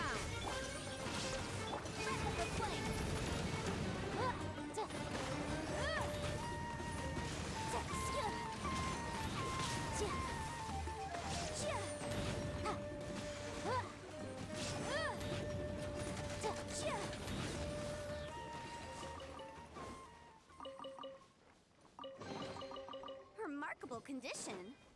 Okay, all I need now is that little targeting practice one, and I'll be good to go.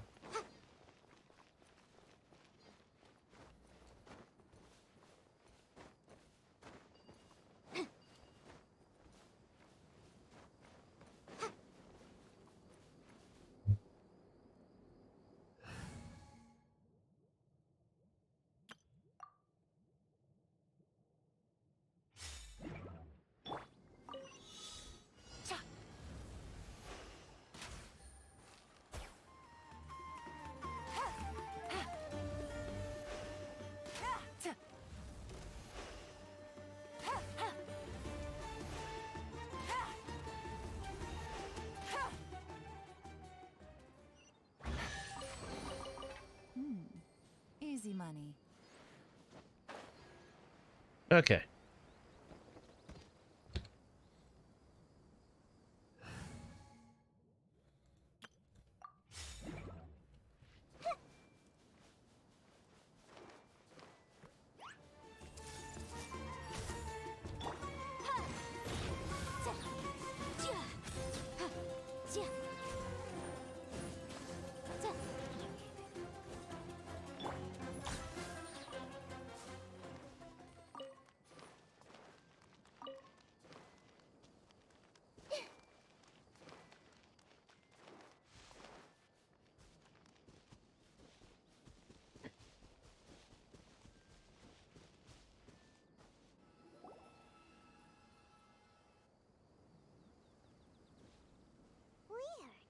Is this where the auction is?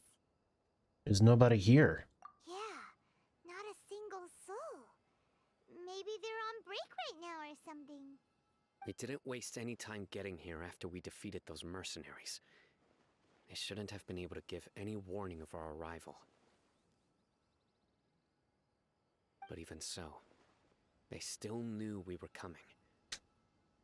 Someone here must have been watching the tracker and warned everyone to clear out. Aw, what should we do now? We searched the area. They couldn't have moved all the knowledge capsules so quickly. There might still be something left for us to find. Alright, let's take a good look around the area.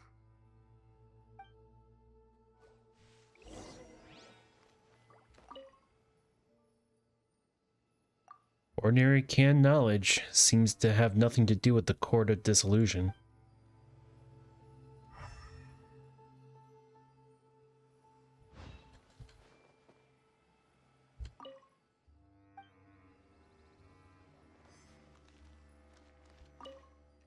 Scattered footprints have not been completely buried by the wind of sand, but it is impossible to speculate on the direction of the merchant's escape from the footprints.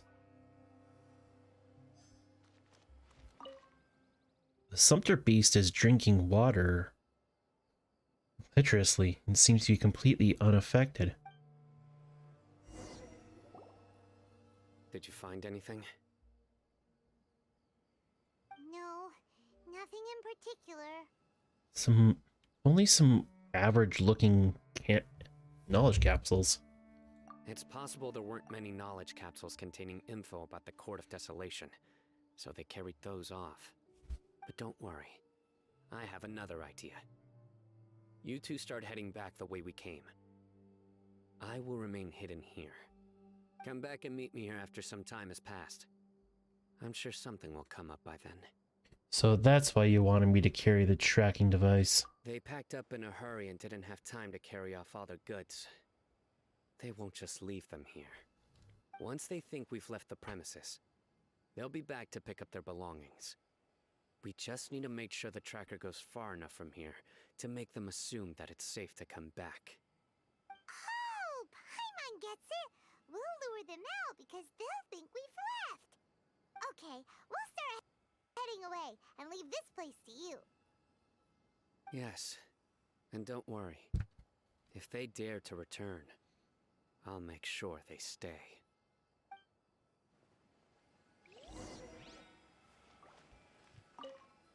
There's no time to lose. Leave as soon as you're ready.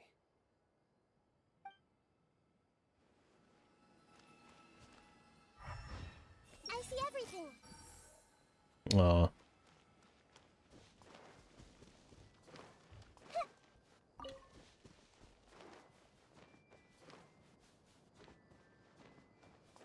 You know, I really do think that they should add fruit trees to the Serenity Teapot. I think that'd be cool.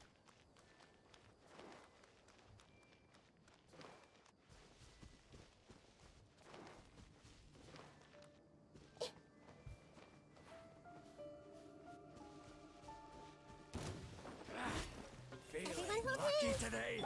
There is no escape.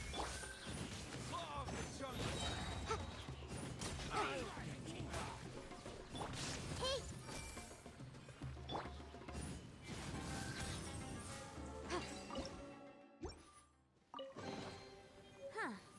Let's appraise the value on this.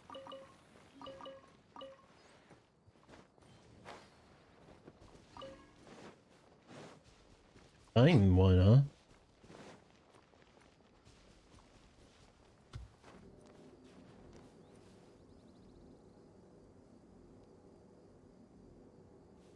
Oh, that's this.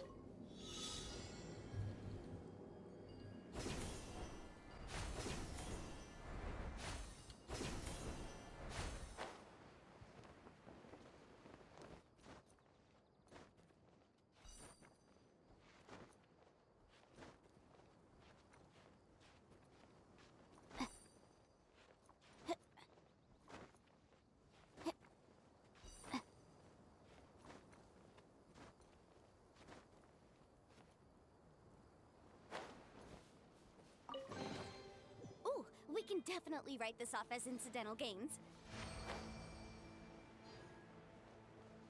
Awesome.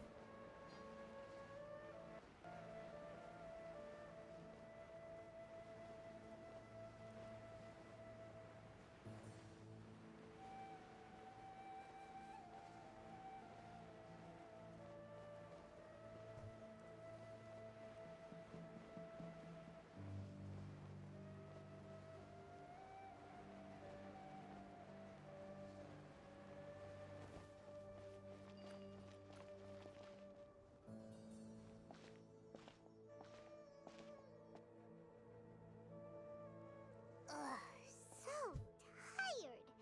We've probably gone far enough now, right? We should go a little further. Further?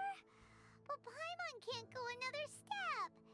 How about we rest here for a while?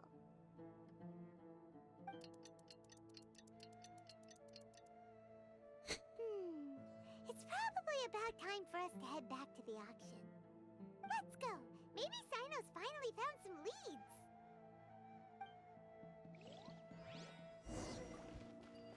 But first...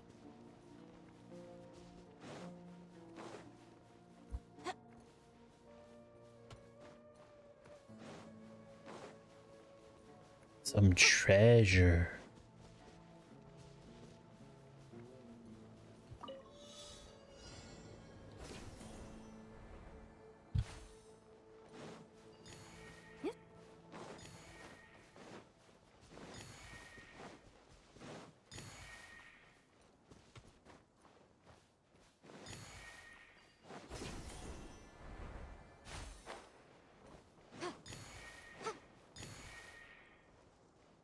Oh no, did I miss one?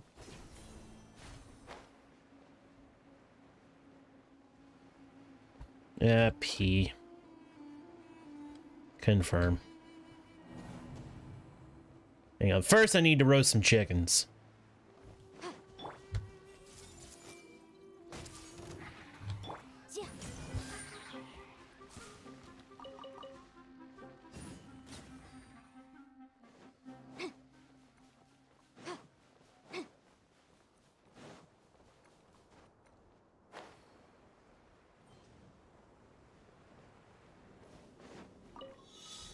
Yeah, I did miss one.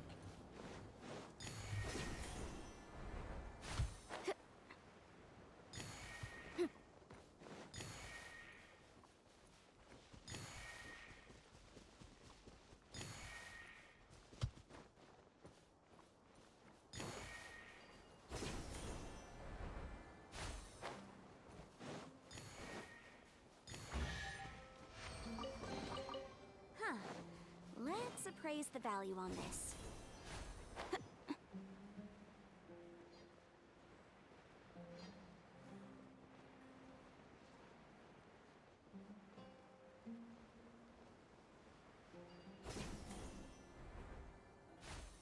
Hey, a Sealy. Nice.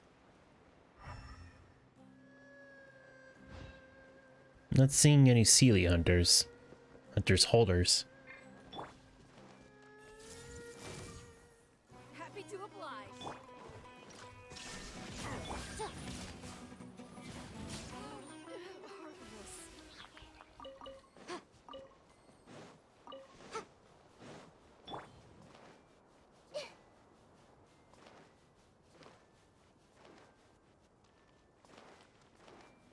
I see everything. You are not welcome here. That's close enough.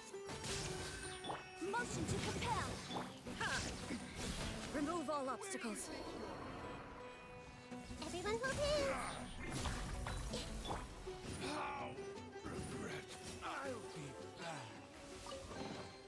Ooh, we can definitely write this off as incidental gains.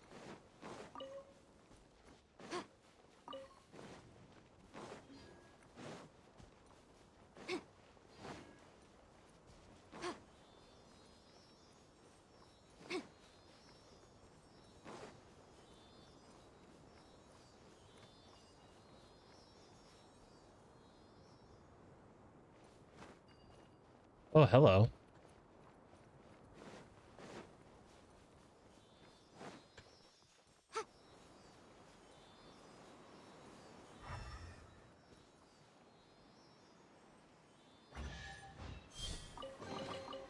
Remarkable condition.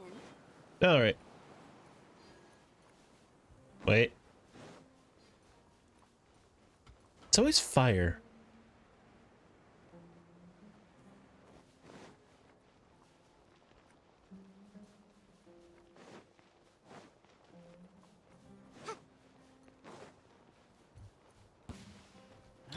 I see New everything. punching bag. Shine down.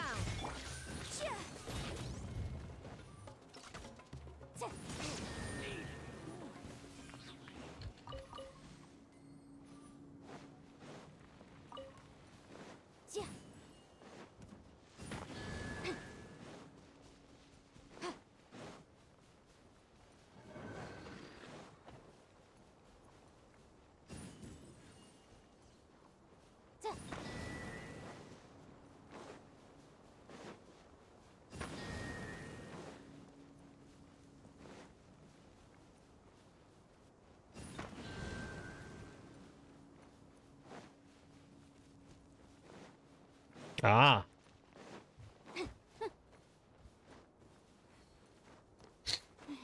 Trivial matter.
I'll race you there. Opening a chest is like unwrapping a gift. Yeah, okay.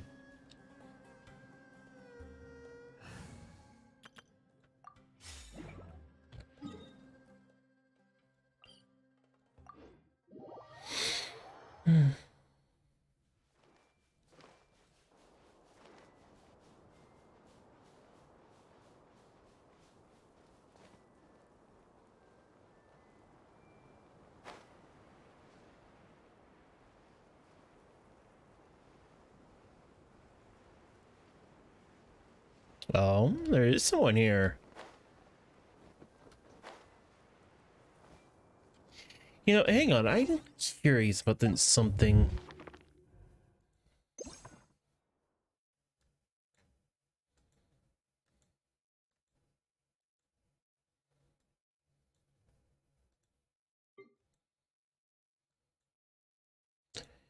Shaggy Sumpter Beasts. Sumpter Beasts are friends of humanity. These gently well, these gentle-hearted creatures are indispensable elements of production and transportation. In Sumeru, your wealth is symbolized by the number of sumpter beasts you own. Large merchant caravans and eremites usually come with very sizable trains of sumpter beasts indeed, and this allows them to carry ample supplies and goods across both desert and forest alike. Huh.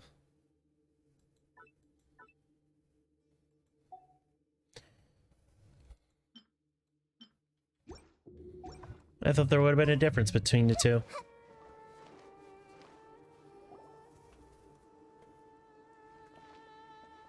Oh, looks like Sino caught someone. So you're the bad guy behind all this, aren't ya? All right, tell Paimon everything you know. Does he know anything about the smuggling? I didn't act immediately when he showed up. Rather, I laid low and observed for a while instead. He is not the primary instigator, but he is most likely one of the more important dealers here. Am I right? Yes, impressive. You certainly live up to your reputation, Sino. If I had any idea you were still around, I wouldn't have gotten so greedy. Huh? Greedy? What do you mean by that? Once everyone knew you were coming, all the canned knowledge dealers abandoned their goods and fled at once. Obviously, there wasn't time to pack up everything. Since all the goods were just left here unsupervised, I thought I'd use the opportunity to come back and take what I could. You know, free merchandise is good business, but I suppose there's no use explaining it now. You must know who's manufacturing and selling the canned knowledge, correct? Will you tell us willingly? Or do I need to make you talk? No, I'll talk. But before that, perhaps we can take the conversation elsewhere? If we stay here, chances are that someone will see me with you. That would put both me and my family in danger. All right. Where do you suggest we go? How about my home in Aru Village? It should be safe there. Fine. Let's head out. You can throw away the tracker now, traveler.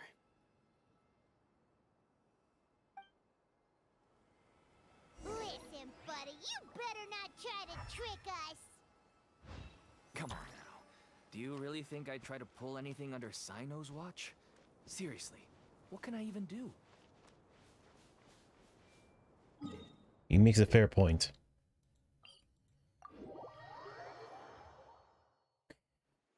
Sino is one of those people you can't pull the wool over his eyes. You may try, and if he likes you, he'll just disregard you. But he knows you're up to something.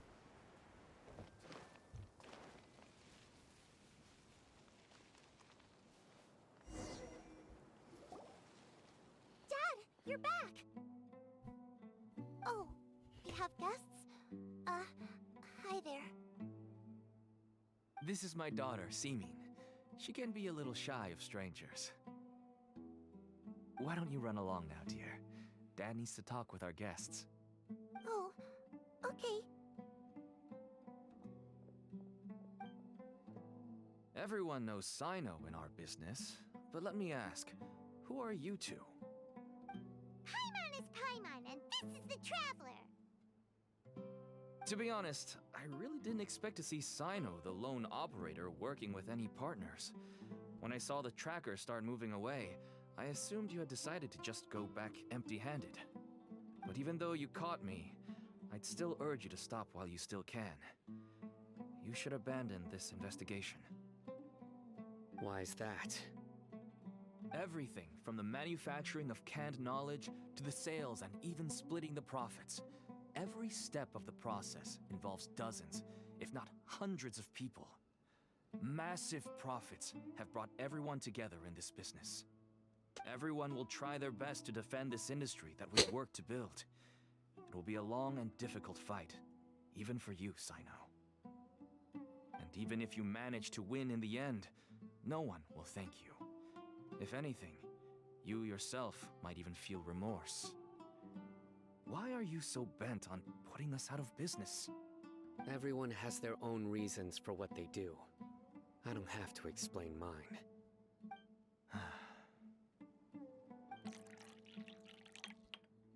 Here's some tea, Dad. And for the guests, too. Right. I forgot to offer tea to our guests. Thank you. Don't mention it. And, I should tell you that our tea tastes kind of bitter, but I put some sugar in to make it a little tastier. That's my girl. Do we still have any sugar left? If not, I'll buy some more next time. Yes, we do. Okay. I'm gonna go have a rest now. Didn't you say that everyone's in it for the massive profits? That sure doesn't seem to be the case for you. Actually, that's what I wanted to talk to you about. I was hoping to ask you for a favor. My daughter was born with a chronic disease, so she has a relatively weak heart and lungs. Even slightly strenuous exercise can cause her to faint and prove to be a life-threatening risk. That's why she never really had any friends to play with, and why she locks herself up in her room most of the time. She has to take lots of medicine, and it doesn't come cheap. As for me, I was just an average merchant. I would wake up early and travel all around to make a profit. But the Mora was still nowhere near enough. I could only watch my daughter's health deteriorate day by day. Until one day, someone reached out and showed me a way to really make a profit. Selling canned knowledge? That's right. With all the Mora I made, I could finally afford medical treatment for my daughter. Nothing made me happier than seeing her get better. There are many others like me. Smuggling canned knowledge might seem like an unforgivable crime to you, but to us, it's a means of survival. I wanted to tell you all this so that maybe you could understand and change your mind. Please, stay out of this, Sino. Give us a way to survive. Oh no. That means that if we prevent the sale of canned knowledge, his daughter will... I must get to the truth. I can find someone to help treat your child, but I cannot turn a blind eye to the smuggling. These are two completely different issues. I somehow knew you would say that. But having your word to help my daughter is enough for me. Since you insist on continuing the investigation, you should have a look around the back of my home.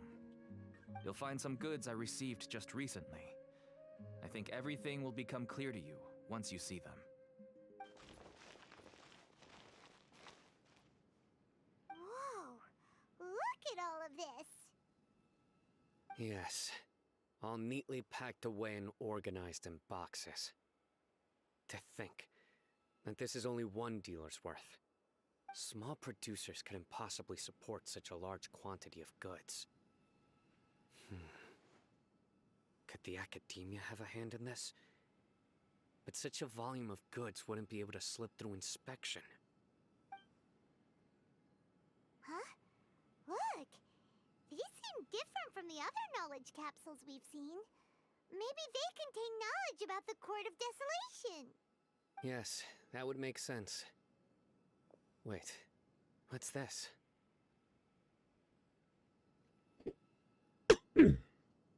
Some sort of marking we've never seen before. Yes.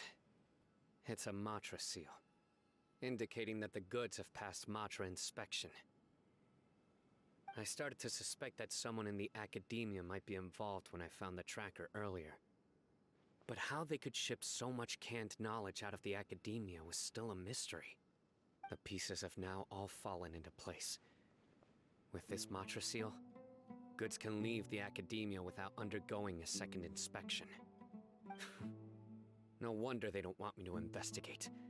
It turns out that a Matra is behind this. Even I find it hard to believe. It could be a misunderstanding. Could I ask you for a favor, Traveler? Since all this canned knowledge came from the Academia, then it's highly likely that the knowledge regarding the Court of Desolation originated from research files stored within the Academia. If we can enter the repository, we can find out who accessed these files. But, considering my current status, if I suddenly show up at the Academia now, it will only draw unnecessary attention. You'll need to be the one who checks the records. I'll write a letter to Nabil, and he'll take you there. Sure thing. Leave it to us. I have a I'll sneaking also keep suspicion. working here in the meantime. Although our leads are all currently pointing to someone within the Academia, it's obvious that they also have power outside of it. We can get more information on other dealers from Bahari. I'll stay here and make some preparations. You can come find me anytime if you uncover more info.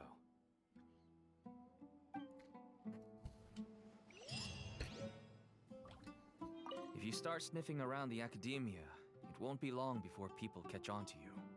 And once word gets out, they'll soon be after my daughter and I. Don't worry. I'll find them before things escalate that far. But if you still feel uneasy, then why don't you tell me about anyone else you know who was involved? The more information I have, the safer you will be. All right.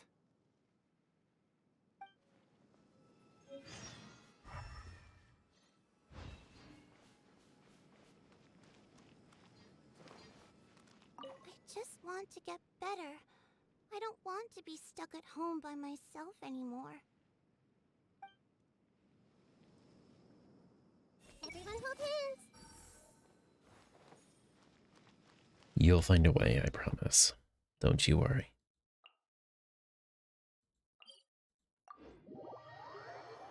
Also, I have a sneaking suspicion it's not just one Matra that's colluding like this.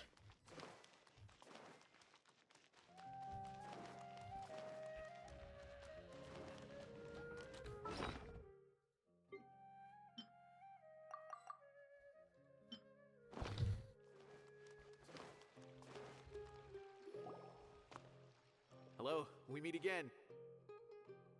Have you managed to find Sino? If so, how's he doing? I read the letter and must admit that I hadn't expected things to be so serious. Sorry. Had I known it would be so dangerous, I never would have gotten you two involved. It's alright.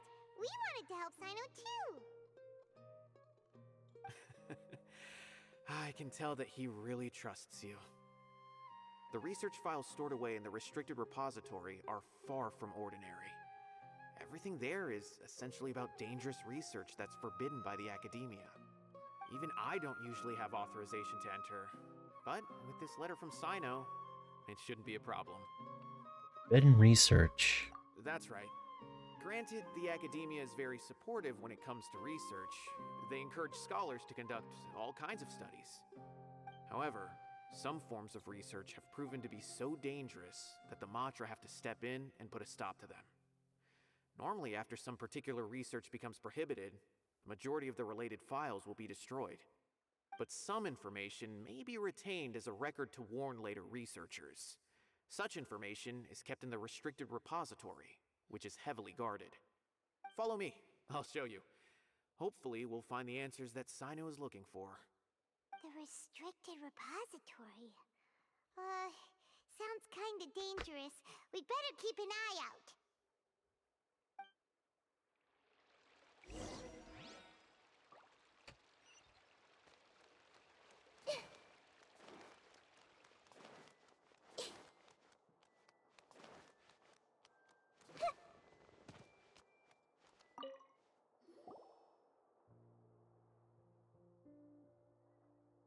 Okay, I understand. Since Sino is vouching for you, I suppose we can trust you. You may browse the information regarding the Court of Desolation. Ask me if you have any questions. But I'd suggest avoiding any other research files. Sometimes the less you know, the better.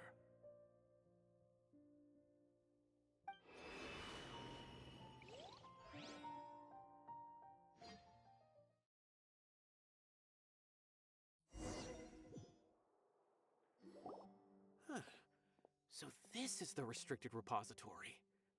I never thought I'd see the inside of it. This is a first for both you and me. Do you also know Sino? Uteba? There are many who do not openly converse with others within the academia. But even so, there are very few who I feel could be trusted with a real secret. Sino happens to be one of them. Even though he's no longer in the academia, I still trust him. And that goes for anyone he trusts as well. The files are over there. Just make it quick.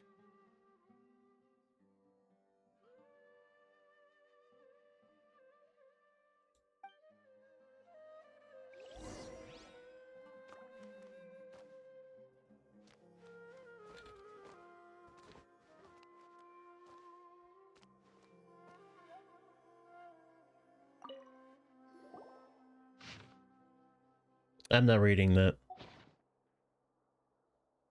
Whoa, there's a lot to read here. Have you found anything yet? Matrada Radkani. This researcher's name sounds familiar. Huh. It reminds Paimon of Sino's former partner. His former partner? That would be Taj Radkani. But you're not far off. Mortada Radkani was Taj's only son. What? Taj's son went to prison for researching the Court of Desolation? Why do you sound so surprised? You're a Matra, aren't you? It's just that they arrested him in secret, so it was never publicly known. All I knew was that Taj's son was taken to prison. It's not just me. I bet even Sino didn't know about it. Is there any way we could meet Murtada? No. Unfortunately, there isn't. He took his own life not long after he went to prison. You've heard about Taj, right? I know Nabil has. Every Matra knows him.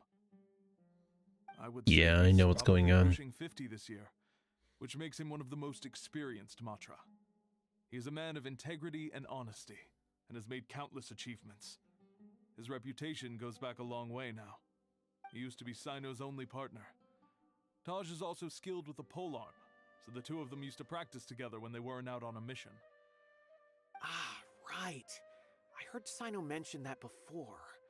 But one day, Taj suddenly decided to retire from active duty and transfer to an administrative position. I wonder if it had anything to do with the Mortada incident.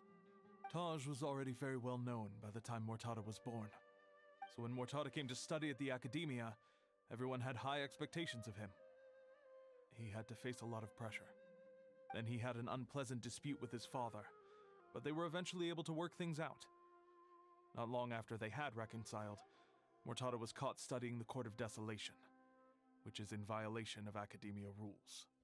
Taj arrested his son and put him behind bars. He begged for leniency, but Taj wouldn't agree.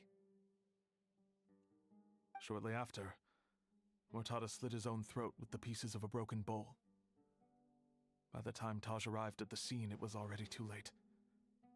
He never had a last chance to see his son. Since then, Taj has been periodically coming to the repository. He'll hold the files from his son's research with a remorseful look on his face. I guess that's why he chose to move to administrative work. I had no idea that happened. That must be really hard for Taj.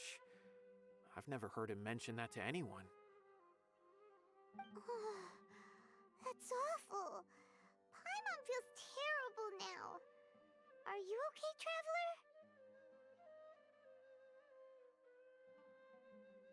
You said Taj comes to the repository? Wait, don't tell me you're starting to suspect Taj now. Impossible. Taj would never do that. I mean, yes, he does have a big reputation and has access to such research, but this is Taj we're talking about. He would never do anything against regulations. Never. But if you claim that the canned knowledge was originating from the academia, then Taj is indeed a suspect. Because he was the only one who could have recently gone through research files about the Court of Desolation. There are so many files about those ruins that it would be difficult to restart any research, since the 7 original researchers were put behind bars. It's hard enough just trying to make sense of these files. However, if the files were made into canned knowledge, they could be understood immediately. By doing so, one could restart the research outside the academia without anyone ever noticing. But even so... According to the legends, the treasures inside the Court of Desolation could allow someone to see beyond life and death. Or even bring the dead back to life, right? So maybe Taj is trying to bring Mortada back. Though I don't really believe Taj would ever try to do something like that. I'm just telling you what I know. It's the job of the Mantra to find the truth and track down criminals. Do you have any questions? If not, it'd be best if you would leave now. Paimon's kinda confused. What should we do from here?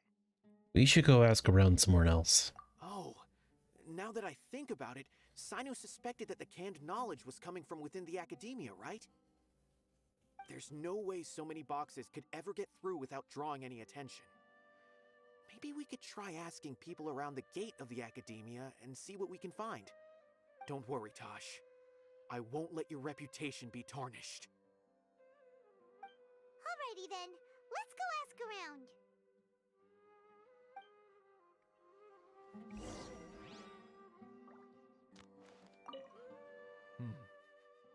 Do you have any other questions?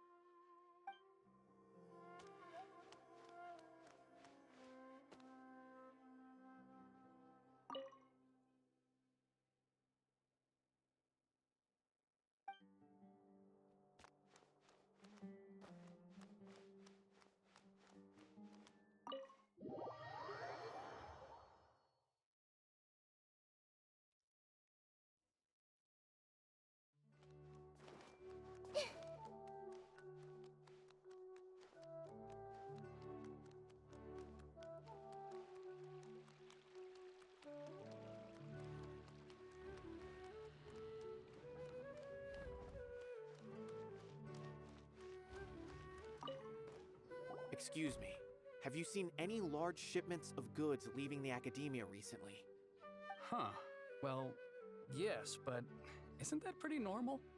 The academia consumes so many resources each day, everything from cooking ingredients, raw materials, even equipment for experiments. It's normal for goods to be coming in and out. Right, but we're looking for shipments with a Matra seal. Have you seen any like that? That I'm not too sure of. I normally wouldn't notice whether the goods have any seals or not. Maybe you should ask someone else.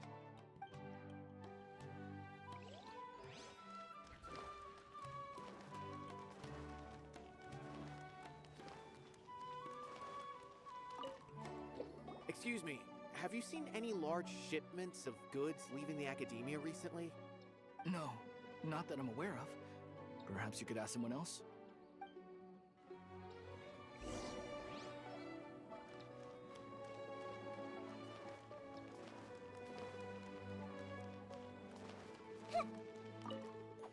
Excuse me, have you seen any large shipments of goods leaving the academia recently? Huh? Why do you ask? I'm just checking to ensure nothing unusual has happened. Well, I can't say it's unusual, but I did notice something. There's a Kashar Rawar researcher who's been making frequent shipments recently. Dozen of large boxes each time, if not more. When I asked him about it, he said they just contained a bunch of old worn-out machines. The Kashar Rawar used to often sell scrap machines to traveling merchants, so I didn't really think anything of it. But he's been making a lot of shipments lately. There weren't ever so many outdated machines before. And you didn't find that suspicious? Why didn't you report it for inspection? Well, the boxes were stamped with a Matra seal. Why should I bother?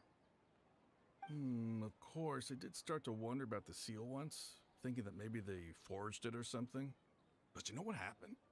A man named Taj came here and told me that he'd already inspected the goods personally and ordered me to leave the researcher alone. I couldn't question his word, could I? Possible. There must be some sort of mistake. There's no way Taj would ever... Just calm down, everyone. No, I won't believe it. Taj is an honorable man. Someone must be trying to frame him. Wait, I know another Matra who works with Taj. I can ask him to let us speak with Taj.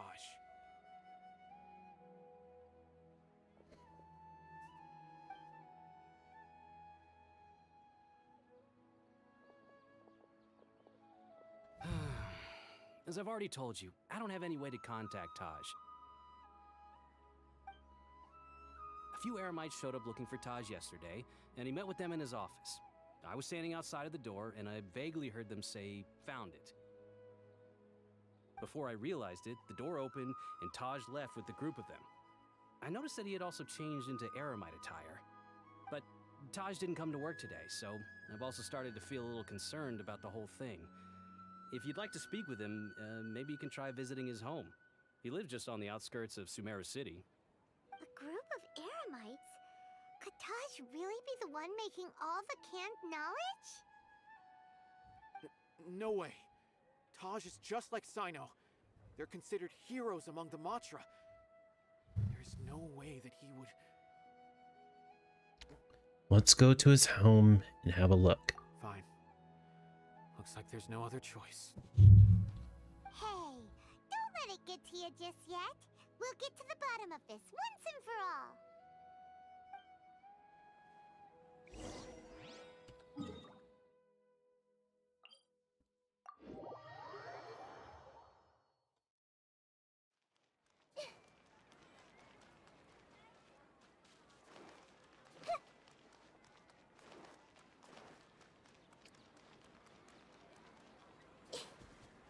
Why are kids always jumping?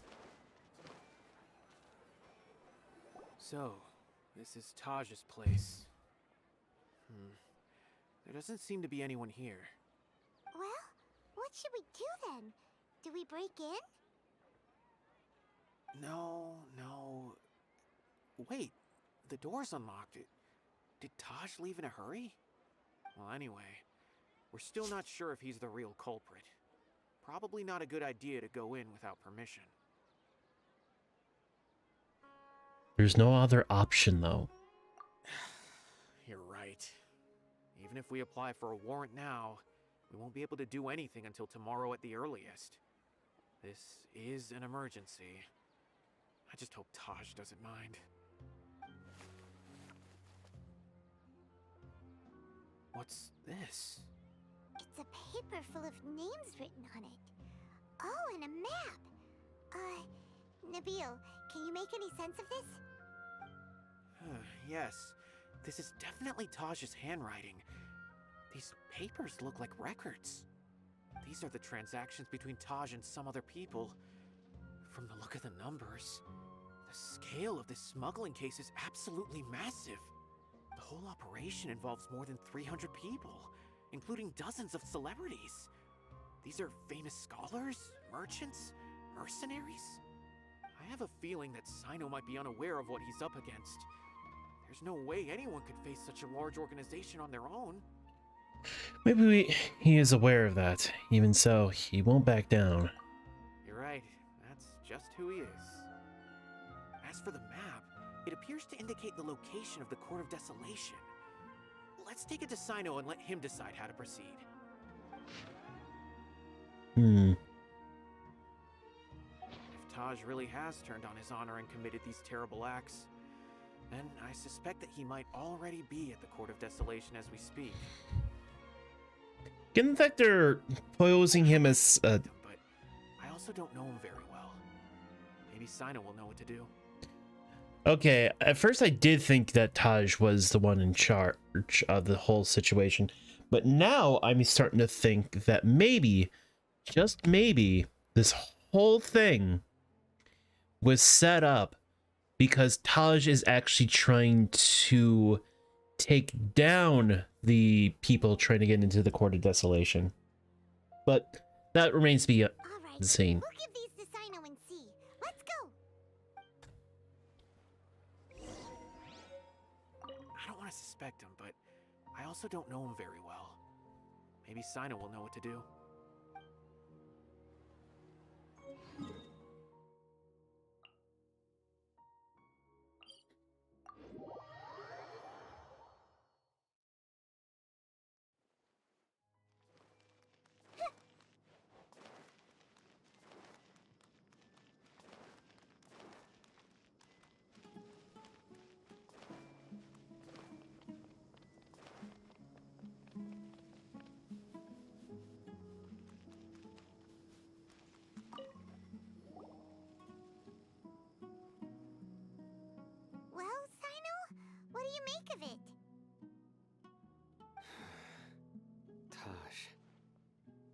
been a while since I last saw him.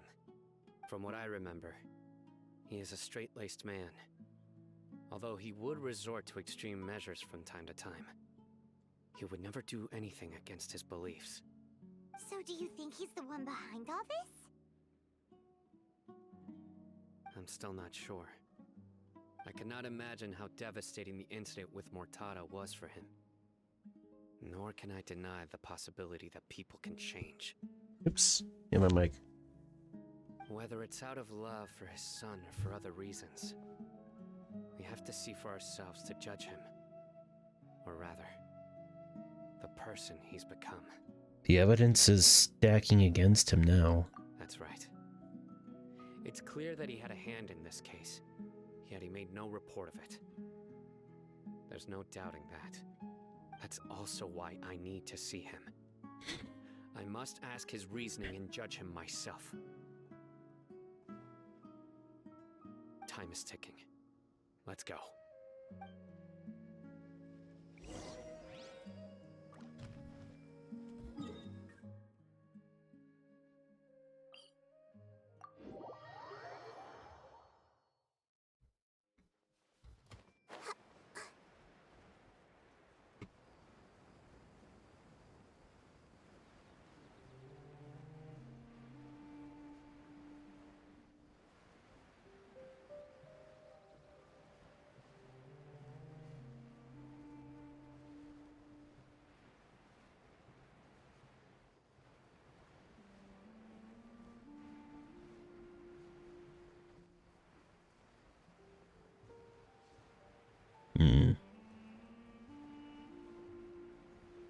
I'm hopeful that Taj isn't exactly the culprit, but instead playing the culprit. But who can say?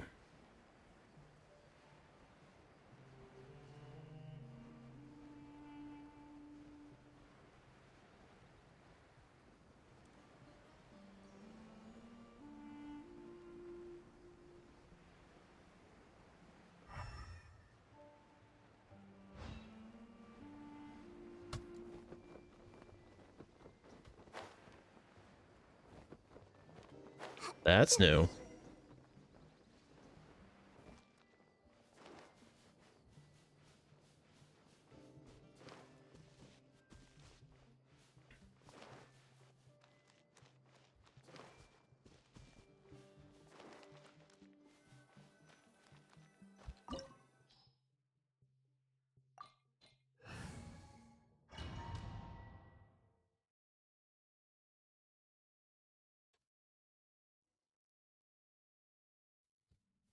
So this is the Court of Desolation. Are there really any treasures buried here? Oh, Paimon's kinda nervous. Could it be dangerous? Don't worry. You'll be safe with me.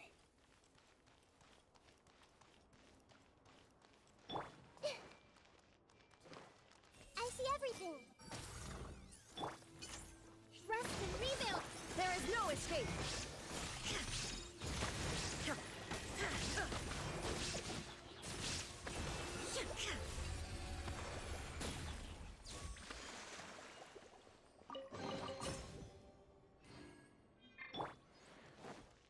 Okay. Look, these walls have definitely seen better days. Was there some sort of fight here? Let's keep going and see what we can find.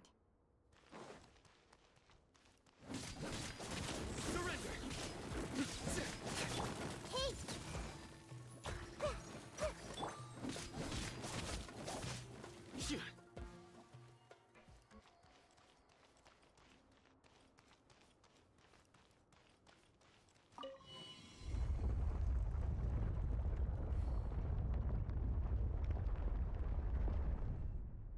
Whoa! Is it just Paimon? Or did that passageway just rotate? It's not gonna start moving again, is it? Either way, we should be careful.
You know what?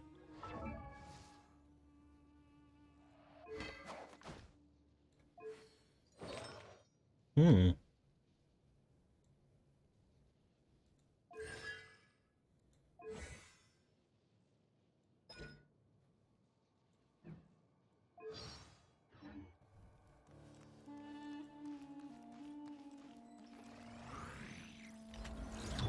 Everyone hold hands!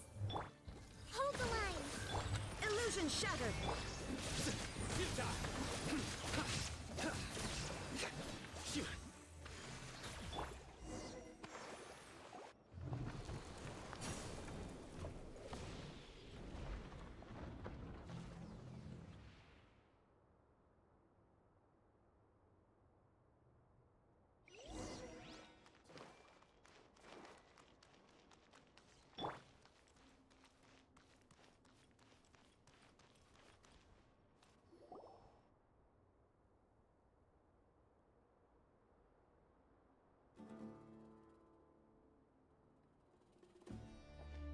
Taj.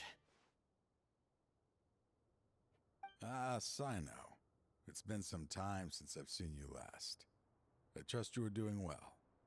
Seeing that you've made it all the way here, you must be on the cusp of wrapping up your investigation, I presume. Even faster than I expected. Is it because you have some new partners now? That's right. This case is nearly closed. But the most important answer still eludes me. Was it all your doing? Smuggling the canned knowledge? The research of the Court of Desolation? Yes, it was me. Then explain why. That's the difficult part. Let's just say I've changed. I've become a selfish coward who only wants to pursue his own interests. I find that hard to believe. Oh, really? Way I see it, every person will end up like me sooner or later. When you're young, you press forward, unattached, living solely for the justice in your heart. But as you begin to age, you start to become more cautious. You know many things are wrong, but still turn a blind eye to them. I was the same. I never questioned my actions until Murtada died. I could feel the justice that I once strived to uphold slowly crumbling in my heart. I was completely dedicated to all that I did, but as I grew older, I found myself feeling alone, miserable. Can you imagine what it feels like to not have the will to live, but not be able to die? Murtada was sent to prison by my own hands. I set myself on this painful path. My son hated me till the day he died, and now I must live with that pain and regret. I failed him as a father. But now I have a chance to make it right. A chance to reunite with him. The Court of Desolation. Here lies the key to overcoming life and death. The power to even bring the dead back to life. So, did you already find what you needed here? See this door behind me? Behind it lies the treasures that I seek. I'm so close, Sino. If only you hadn't arrived now, I could already have...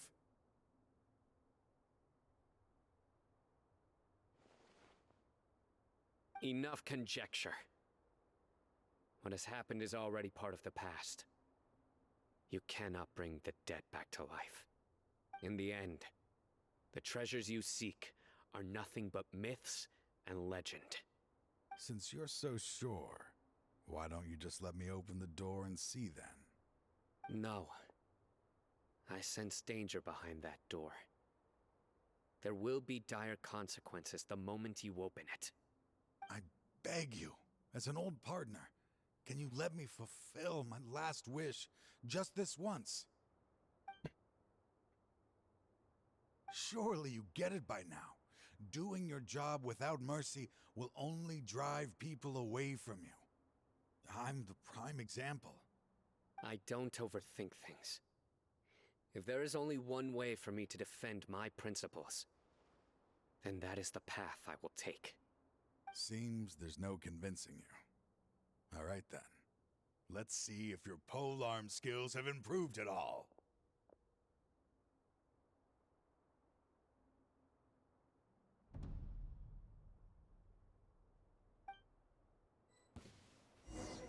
This power is mine.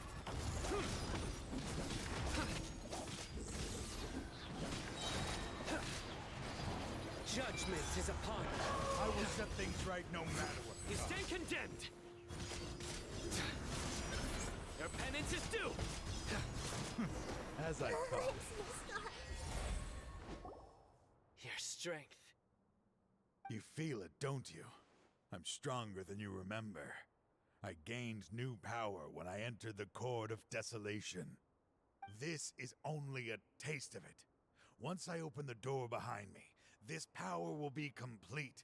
Even life and death will have no grip on me. Uh-oh. We have to stop this guy!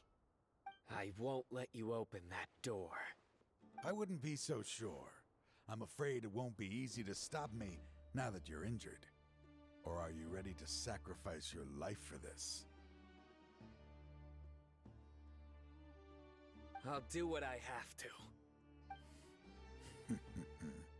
I still remember when we first became partners.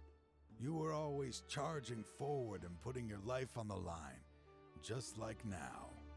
Even after all this time, you still haven't changed. You haven't changed either. You left that list of names and map in your house on purpose, didn't you?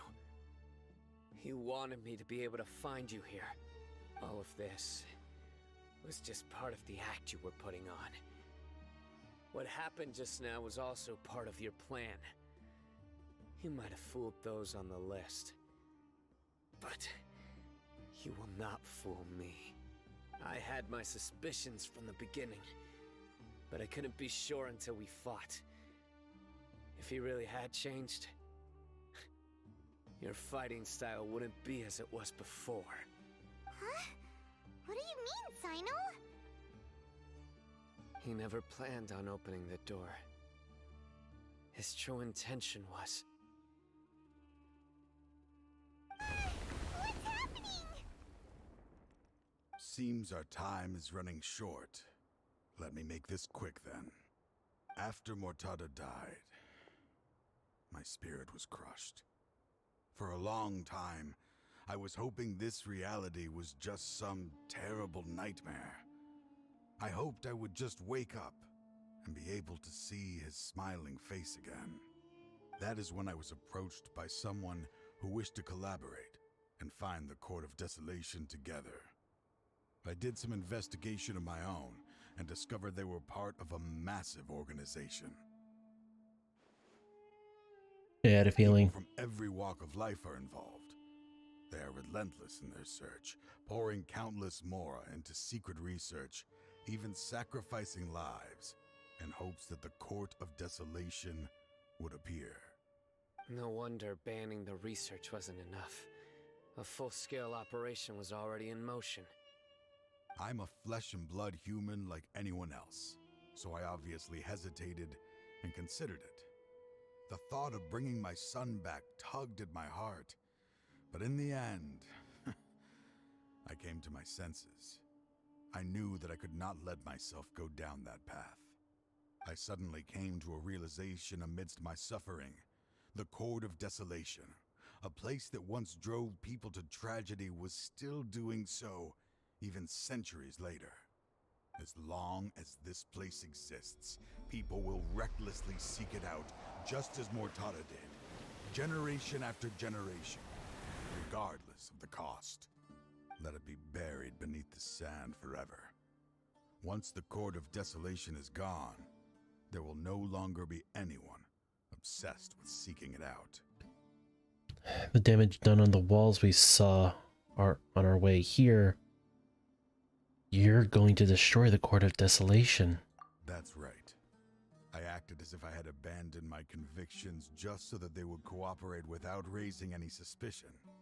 This was the only way I could find and destroy this place. But that wasn't enough. I needed someone I could trust to bring the organization to justice. The Academia forbids the research of the Court of Desolation, so they would never approve my plan in the first place. To add to the problem, the organization is so powerful that they even have members working within the Academia. If I wished to destroy the organization, I couldn't just count on the Academia alone. So, you pretended to be the one behind all this as a test for me. Yes. I'm sorry, but now I am assured. You haven't changed at all. You are still as you always were, fearless, and making no compromise. Anyway, this place is collapsing. You must leave now. Wait! Aren't you leaving too? There are still loads of bad guys to catch outside! His fate is already sealed. There is no life left inside him. He is like a candle with no more wick to burn. He means to open the Court of Desolation, one must sacrifice their life? You planned it all from the very beginning, didn't you? Risking being treated as a traitor to collaborate with them. Sacrificing your own life to open and destroy the Court of Desolation. Regardless, I made a grave mistake by allowing the smuggling and the research of this place. Let this be the final judgment on myself. I was always so busy with work that I never made time to fulfill Mortada's wishes.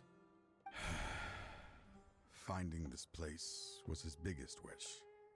Since I'll be reuniting with him here, I can only hope he won't have anything more to hold against me.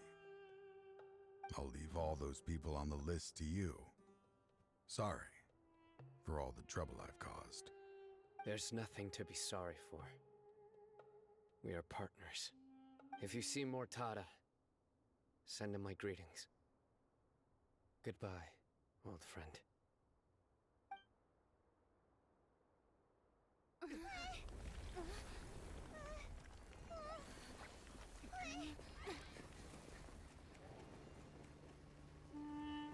Dad, why are they so strict with me? I'm always the only one who gets in trouble. Just leave me alone! Don't worry, I won't damage your precious reputation. All right, Dad. Let's start over. By the way, I finally found an area of research I wish to pursue. Why can't you show even a little leniency? Why? Because we are Matra.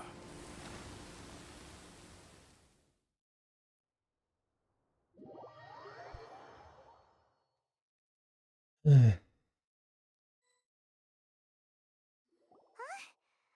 Court of Desolation has... Disappeared. Just as Taj said, that place had caused too many disasters and tragedies. Being buried in quicksand is its rightful end. What about the organization? To them, as long as there's Mora to be made, they will disregard the Academia's rules, whether it's the Court of Desolation or anything else. Their only goal is to make massive profits off of dangerous research. Taj may have set them back with the Court of Desolation. But excuse me. It won't be long before they continue searching for another target. That's an opportunity that I will not let them have. We'll help too. Thank you, but you've already done enough. Just leave the rest to me. I will bring them to justice myself.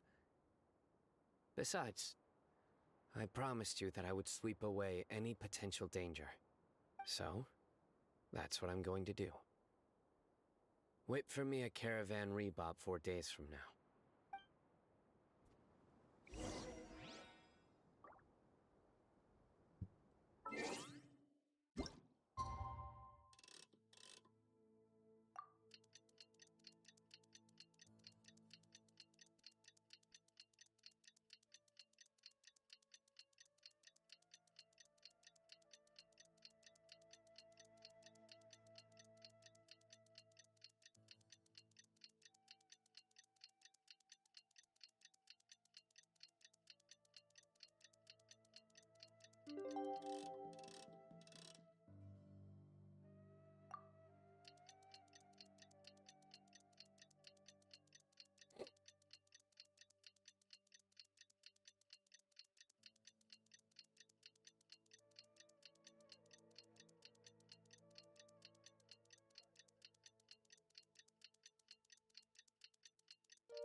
what they say is true.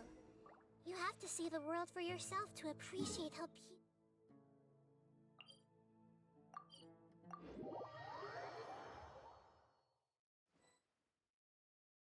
We meet again. Thank you so much for all your help. Nabil, what are you doing here?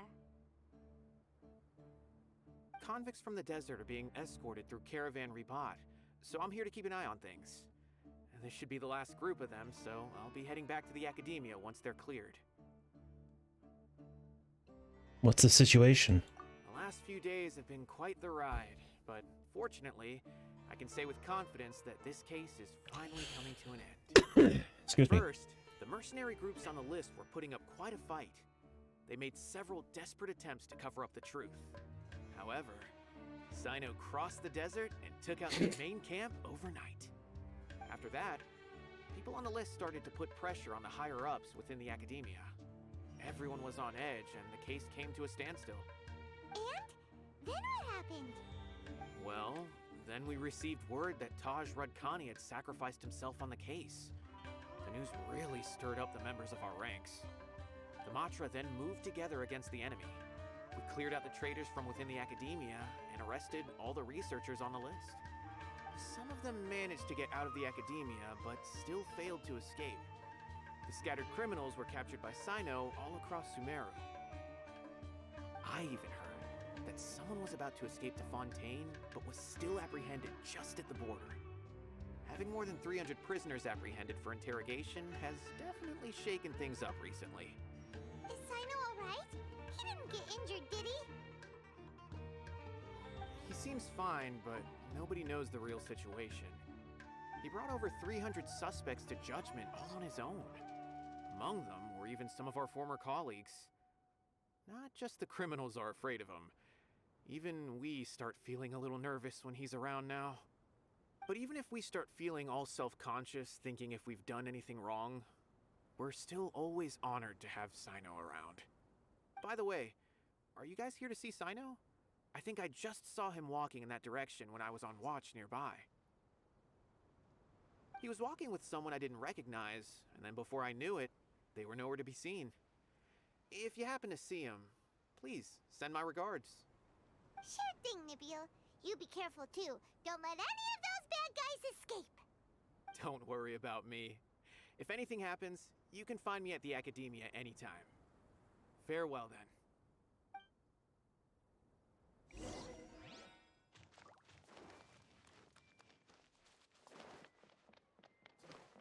Ah. Trying to single-handedly bring 300 people to justice must feel pretty exhilarating. But I can assure you this is certainly not the best solution. I'm aware. However, I learned something unexpected during interrogation. Apparently, someone had enticed Murtada Radkani into becoming interested in researching the Court of Desolation. Murtada had lived in his father's shadow all his life. Naturally, he wanted to conduct research that would seem groundbreaking and significant. After Murtada died, the organization tried to use Taj's shame regarding his son to add him to their ranks, toying with others' minds, treating lives like dirt, and doing anything for their own interests. This makes me angry. Fine, I understand. This is a type of trap I've been working on which uses plants. Here, take some just in case you need them next time. If thrown into the mud, the trap will grow rapidly and disperse a pollen that has a paralyzing effect. I don't have much use for the traps these days, but maybe you will and can help me collect more testing data. Cyno! Tighnari! Oh, so Tighnari must be who Nabil saw earlier. Are you also here to see Cyno? That's right. Cyno asked me to collect some medicinal herbs to treat a girl named Seemine. I also dropped by just to check for any injuries. He seems to be fine physically, but he looks a little more lonely than I remember. And Cyno, relax. You don't always have to look so serious, you know? Why don't you play more Genius Invocation TCG? Kale has always been a little wary of you, and your stern expression certainly isn't helping. How is Kale these days? She's grown a bit taller, but her grades could use some improvement. She still made many mistakes on her last test, even after I had marked all the important content in the book for her. After some time, I plan on having her go outside more. It just so happens that I have something she can help me with. Huh? You mean Kale is leaving Avidya Forest? What happened? I've asked her to host some ad hoc lectures to teach the dangers of canned knowledge, as well as how to use it safely. Although we've apprehended all the criminals behind the recent smuggling case, there are many people who are still curious and seek after canned knowledge. So I decided to ask her to work on increasing knowledge and awareness on the topic. Please be sure to keep an eye on her. I will. If anything else happens, the three of you can find me in the Avidya Forest. Take care. I've already caught those who were preparing to attack you in secret. Even if some criminals did slip through our fingers, they wouldn't know that you were involved in the case. So you can relax. But what about you, Sino? It's still not time for me to rest yet. Those who died have fulfilled their wishes, but those who are alive must continue pressing forward. I've been thinking about what Taj said in the Court of Desolation these last few days. His words were not empty.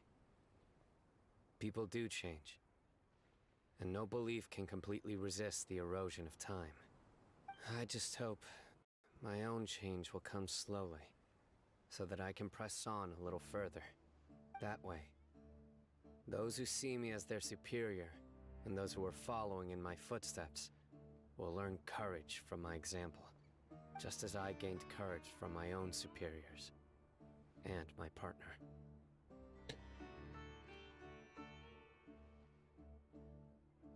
I hope it'll make you happy, Sino. I'll be fine. I'm also enjoying my chat with you right now, you know. There are many things I feel better about once I start to talk about them. Many people want to go to the desert to offer condolences for Taj, but I didn't share details with anyone.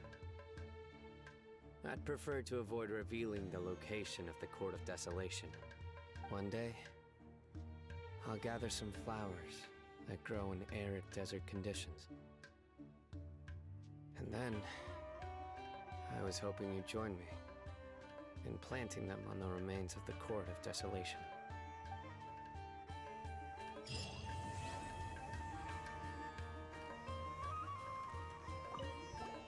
By the way, something strange happened a few days ago. A merchant approached me and requested that I cover the cost of a desert travel kit. 1,250,000 mora. I didn't remember owing anyone mora, especially not that kind of amount. So I arrested the merchant on charges of provocation and disturbing the peace. Do you know anything about this?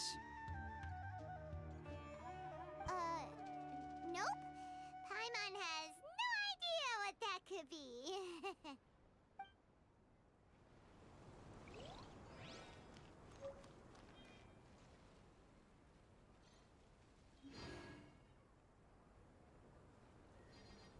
Interesting.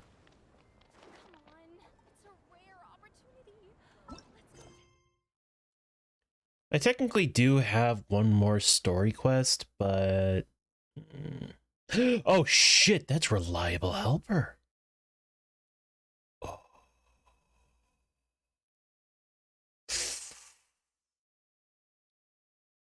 I'll do it later. Off stream.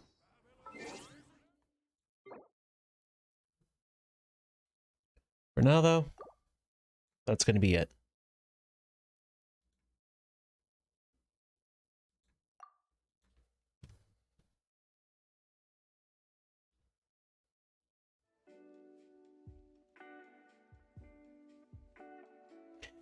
All right.